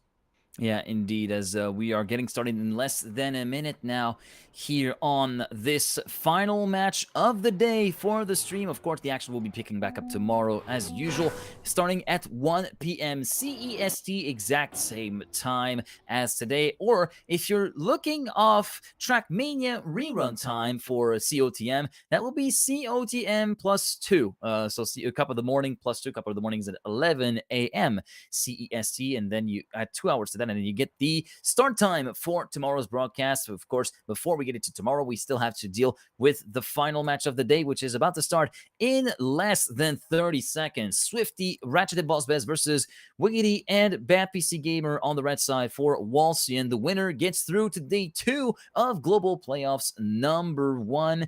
And yeah, I feel like this is going to be very interesting to see, and a bit of a discovery for me for Team Walston, having not really been able to follow all NCSA all along. I did have an idea of the pace from the Puff Bros or from people like Tescott GG, being able to catch glimpses of that. But for Walston, it's a bit more of a discovery for me, and I'm guessing for a lot of other people as well. So grab a beverage, grab your 1 liter water bottle if you may so inclined, get yourself a comfortable snack, and get ready for the match that starts now.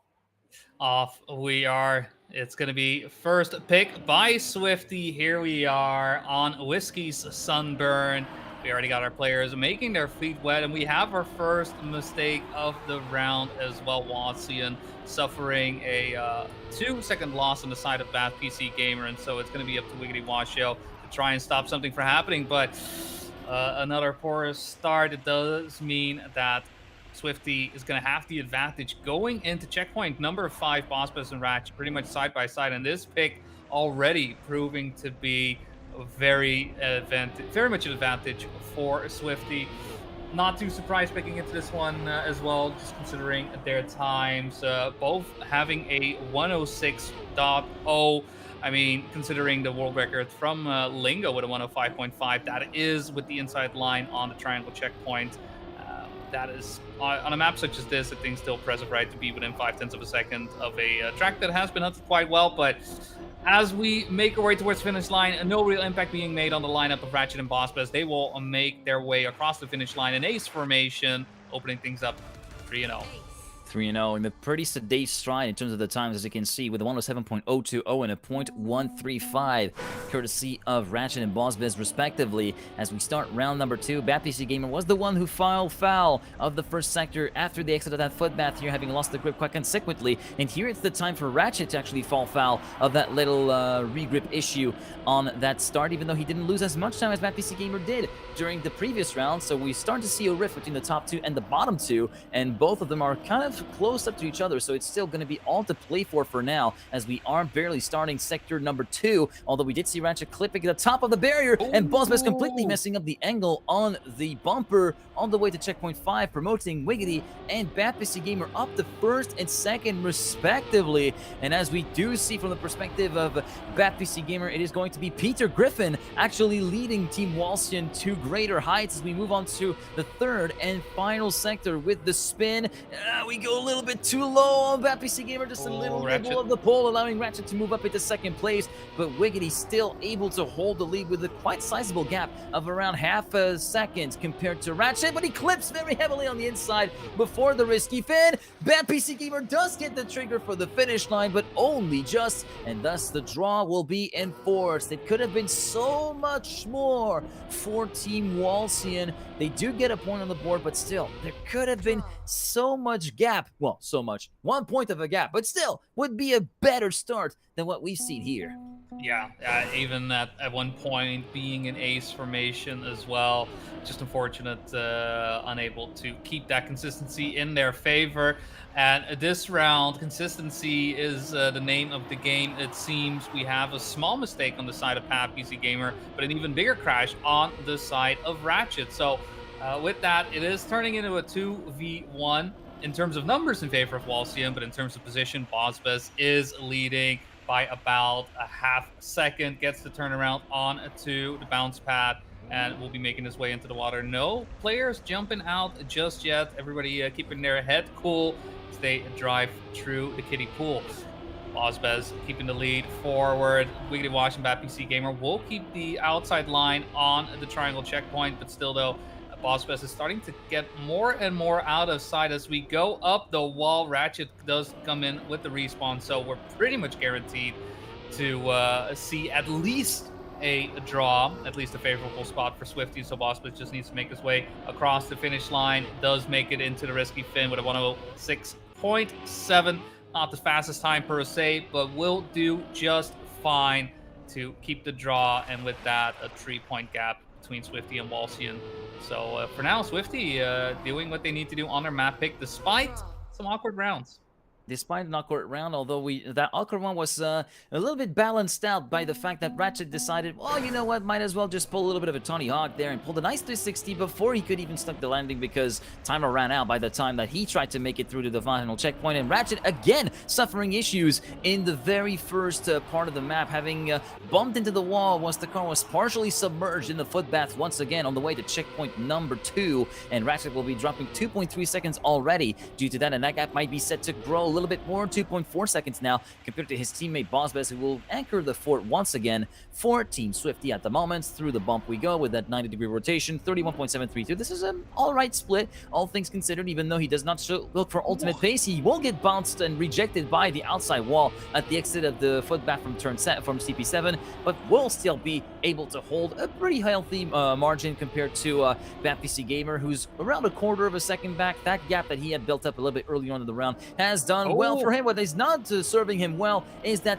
wonky exit from the transfer after the ice slide, dropping down the second and allowing BatPC Gamer to potentially secure a victory in the round for Team Walsian. Through the risky fit we go. The Canadian makes it through with a 107.238. BossBez finishes 6/10 flat behind BatPC Gamer, and then 1.1 second further behind. Wiggity manages to cross the line in third, so Walsian does start to bridge the gap. 6-4 still in favor of Swifty, but Walsian might be taking advantage of a little bit of a either slaps in concentration, maybe a little bit of fatigue setting in for Swifty, because let's not forget we've been playing since 1 p.m. this afternoon, so for some it might start to get a little bit much. And even with the ambient heat, even though for some we may not be in a heat wave right now, but still we're in the summer, so heat can have a little bit of an impact, although maybe not negligible if you have the sheer willpower that some of these players have. These guys are forged in the hottest of fires. A little bit of sunshine outside isn't gonna hurt the star-studded players. You can see right here. This time around, though, with Ratchet not having that early mistake, able to get into this top tree and very much close to his teammate BossBez. BatPC Gamer, only one at the moment, able to get in between the ranks of Swifty. Wiggity Wash traveling behind just a little bit, so it's going to be a question of whether or not BatPC Gamer will be able to stay in between, make sure that if there are points lost, it is the most minuscule of points. BossBez has been leading this round the entire way through, but with an unfortunate clip at the end, BatPC Gamer will be get in. Ratchet misses the risky Wiggity fin. response. Wiggity with a respawn, oh my word, and Ratchet and BossBez do come in second and third place. BatPC Gamer doing what he needs to do. Gets the draw out there. Yes, it's going to be track point for Swifty, but it could have been so much worse. And instead, making the best of a bad situation, Walsian is still in it. Oh, never mind. No, anymore. Oh, sorry. You had to punctuate that phrase to be BatPC Gamer full stopic. Like, there was no crumple zone in that car. There's no crumple zone in that Trackmania car. So, unfortunately for that driver, yeah, he's going to have a fair bit of a concussion for BatPC Gamer. 5.8 seconds the gap now for the Canadian compared to the leader that is currently BossBez. BossBez leading his teammate by 0.3 of a second as we come into checkpoint number 5, and it will be a 31.565 split, which is all in all very good, although we did see, unfortunately, the car kind of slide out through the footbath section and thus coming to a crawl into a stop eventually as he tried to make his way to checkpoint number 7, leaving Ratchet in the lead. Wiggity had a little bit of a bounce from the rear axle, transitioning out of checkpoint number 8, and he will be tackling head on the pole at the exit of that transfer into the ice spin, and will be dropping quite significantly down compared to Ratchet in the lead. Wiggity, Ratchet forced to respawn, promoting Wiggity up into the lead of the race as soon as I say that, so it will be yet another drive forced by Team Walsian at the end of another chaotic round that seems to be keep on getting delivered in this particular day 1 of the first global playoffs. I'm even struggling to form proper sentences at the proper speech rates for Native American speakers because there's just so much stuff going on. That there is Swifty. My brain's starting very to much kind of going to overload from seeing some of these shenanigans. Not gonna lie. It's one of the very odd rounds where Swifty seemingly, having the upper hand and then somewhat fumbling it at the end, right? Not be able to keep the focus for the full minute that these rounds are going, which is understandable. There's a lot happening in this track, a lot of things to navigate to make your way around, and because of that as well, Walsian, despite this round not being able to quite match it, have been able to stay close. We're going to watch with a respawn though. That may be the opening that Swifty needs. I mean, they already have the lead. Bospez goes for the inside checkpoint, whereas Ratchet goes outside, loses a lot of speed entering into the eye still though, with Ratchet in first place. That could still be enough for Swifty to win it right here, even with Bospez having an awkward line through the bobsleigh. But Ratchet, his Achilles heel has been descending every single time. It seems like this hasn't gone well these last couple of rounds. This time though, he has to line up, he's set up the aim, and it will be enough. After a bit of a tough last couple of rounds, Swifty is gonna come out on top, winning map number 1, 10-7. Not sure if Sunburn was the right one to kick things off with, but at least we got it out of the way. Maybe that is the reason they went for it, and so we'll move on. Probably. For map number 2. Probably. Seeing what happened on some of these rounds, it's probably for the best that this map got picked early, because that means it's now completely done and dusted. We don't have to deal with it in this opening day for Team Swifty, nor for Team Walston for that matter. And we're going to be moving on to Reunion for our next map. Bospez with a 107.368 PB, 0.215 PB for Ratchet, Bad PC Gamer 0.382. Not bad, not too shabby. Wiggity a little bit further away with a 0.645 as the personal best on this map. Of course, on the official leaderboards that can be consulted in-game if you play the map, or courtesy of Trackmania.io, which is a wonderful, wonderful site if you want to take a look at the campaigns and all the different times, and also grab the ghosts for yourself if you want to have a little bit of a look at them whenever you try to dissect the maps in the media tracker. In the meantime, round 1 of map 2 is underway, and we're following along with that PC Gamer for now. His teammate Wiggity is a little bit by the wayside, as you can briefly see from the perspective of Bad PC Gamer, who's going to be mixing it up with both Bospez and Ratchet, and Ratchet will be the first to fall foul of the wood and hit the splitting brick in the middle, as Bad PC Gamer has fallen a little bit behind his teammate in terms of speed. Exit of turn checkpoint number 4. Checkpoint 5, it will be Bospez leading with a 27.772, but a very, very awkward landing, teetering from one side to the other of the car through the dirt, and promoting Bad PC Gamer on the verge of rolling over into second place, and Wiggity into the lead. Bospez with it all to do with one sector left. Can he catch up 3/10 though? That's going to be the big question. Bad PC Gamer makes the job a lot easier for him at the exit of checkpoint 9, and actually Wiggity looking to be a little bit shaky as well, and Bospez goes back into the lead with one fell swoop just like that at the snap of a finger. But Bad PC Gamer is not taking this one lying down, tries to challenge the British mouse player, but it's not going to be enough just yet, and that will be a draw enforced by Bospez by the skin of his teeth. 30 milliseconds after a round where everything that wanted to go wrong did go wrong. It was very much the manifestation of Murphy's Law in Trackmania form. Yeah, for some reason, it's just not coming together. Like, this has been the second round in which Walsian could have gotten an ace in, and where on that first time around, it just kind of fell apart. Just, I think, because of Sunburn being a bit too, Techno maybe a bit too demanding.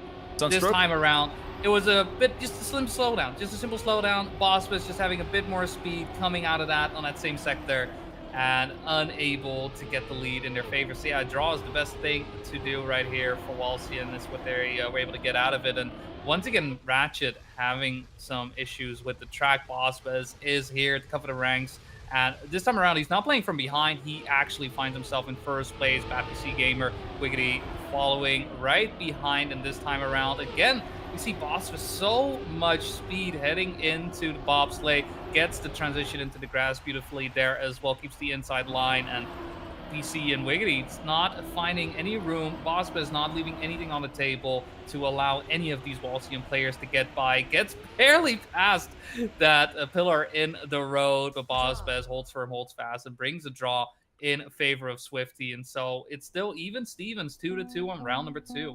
Yeah, still 2-2 in round number 2 on map number 2, as a matter of fact. And yeah, you were saying maybe a bit too much demands from Sunburn, which might have dented the energy levels of Swift, as we do see a little bit of a wall brush from Bozbez on the way to checkpoint number 2 there, allowing Ratchet to move up into the lead of the race. Let's hope that the first sector goes all well and good for the German, and it does appear to be going that way as he continues to lead quite prominently with a 2/10 gap over Wiggity and BapPC Gamer, who are tandeming this together at the present moment. 29.745 the first plate, although we do see Ratchet going a bit wide in the dirt into checkpoint number 6. Oh, and a huge slowdown from Wiggity, who might have just braked on purpose to try and avoid hitting the wall, because that's where he was heading to as he was entering the glider. Ratchet still very much in the leading position with a 47.468 into checkpoint number 9, and BapPC Gamer can't really do anything at the moment to stop the German, who has a very hot exit of the bobsleigh, and he goes careening into the outside wall, and both of the Wallsim members are promoted into the top 2 positions, and that will secure the ace for the American-Canadian duo. 108.132, half a second clear of Wiggity for BapPC Gamer. Wallsim takes the lead, 5-2, and this map, Sunburn, that was our opening map, might have provided a bit more of a stun stroke to Team Swifty than they might have bargained for. Yeah, it was bound to happen with the way these rounds were going. PC and Wiggity able to be together in these rounds, even with the third round, right? Just seeing that the lineup wasn't quite correct, slowing down just a little bit to make sure that you at least stay somewhat close. And at the same time, again, we have another round where a Swifty player is down pretty early on. Last round that was Bozbez. This time it's Ratchet falling behind. And again, pressure was on Bozbez. Bozbez here having to play some defense, and where in these previous couple of rounds he was able to hold that up. At some point, you know, the other shoe's got to drop. You can't keep this up forever. Usually there is going to be some mistake, right? Some type of error that will allow your opponents to get into it, especially when they are able to stay together as much as they have. I mean, right now, even with the gaps being as big as they are, there's still some pressure on Bozbez. There's still a lot of speed going through. Any mistake could allow Wallsim to get into a more advantageous position that they already find themselves in, currently up 5-2. This is drawn positions. First place Bozbez, fourth place Ratchet, and Bozbez looks to be surviving, making his way through the track. Very curious to see which time he is going to be putting down here. It's going to be a 107.355, driving an online PB with that as well, about half a second away from Bren's world record. So yeah, even with that, all that said, sometimes players just be fast, Joe. Yeah, sometimes players just be fast indeed, and yeah, that anchor is very solidly dropped to the bottom of the ocean, of the seafloor for Team Swifty with whenever Bozbez is up on there. But now that anchors have been lifted up, as Bozbez has completely flunked the entry into checkpoint number 1 with a very hefty clip into turn 2, and now another clip into the little pinch in the road before the wood of checkpoint number 3. In the meantime, it will be Ratchet and Wiggity who left on their own to battle it out, because BapPC Gamer barely brushed the wall at the exit of the ice, and that means we're now firmly into a draw situation with potentially another battle brewing for third place if BapPC Gamer's momentum continues to wane. In the meantime, it will be Ratchet still leading by 3.5 of a second compared to Wiggity. Wiggity doing his best to try and catch up to the German from Team Shift. Right now, the split 47.568. It's a little bit slower than what we've been accustomed to so far in day 1 here on Reunion, but that's pretty much par for the course considering what's been happening so far in this round. And Wiggity just will be content to try and enforce the draw with that second place and have BapPC Gamer following him along in third position. BapPC Gamer has got quite the lead up to Bozbez, almost a second of a gap between the two, and thus it will mean Wallsim moves on to map point number 1 of 7-4, Ratchet clocking in at 107.785 in a round that looks a bit more sedate, but that was very much due to the I'm starting to completely lose it out. I'm very sorry about this. It's all right, guys. You get the idea. There was a lot of mistakes happening left, right, and center, and one of the key factors was Bozbez, which was the heavy carry for Team Swifty so far, has been completely MIA in the previous rounds. Yeah, and that's, I think, has been the biggest issue for Swifty here on Reunion. It's just every single time there is some error, either Bozbez or Ratchet, quite early on, finding themselves down and out, and Wallsim can put up the pressure, right? Can push to make sure that things go in their favor. This time around, much of the same occurs a bit later on, but it just doesn't seem like Bozbez and Ratchet have to focus at the same time, right? They both have been able to drive some good rounds on this one, but it's just been one good round and a bad round, then one good round and a bad round. And every single time that they manage to link up, something goes wrong, something goes poorly. Bossbest driving a good time here, right? A 107.5. But at no point has Swifty found themselves in a position where they can actually challenge the position that Walston has put themselves into. They are still on track point, right? They need one victory, but I mean, with the way things are going, and again, an early mistake, Bossbest clipping the outside. Walston is, like, to a certain extent, feel like it's being gifted to them.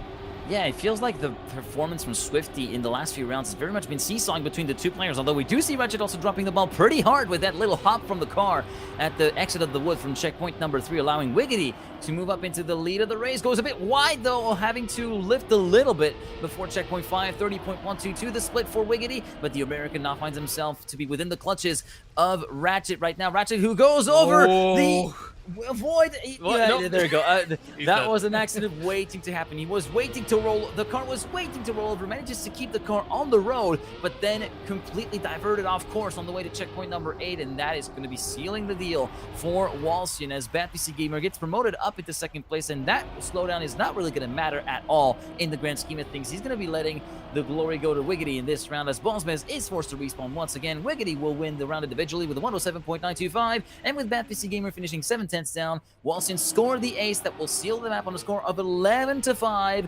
Walston picks up Reunion and are back on an even footing versus Swifty, 1-1. Yeah, and 2 aces in favor of Walston, and honestly, most of these rounds feeling like they were on the cusp of aces when they weren't, right? So many of these draws came down to a mistake on either Ratchet or Bossbez side, and it was a matter for Wiggity and PC to make sure that they stay solid, right? Just drive the race that you need to drive. They did so phenomenally, right? They did make a couple of mistakes here or there. We're all human. That is A-okay. But when it mattered most is when they performed, and that is not what Swifty was able to do. I don't think they're going to be happy with the map number 2, and that's definitely one of those things. You're getting tired. You're playing match number 5. You're in the 3rd round. It's 1-1.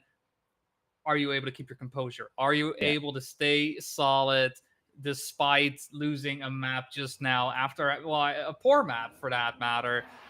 It's not as if they don't have the skill. It's really a matter of mentality, and I'm very curious to see if they will have what it takes to bring it home here. On map number 3, it's going to be Ellipse, and unfortunately, we do have an early mistake from Ratchet, but another mistake coming in on the side of Walston. Wicked Watch falling behind, so it's going to be Bossbez versus PC here on round number 1.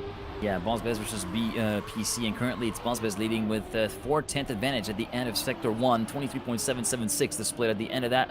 We are not going to be setting the world alight with those kinds of split times, but that is not what matters the most for Team Swifty at the moment. What matters is that they're able to put the events of Reunion behind them and try to claw back some momentum by picking away Walston's second map pick here in this best-of-5 series to prevent the going from getting any tougher and try to advance into map 4 with a bit more of a better position and something that can be salvaged as we go onto sector number 3 with the bug slide, and it's going to be Bossbez continuing to lead quite convincingly this round by half a second, 6/10 now compared to Wiggity, who takes advantage of Bad PC Gamer's wide line through the double right after the drop down from TP11 to move up into second place, and it will be the draw being enforced by Bossbez with 111.562, 8/10 clear of Wiggity Wash, who himself was a couple of hundreds clear of Bad PC Gamer. Ratchet finishes in P4, 2.5 seconds behind this particular teammate. 1-1 at the end of round 1 for Ellipse. Yeah, and with that, the streak of losing a player along the way is continuing for Swifty. They very much need just one clean round from both players just to, bolster confidence, bolster momentum.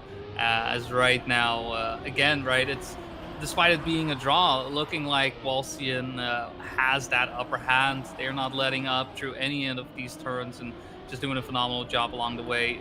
Small mistake coming in on the side of Wiggity, so we'll be behind by about 0.6 of a second. Definitely something to overcome still, depending on how Ratchet and Bossbez will be playing heading in to the plastic reactor section. It's going to be PC facing off against Bossbez for that P2 spot, and for the time being, PC Gamer winning that match. Ratchet has the lead, needs to keep it up. We're 52 seconds in, just a couple of checkpoints remaining. It's going to be a question of whether or not survival is on the table, and Ratchet and Bosbez have lost the second Walsian player along the way. Will they be able to keep it together? Will they be able to get that clean round in? And not just that, get an ace on the board. Yes, sirree. That is going to be exactly what's on the menu. Ratchet with a 110.9 and an ace. For Swifty, finally, it feels like they are able to win a round and not just win ace it at that matter. And a nice breath of fresh air for Team Swifty after all the things that went wrong in the previous rounds, especially on Reunion, where they do not seem to hold them up in high regard anymore after day one. But right now, Ratchet looking to have a very solid start in that third round here on Ellipse, currently sitting about 1.5 to 2 tenths ahead of his nearest competitor, that being his own teammate. Bosbez battling versus Wiggity for that second position, and BadPC Gamer having relinquished those top 2-3 positions, finding himself way down the order, although Wiggity going up close and personal with Ratchet through checkpoint number 6, 30.609. Not that bad of a split, all things considered, for Ratchet, as he pulls a little bit of a gap to Wiggity in checkpoint number 7, now moving ahead into the plastic reactor, and a huge clip on the outside. That's the same thing that we've seen in a couple of the previous matches that we've seen before. Some players, unfortunately, going a little bit too wide, trying to attack that hairpin at checkpoint 8 in the plastic, and thus clipping on the outside. And it's going to be here that's Wiggity takes over the lead of the race. Bosbez in second place, BadPC Gamer in third, Ratchet in P4. That situation will yield a victory for Team Walsian, which would allow them to start bridging the gap back down to 2 points. Wiggity wins with a 111.01602. Then Bosbez and BadPC Gamer second and third, Ratchet in P4. Yeah, unfortunate line from Ratchet there, putting himself in P4, but at the same time, great driving right coming in from Walsian. I do feel and seem, just based on playstyle and the pace, Swifty does somewhat have the pace advantage, right? When rounds go well for them, they find themselves in advantageous positions, but that's the key, right? Rounds go well for them. And as long as that is the case, they seem to be able to get points whenever they need it. BadPC Gamer with an unfortunate transition into the sandbox will have to do a little bit of a respawn, so it's going to be Wiggity facing off against Ratchet for P1. Bosbez trailing behind by just a little bit and actually finding his way past the Walsian player, and a bit of a crash from Wiggity as well. Fortunately, having the reactor does mean that not too much speed is lost, but even then, speed lost is still speed lost, and we see the Swifty players drive off into the sunset. Now the question is, do they have the consistency? Now that the pressure is let go just a little bit, Wiggity behind by about 0.6 of a second. Is that enough for Swifty to hold firm, hold fast? They only have the one turn to go. It's a bit of a long one, but they make their way around. They go right, they go left, they go in, and they get the ace, making sure that that gap of 2 points is extended to 5, scoreline 8-3, and Swifty on track point. Swifty on map point number 2 of the game, making amends for the terrible times that happened in the previous map, as we do see Wiggity going a little bit wide in the hairpin for the whole shot and hitting the brick at the exit of that start block. So we will be one player down already for Team Walsian, and the outlook is looking pretty grim for the American-Canadian duo, as BadPC Gamer tries his best to try and stem the flow of points going the way of Team Swifty, but it doesn't look like it's not going to be enough anytime soon with Wiggity's mistake at the start. First sector done with Ratchet leading with a 23.677 checkpoint 5 split. Checkpoint 6, it will be a 0.589, and BadPC Gamer has sealed the fate of Walsian with that little touch at checkpoint number 6. Bosbez promoted up into second place right now, and it's going to be just a matter of managing the gap and managing the pace, not really pushing too hard. We're not going to be getting any more close to the point 3, since we do see Bosbez with a very hefty clip on the inside of the no break block at the start of checkpoint number 9, and that promotes BadPC Gamer up into second place again, although in this case it will still not be enough with Ratchet being so far up the road. 1.3 seconds the gap for the German compared to the Canadian, and with that it will be the map win going the way of Team Swifty, with Ratchet winning with a 110.981. BadPC Gamer second, and Bosbez confirms the victory for Swifty in third. 10-4 the final score for Team Swifty on Ellipse, and it will be Bosbez and Ratchet retaking the lead in the matchup 2-1 and moving within one map of getting through to day 2, and they're going back to their own map pick this time around, and they must get it right from the first time. They have to do right on Limbo. Yeah, and maybe now that they will find themselves on their own map pick, perhaps some of this, I don't know, bad juju, I'm going to call it, has been shaken off, right? Losing initially on Reunion, you could say fair pick for Walsian, but even then, I think performance, right, bit lacking. Looking better on Ellipse, still some shakiness here and there, but able to solidify the win. Walsian not getting into the swing of things towards the end, allowing the 2 aces to fall, and now going back to one of their map picks, going into Limbo. Vixa putting up the bars nice and low, making sure that all of these players are going to have to find their way going down. Hopefully everybody has some appropriate music on, because we're about to limbo our way through map number 4. Swifty leads 2-1 and may be able to make their way to day number 2. They win it right here, right now. All right, so we are starting now with the first 4 checkpoints already done and dusted. Wiggity getting left a little bit behind, 4/10 down. Bad PC Gamer leaving a little bit of time on the tables. They going way out wide into checkpoint number 5, allowing BossBez and Ratchet to streak ahead as they record a 25.1 first split. So very much a somewhat safe pace that we've seen so far from the very first splits of the round. Ratchet and BossBez teaming this together at checkpoint. Wait, it will be a 42.018, so very much in the safer range once again, as we did see Ratchet almost having to lift a little bit because he was a little bit too far off the outside of that platform block with the reactor, and BossBez does take advantage of that to move into the lead individually. And Ratchet, that's a heavy bonk, but the double bonk, triple bonk, quadruple bonk, the pinball machine is back in effect for Bad PC Gamer, and just like that, Ratchet gets promoted back into second position, and even with a little bit of a landing on the head, going over the bar, it will still be enough for the ace for Swifty. 3-0 for the blue team as Wiggity completely misses the jump over the bar, tries to go for the bounce. He will get the bounce with 1 second to spare across the finish line. Yeah, an ace with that as well. 3-0 thus far. Walsian not being able to be as limber as required to make their way through a track such as this one. Ratchet and BossBez, I think, will be quite happy to open things up in a trio lead. Gotta feel good knowing that you got it in, and it feels even better seeing Bad PC Gamer pop up in the top right as a respawn. Swifty looking very strong here, and Walsian may be a difficult situation to be. Unfortunately for them, Ratchet with a mistake does allow Wiggity Watch to get into P2. Still, though, BossBez quite a ways away in current positions, looking like a victory, especially with Bad PC Gamer being 8.5 seconds behind. I think Ratchet is going to be very comfortable in that third spot, and maybe hoping for a mistake on the side of Wiggity Watch. Still, though, a lot of space between each and every one of these players. Wiggity Watch having a bit of a slower turnaround there, but makes his way across, and with that, the gap is growing. BossBez ahead by about 1.3 seconds of Wiggity Watch, but Ratchet's also behind by about half a second, and as long as Wiggity Watch isn't able to crash here, he should be all right. We'll see, though. Will he be able to limbo the Limbo? He goes under, he goes to the right, and he unfortunately doesn't find the finish line, and so Ratchet will be able to get by, get the win, and with that, 6-0 for Swifty. They are cleaning house in these 2 rounds, already getting 6 points. This is very hard for Walsian.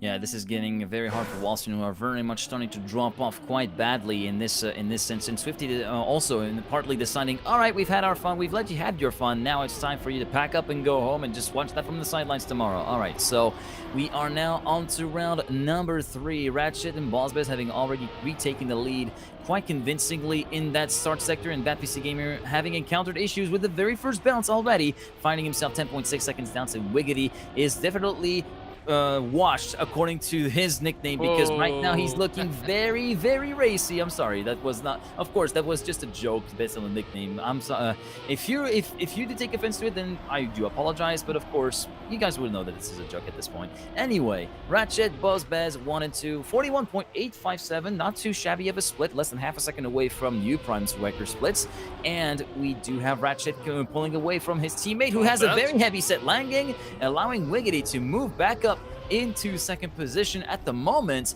Ratchet does manage to get the round secured with the victory very much in the hands of Team Swifty, and a new PB, actually, a 105.867 53 milliseconds better than his previous PB online, so that is looking very, very good from Ratchet. Wiggity does get 1 point home for Walston so that they do not get clean swept. Bozbez in third. 8-1 in favor of Swifty, as we do have, well, Bad PC Gamer that seems to have completely given up on this round with the issues that he has encountered and tries to reset for the final round, potentially, of this fourth map.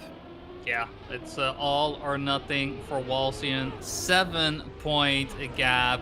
Even victory is not something they want to be looking at. It's ace or bust from this point on.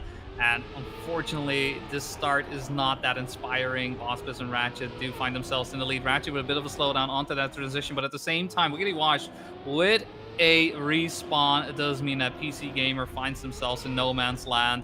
Best thing he could get out of this is a draw, but that would mean overtaking the likes of Bozbez, and Bozbez has been locked in for this track. We saw the one mistake happening on the previous round with the bobsleigh, but that's pretty much been it, and I think that's the only thing PC Gamer is going to be looking forward to. Boss was a little bit of a slower turnaround there, but at the same time, Bad PC Gamer, still the gap is there. We'll see how Bozbez makes the transition happen, gets into the bobsleigh, makes his way across under the limbo line and onto the water. So as long as there is no crash from the Englishman, that should be GG for Swifty, making his way underneath and into the finish line. Bad PC Gamer will come in P2. Ratchet will finish things up upside down. Swifty is going to be moving on 3-1.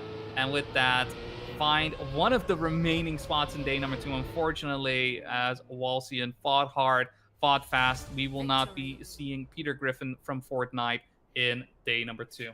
Yeah, unfortunately, Peter Griffin's day is well over and out, and it looks as though we do have all of the other teams that have been settled as well in terms of the other spots that have been up for grabs, and we will show them to you in just a second. But I gotta say, just before we go into tabulating the results, that low line on the bounce for Bozbez on that final round, that kind of made me pucker a little bit, not gonna lie, because that was so close to being a catastrophic clip from the front axle, because you could barely see, like there must have been like 1 or 2 pixel tops of margin between the top of the barrier and the bottom of the front wheels. That was insanely precise from Bozbez to have been able to execute that. As you did see 3-1 for Swifty versus Walsian. Walsian managing to get 1 map away from Team Swifty, with Reunion going kind of haywire for Bozbez and Ratchet. But, I mean, Bad PC Gamer and Wiggity, to their credit, did pick up the slack where there was some slack and was able to actually get something onto it. So, honestly, kudos to Team Walsian for that. You can get some golf claps and some GGs in the chat for them, as we are, I think, ready to go for the classification to be revealed for the round 5 matches, as everything has been settled and done. I do have all of the results in my hand. So Swifty versus Walsian, we've seen that 3-1. Team Nemesis take Team Wild down with a 3-1 scoreline, and Jetlag having done an absolute sweep against Lion Coast 3-0. Much heartbreak for Aurel and Tona, who after such a good run find themselves with a literal wall that cannot be torn down. They could not cosplay the Kool-Aid Man on this one, and find themselves out on day one of the global playoffs. So we do have all of the playoffs bracket that should be populated with all the matchups for the opening round of the winner bracket that should be popping up on screen in just a second. But that means that we're going to have some pretty sick matchups coming up in the start of day 2. Just to give you some of them that we have, that I do have under my eyes right now. Puff Bros versus Swifty will be played alongside Boca versus Big, Swift versus Team Nemesis, and Testcod versus Jetlag. An NCSA APAC showdown awaiting us at the bottom of the bracket, with then a full EMEA showdown on match 3, then match 2 also full EMEA, then NCSA versus EMEA on match number 1, and everything will be picking back up, of course, from 1 p.m. CEST, 12 British summertime, as you can see on the standings there. And that can be converted to whichever time zone you wish. Of course, the best time zone to use in that case is COTM time, COTM +2, for those of you who are wondering. Yeah. And with that, I mean, I love the distribution as well in terms of teams and regions for that matter as well. It, as you can see, is going to be double elimination.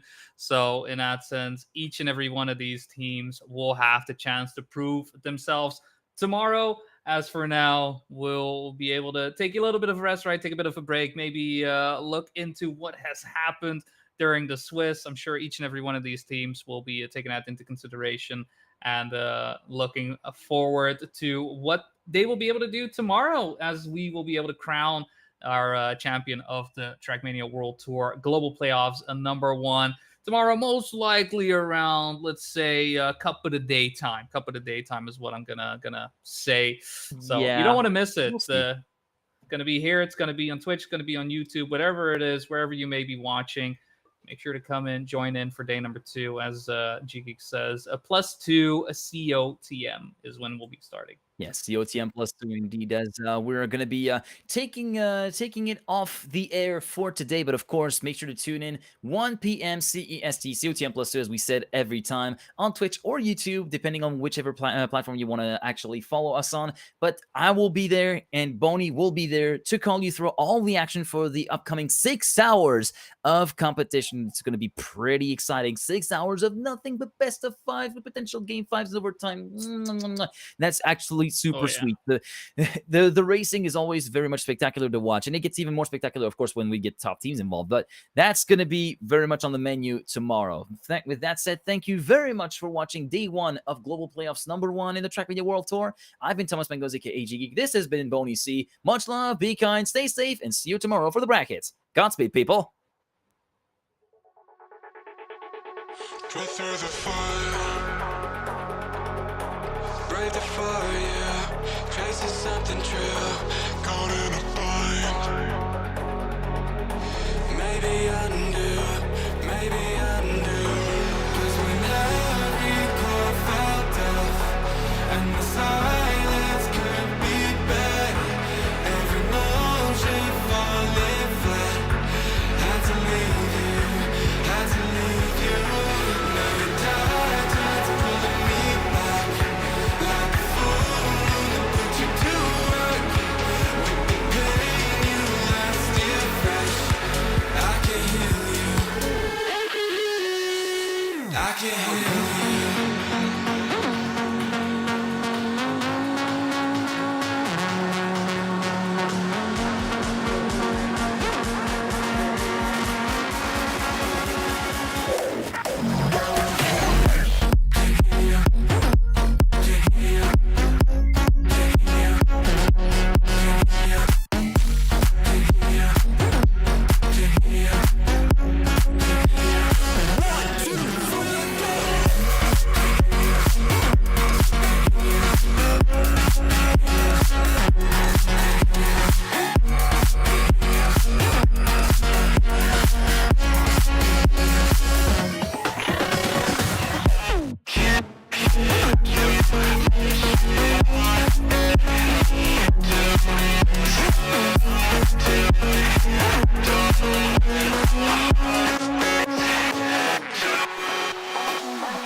like we're falling away.